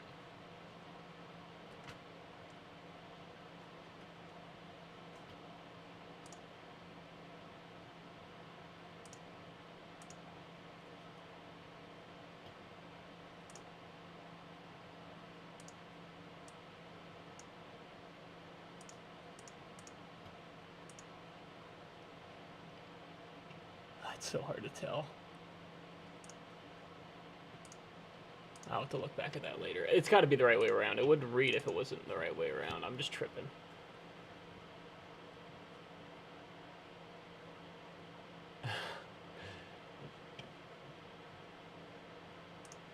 Are you the $1 million man? Okay, here we go. Yep. So we got 2 screws up top.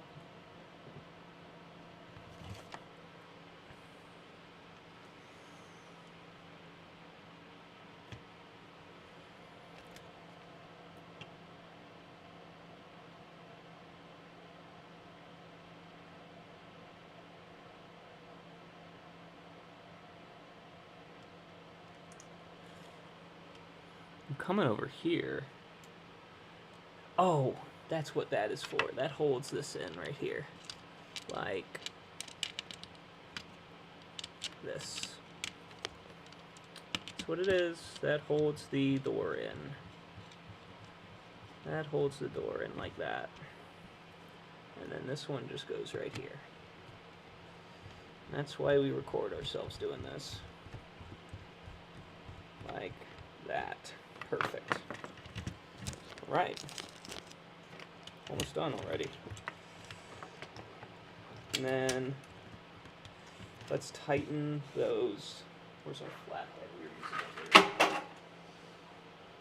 Oh. Let's tighten these in.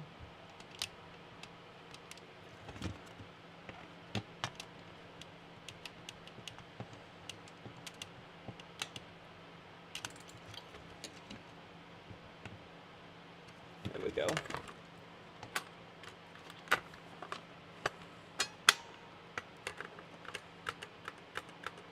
That door still moves a lot. Oh, I got it upside down, don't I? That's why. It's like that door is moving way too much.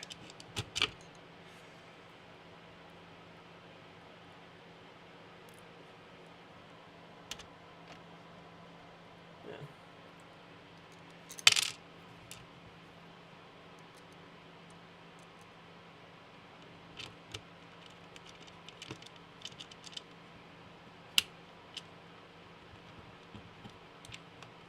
Like that. That is going in sideways, so let's not cross thread it. There we go.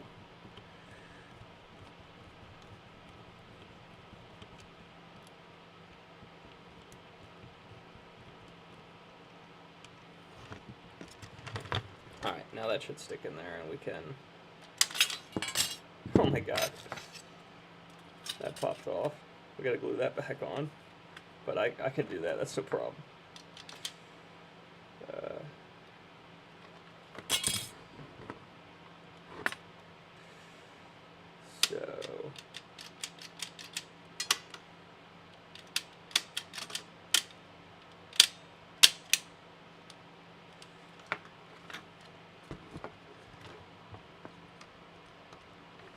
Oh, I see the problem here.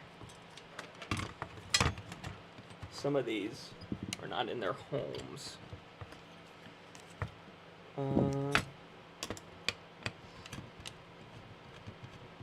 If we just loosen these, we can probably get them in their homes.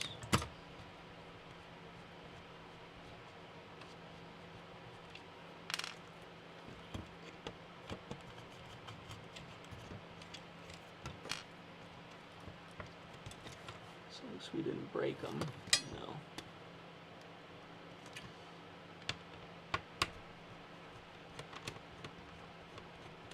This thing's complicated, man.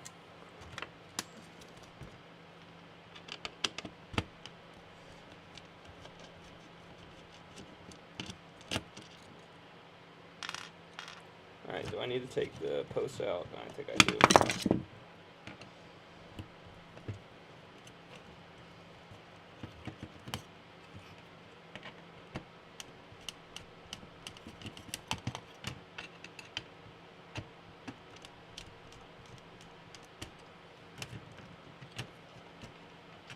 There we go. That's in.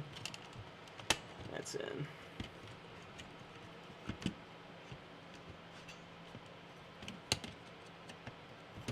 My bad, my bad, my bad.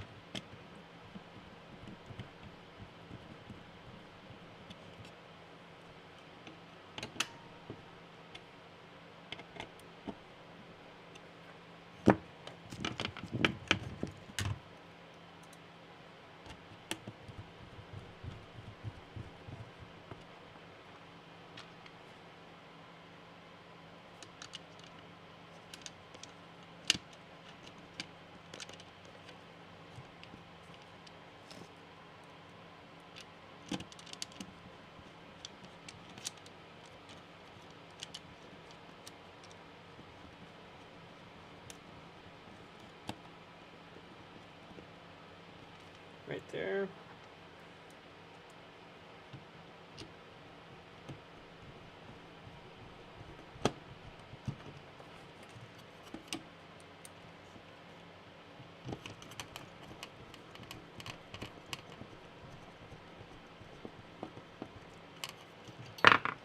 Okay.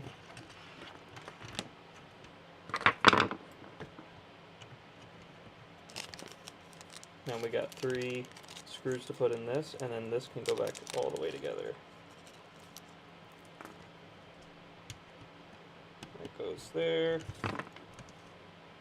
That one goes up here in the circuit board, because it's got the little insulator.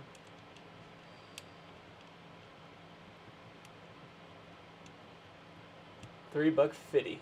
I'm gonna need $1.50. I'm gonna need $1.50. I'm gonna need about $3.50.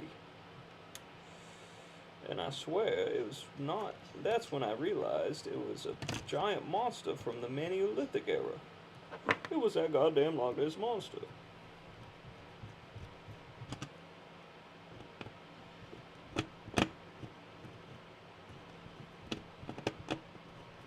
Stop cross-threading before I beat your ass. What are you doing? Besides cross-threading like an idiot. Will you go in?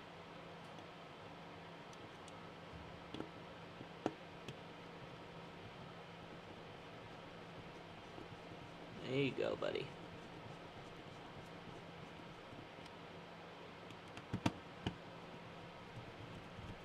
Alright, now we just gotta solder the 3 cables from the transformer back onto the board.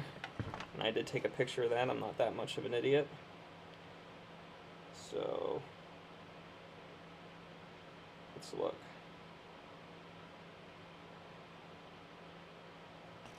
Alright, let me do that real quick.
Alright, there it is, minus the plastic part, so let's see what it does now. Let's see if it blows up my house or not. See if it does anything. I don't even know if it will do anything without. Yeah, it fast forwards and rewinds. Beautiful. And the counter works. So, if I plug this into the computer,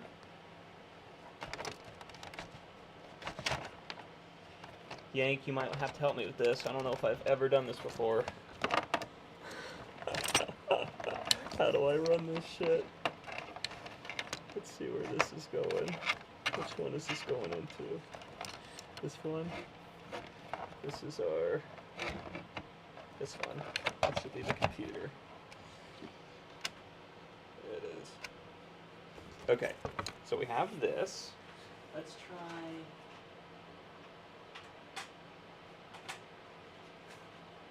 Addition with carrying, Atari Basic. Let's try that. That's a good one to try. So we'll try side A.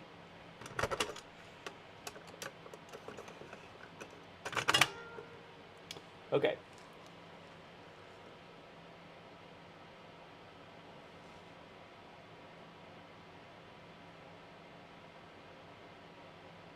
Last live, huh?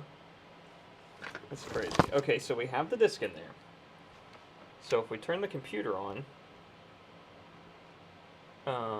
we will need to switch to the right camera, won't we? And it just boots the memo pad. So what do I need to do? I need to play this disc and then turn it on?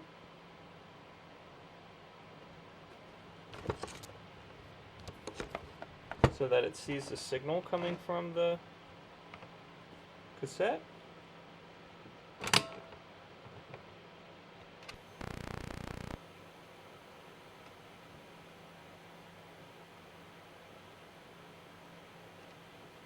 How do I get it to...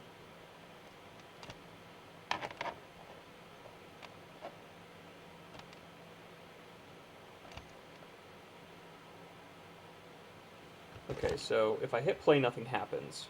And...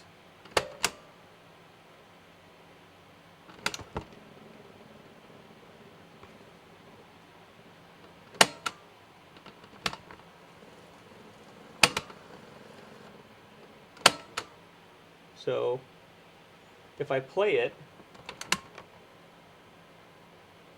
and I turn the computer off and on, it should start playing the disc, I'm pretty sure. But it's not doing anything.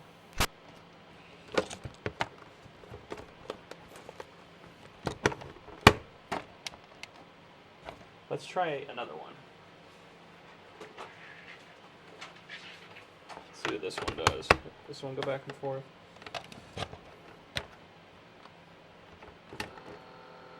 No, this one's got fucked up. Yeah, this one's got messed up belts. So that one definitely needs a belt kit, this guy. And I have another one out in the barn, but I won't go get it right now, but...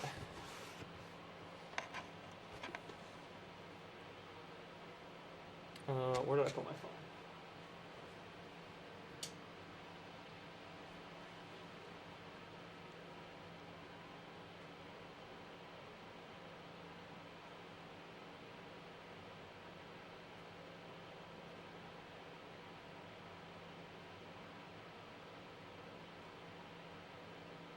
Okay.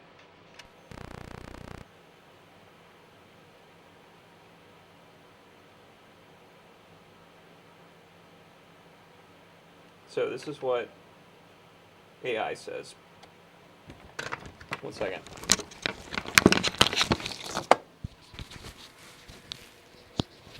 This is just a memo pad, though. I can't execute code here. On your Atari keyboard, type cload. Press return. Press the return key. You'll hear a single beep.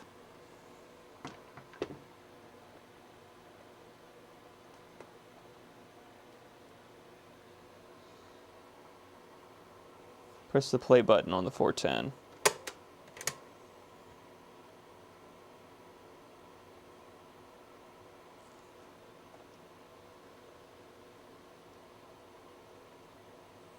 Yeah, it's not doing it. This isn't running code, though. This is just the memo pad.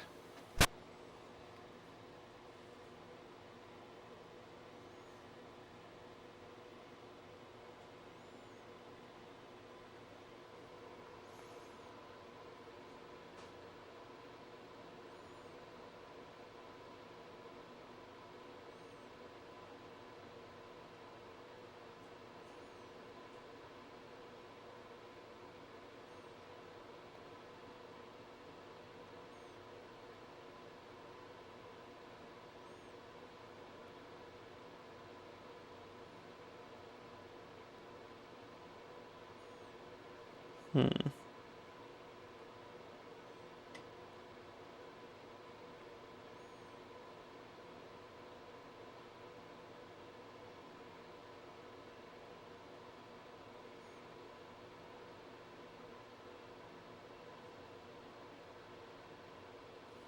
It's almost like it needs basic.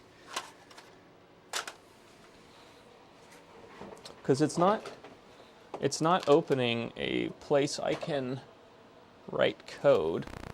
It just brings up the memo pad, and I can't do anything else. I can type in here, but like, it's not executing any of these programs I'm writing. I do have BASIC, but that cartridge didn't seem to work on the other one, so we can try it in this one, but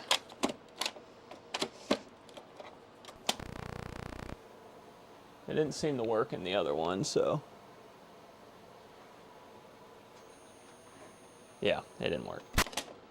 Troy Dog, if this works, you're a freaking legend. Okay, so we're gonna turn it off, hold down Start and Option.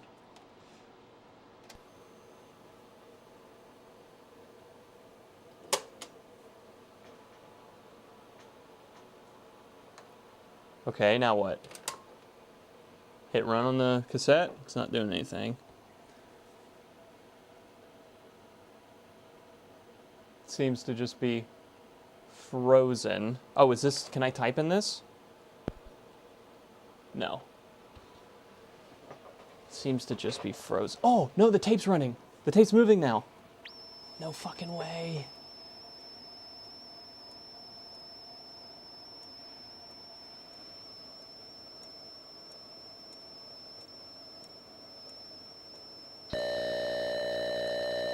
It's doing something.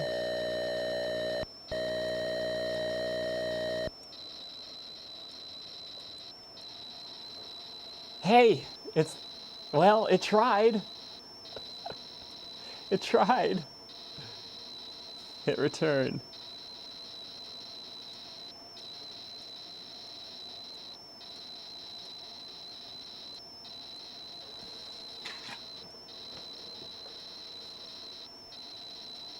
Okay, it definitely tried.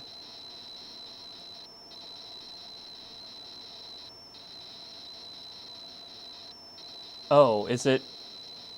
I can't even hear it, I'm sorry. Is it making an awful noise?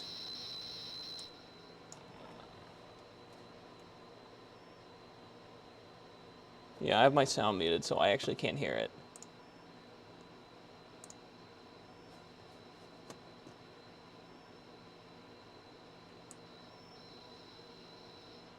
Yeah, it's making an awful noise. Well, it showed something. It will, no joke, take 5 minutes to load a tape.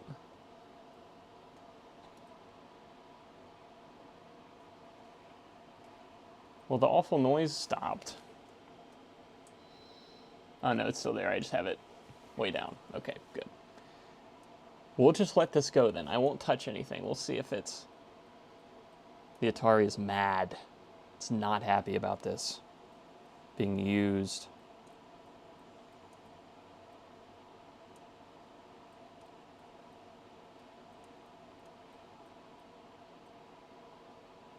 It did show some numbers earlier and like freak out, so I'm honestly thinking it's not going to load. It looks like it tried and then it freaked out, like it had been doing with the floppies earlier on some of the floppies.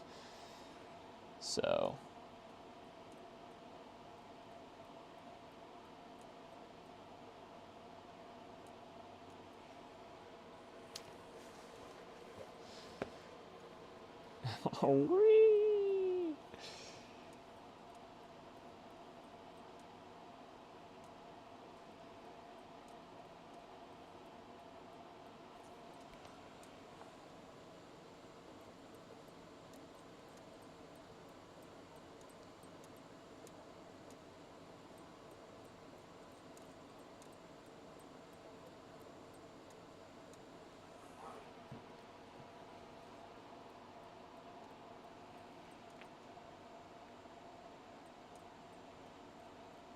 Hey, but we didn't break it. We managed to take this completely apart and put it back together, and it didn't break. In the meantime, let me figure out why this basic cartridge doesn't work. It does have a big old rusty screw on the back, so. And I need to go to bed soon because I got to go upstairs and load all these these Atari 5200s into the dishwasher, and that's going to take time. All right. Let me figure out why this. How does this come apart?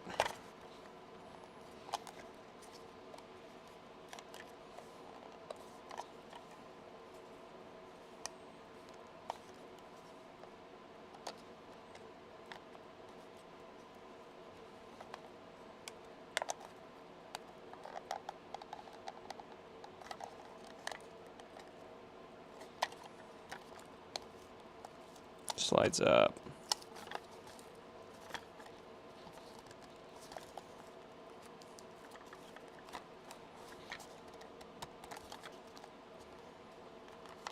There it went. Yeah, this doesn't look too nice on the inside, I gotta say. Yeah, I see rust on the legs of these chips. I will take these chips out and I will clean them and see if putting them back in after that will fix them.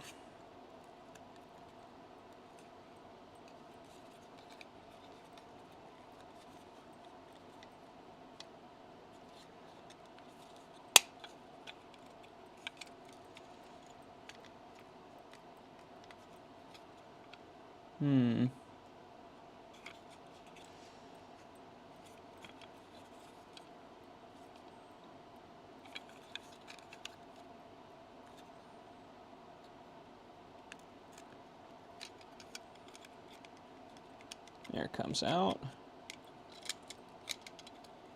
Come on, buddy. How do I get you all the way out, huh? Gotta take this bottom assembly apart or something. Well, maybe I don't need to take it all the way out. We can see the legs down there look okay. And these chips probably just need taken out and cleaned because that one's got rust in it. But, I mean, with the rust, it might be toast, but we can at least try. That wasn't too bad, though, taking that apart.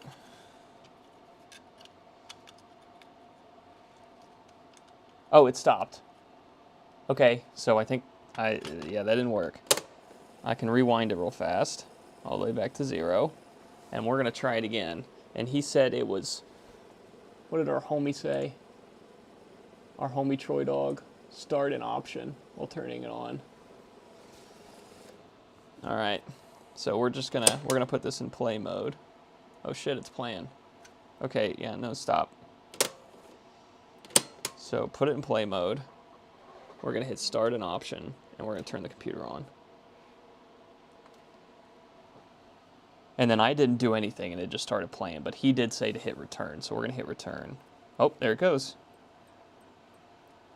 This guy's a fucking genius.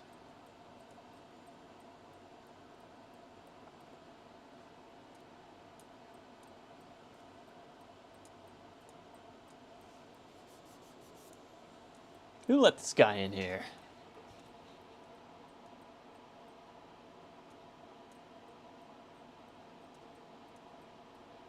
Will we get that random gobbledygook on the screen again? This is addition with carrying for Atari Basic. It might need Basic on a cartridge because it says Atari Basic in parentheses. So that might be why this isn't working.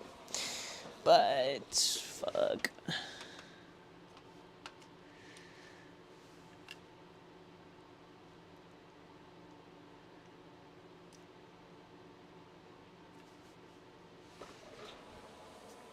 Did it do anything yet?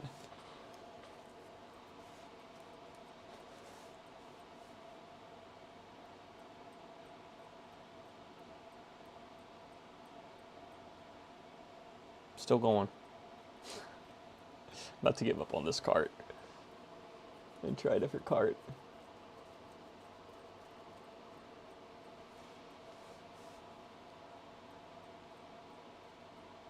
Alright, I'm not waiting 5 minutes for this shit, man. Come on.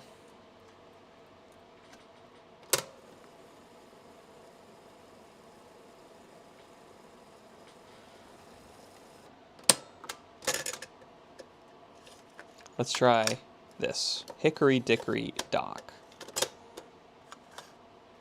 Put that in play mode. Option start. Turn it on. Hit return. Oh. Oh, it's played all the way. Well, that's not going to work now, is it? Ooh. Oh, there it went.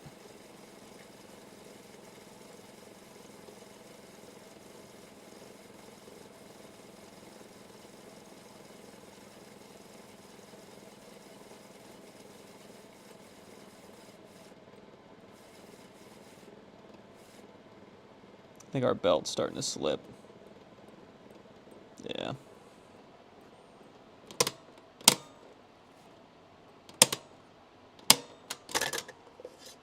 Or it's this tape.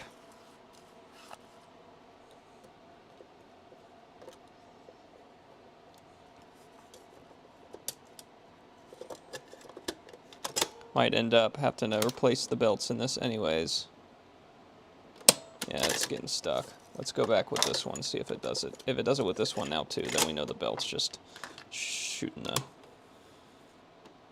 Yeah. Well, that's all the way over, actually. Seems to be going a little slower on the advance. Now the rewind's going... Yeah, that was good. Maybe it's just a bad tape.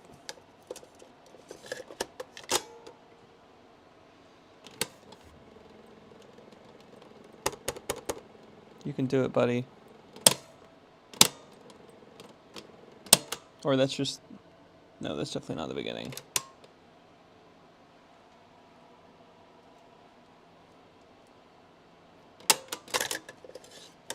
Oh, that is all the way over on this side, so let's try to play it. So we'll turn this on and hit these two keys, and then we'll hit return.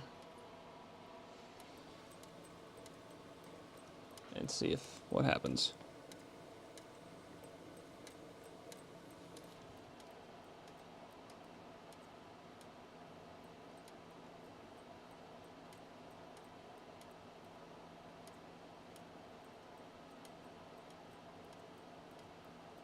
Nope, it gave up.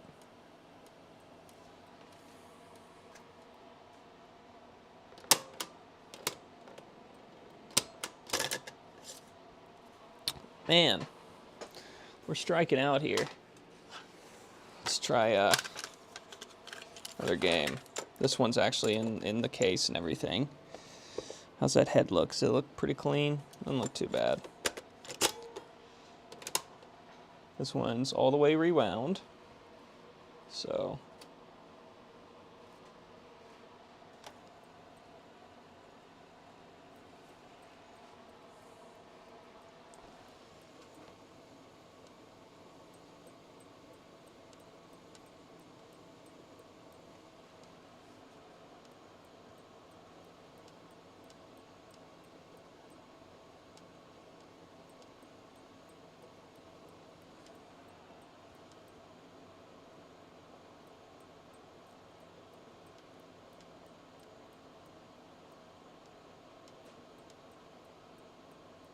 Not aired.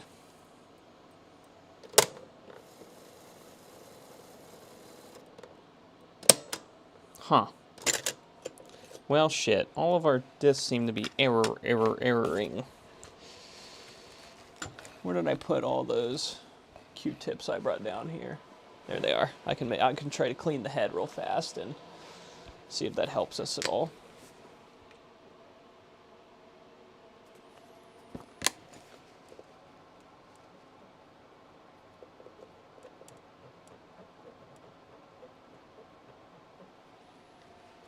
Nothing really came off of it, but we can try another game.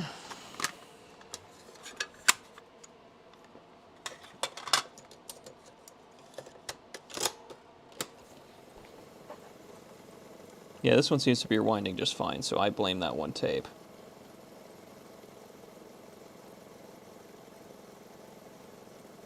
CXL4002 required. Oh yeah, this requires basic. It says it on it. So that's not going to work.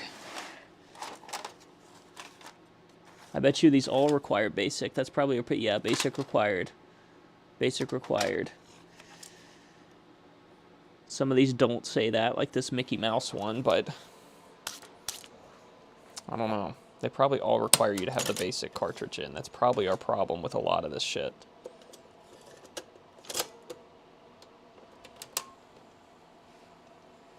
No. Go back, young man. Hit play. Turn you on. What? Oh, I didn't hold it good enough, I guess.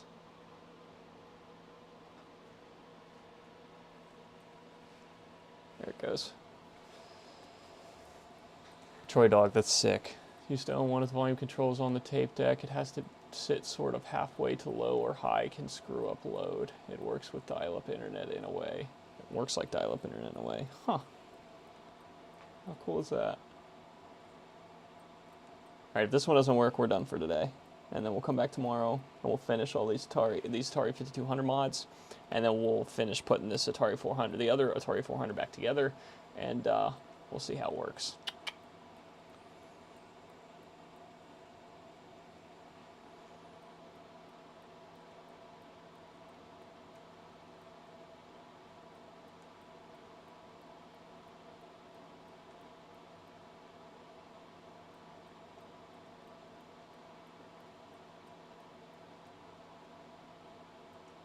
Boot error. Damn it. Why are you boot erroring? Stop boot erroring, bro. Yeah, probably just have to have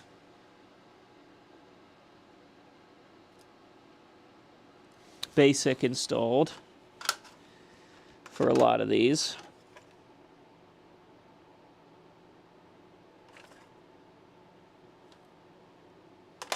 Most of these say you have to have basic installed.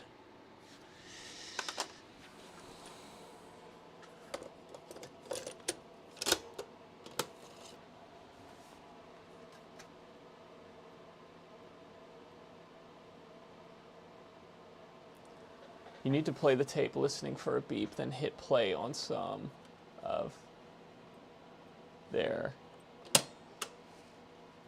You need to hit play on the tape listening for a beep, then hit play on some of there's an 8-second lead in. Hit play, you mean like hit start on the Atari 400? I can turn up the audio, but you're going to hear that awful buzzing again, I'm sure.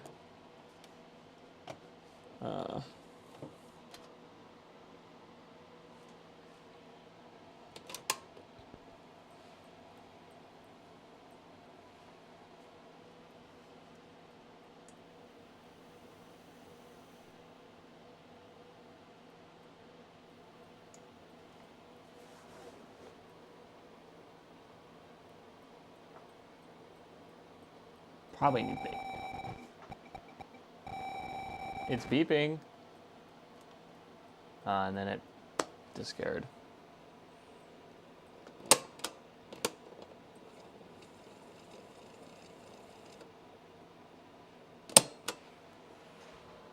Yeah, I probably need basic for pretty much all of these, so I'll have to fix the basic cartridge or buy one. These are the cheapest cartridges to get, so that's no problem. I'll clean the legs on this and see if I can get it to read. We'll do that tomorrow, though. Alright, guys, we'll do that tomorrow. But for now, I need to take all those Atari 5200s upstairs and have them cleaned. And then we'll put all these Atari 5200s back together with the power mods complete.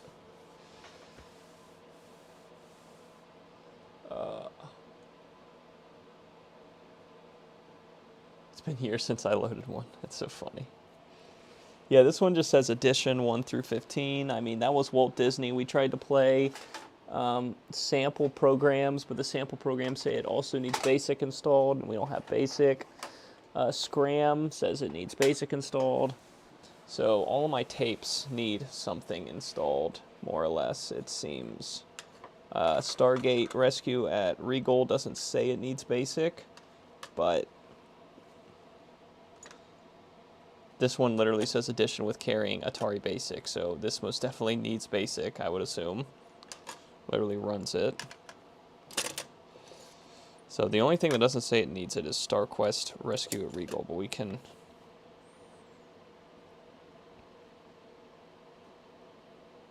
Let's ask...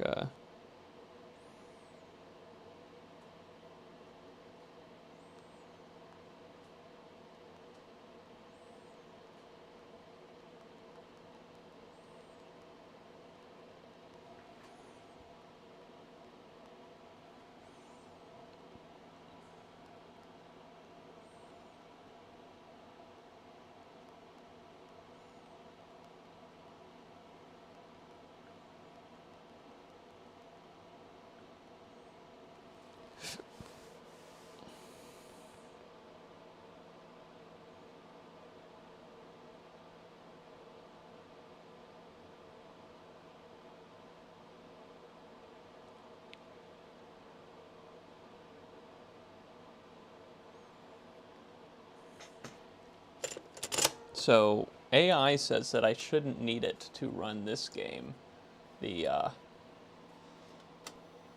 Regal game. So we're going to listen for that beep and... Oh, this has the high-pitched squealing noise. Isn't that fun?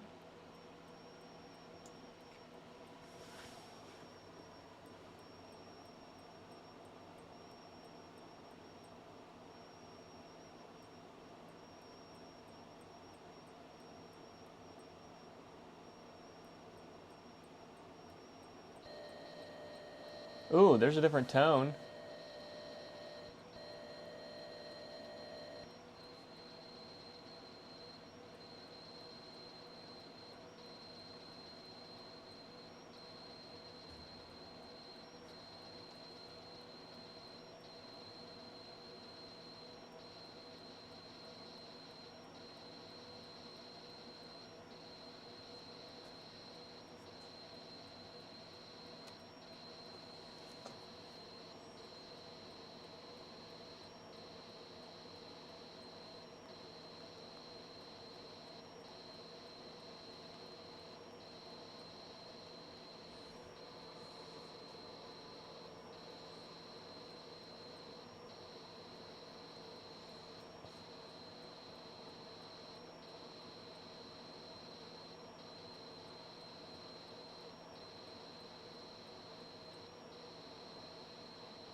Okay, so I also see that there's an azimuth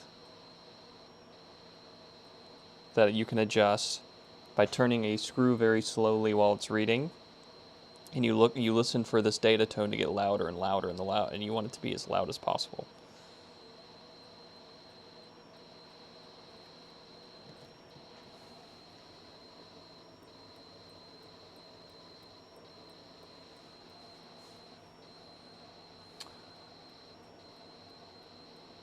I'd be real upset if we get through all this and it just boot errors. That's gonna fucking piss me off.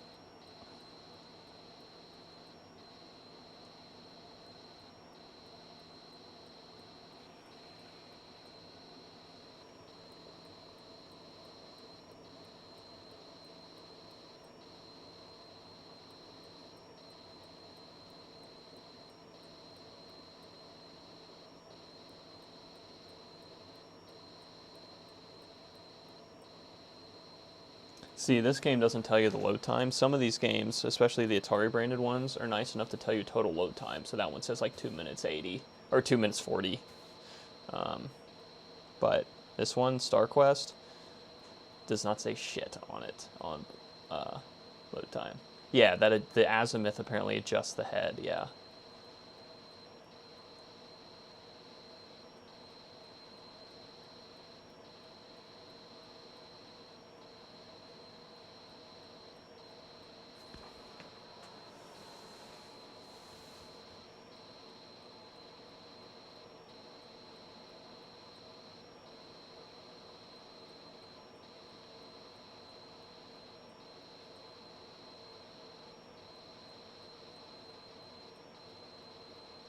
7 minutes and 99 seconds exactly. What the fuck am I talking about? No, yeah, it says, where was it? It was like the Kingdom game said something like, load time, yeah, 2 minutes, 41 seconds.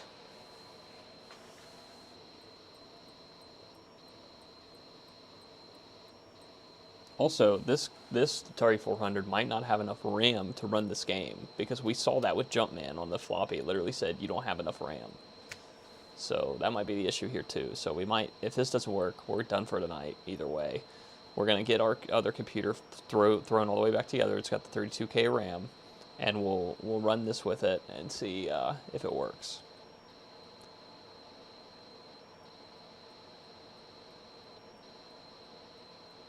This is still reading data. That's crazy.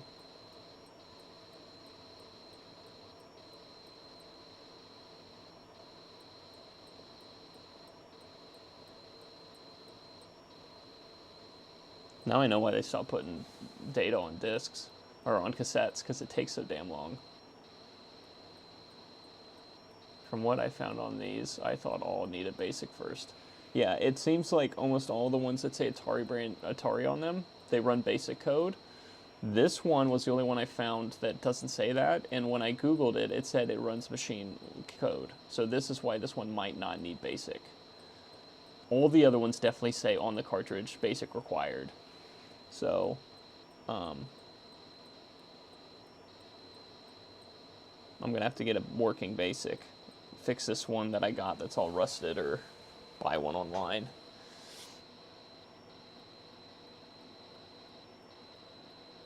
I think BASIC, it came with every single one of them, so it's got to be the cheapest cartridge out there.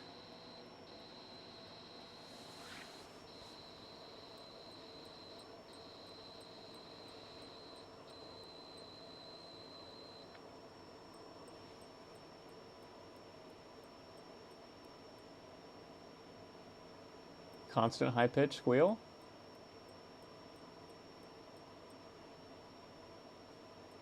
It's not going back and forth anymore. Ooh, the screen's doing something. Flashing at me. Oh, no, it's back to low again.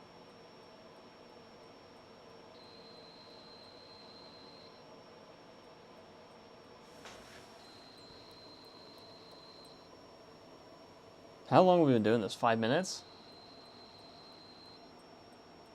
I think it's reading. It's like halfway done. This is either a massive game or I don't know.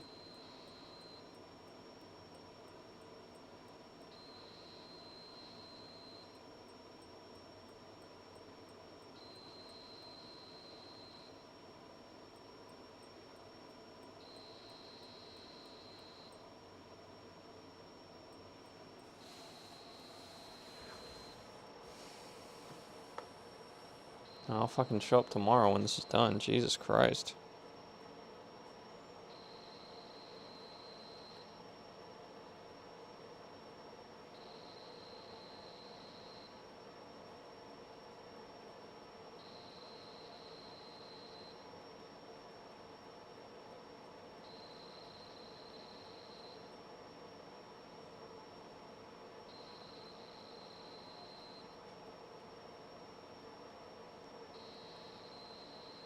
Are we having fun yet?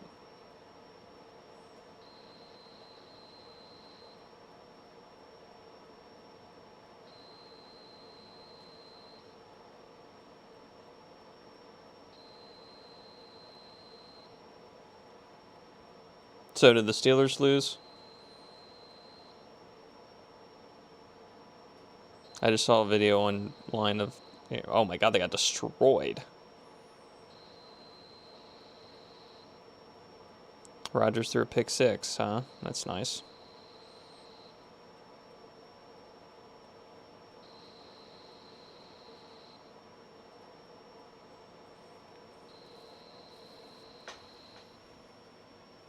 Yeah, some shows you can start it, load it, watch a TV show, and then it might be ready to use when your show's over.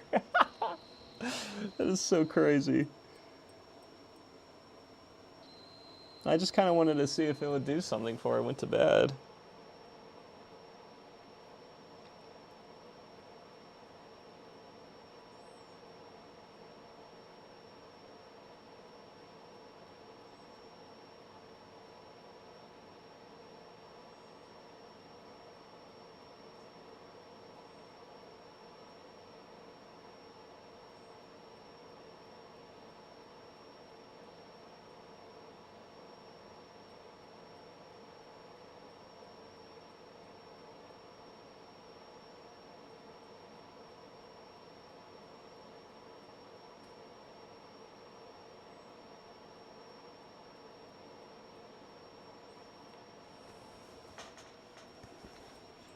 Dude, you know what it's gonna do? It's gonna get to the end, and it's gonna say, "Please flip to side 2," and I'm gonna fucking turn the stream off and go the fuck to bed.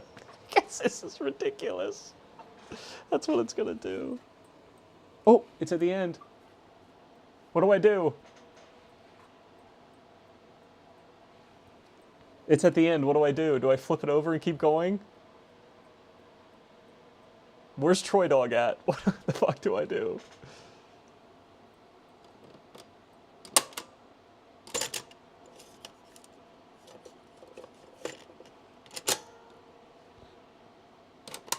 Okay, I flipped it over.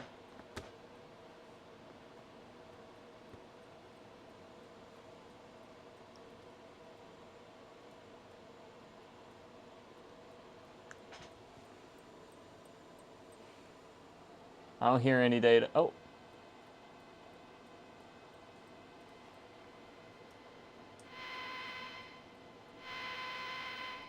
It's doing that super high pitched noise again.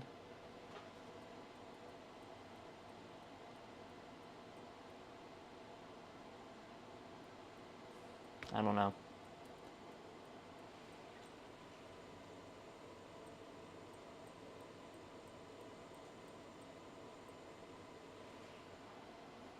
I tried return, it didn't do anything.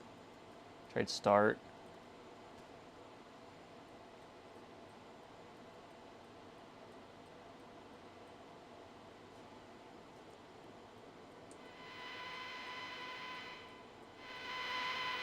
That doesn't sound like happy noises like we've had before. That sounds like angry noises. Sounds like it's not doing anything.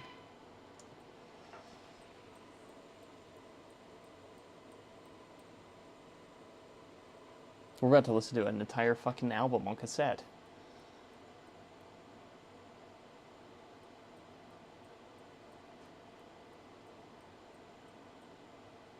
Giant tapes, yeah, giant fucking tapes.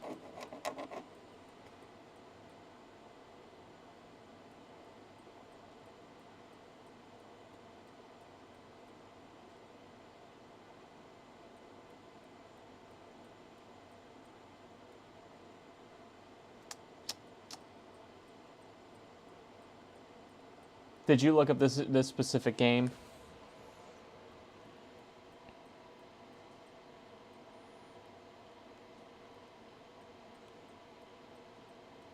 Let me ask it in my chat.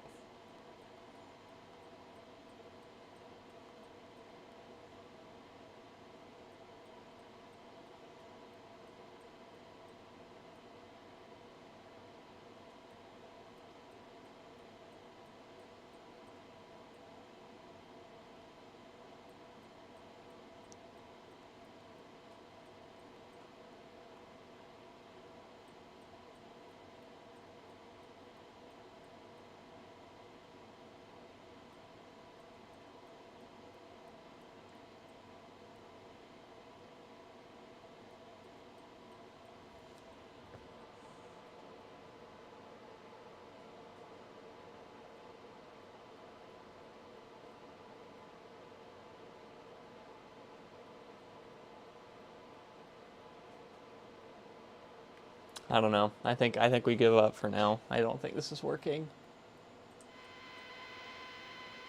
Yeah.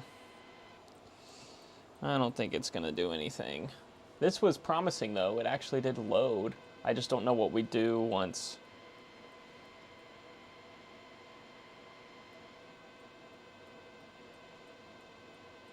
Because it doesn't sound like data like before, like dee doo dee doo. It just sounds like it does not sound happy.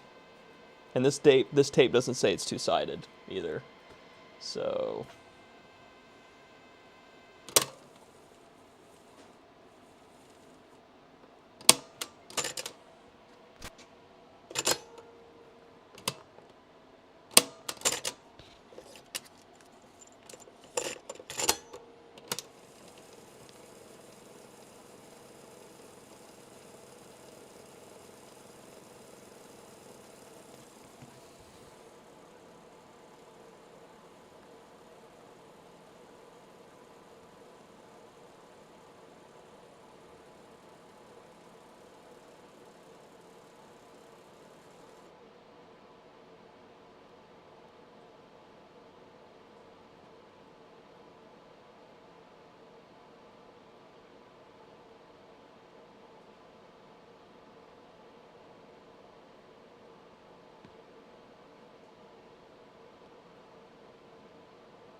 that's crazy, Egg.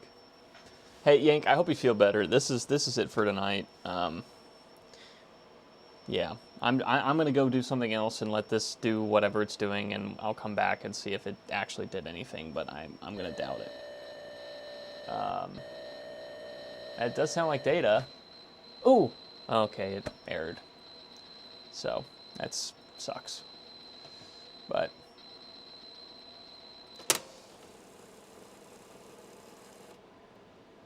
yeah. So this head probably needs adjusted, or probably needs a lot of shit done to it. Let's be real.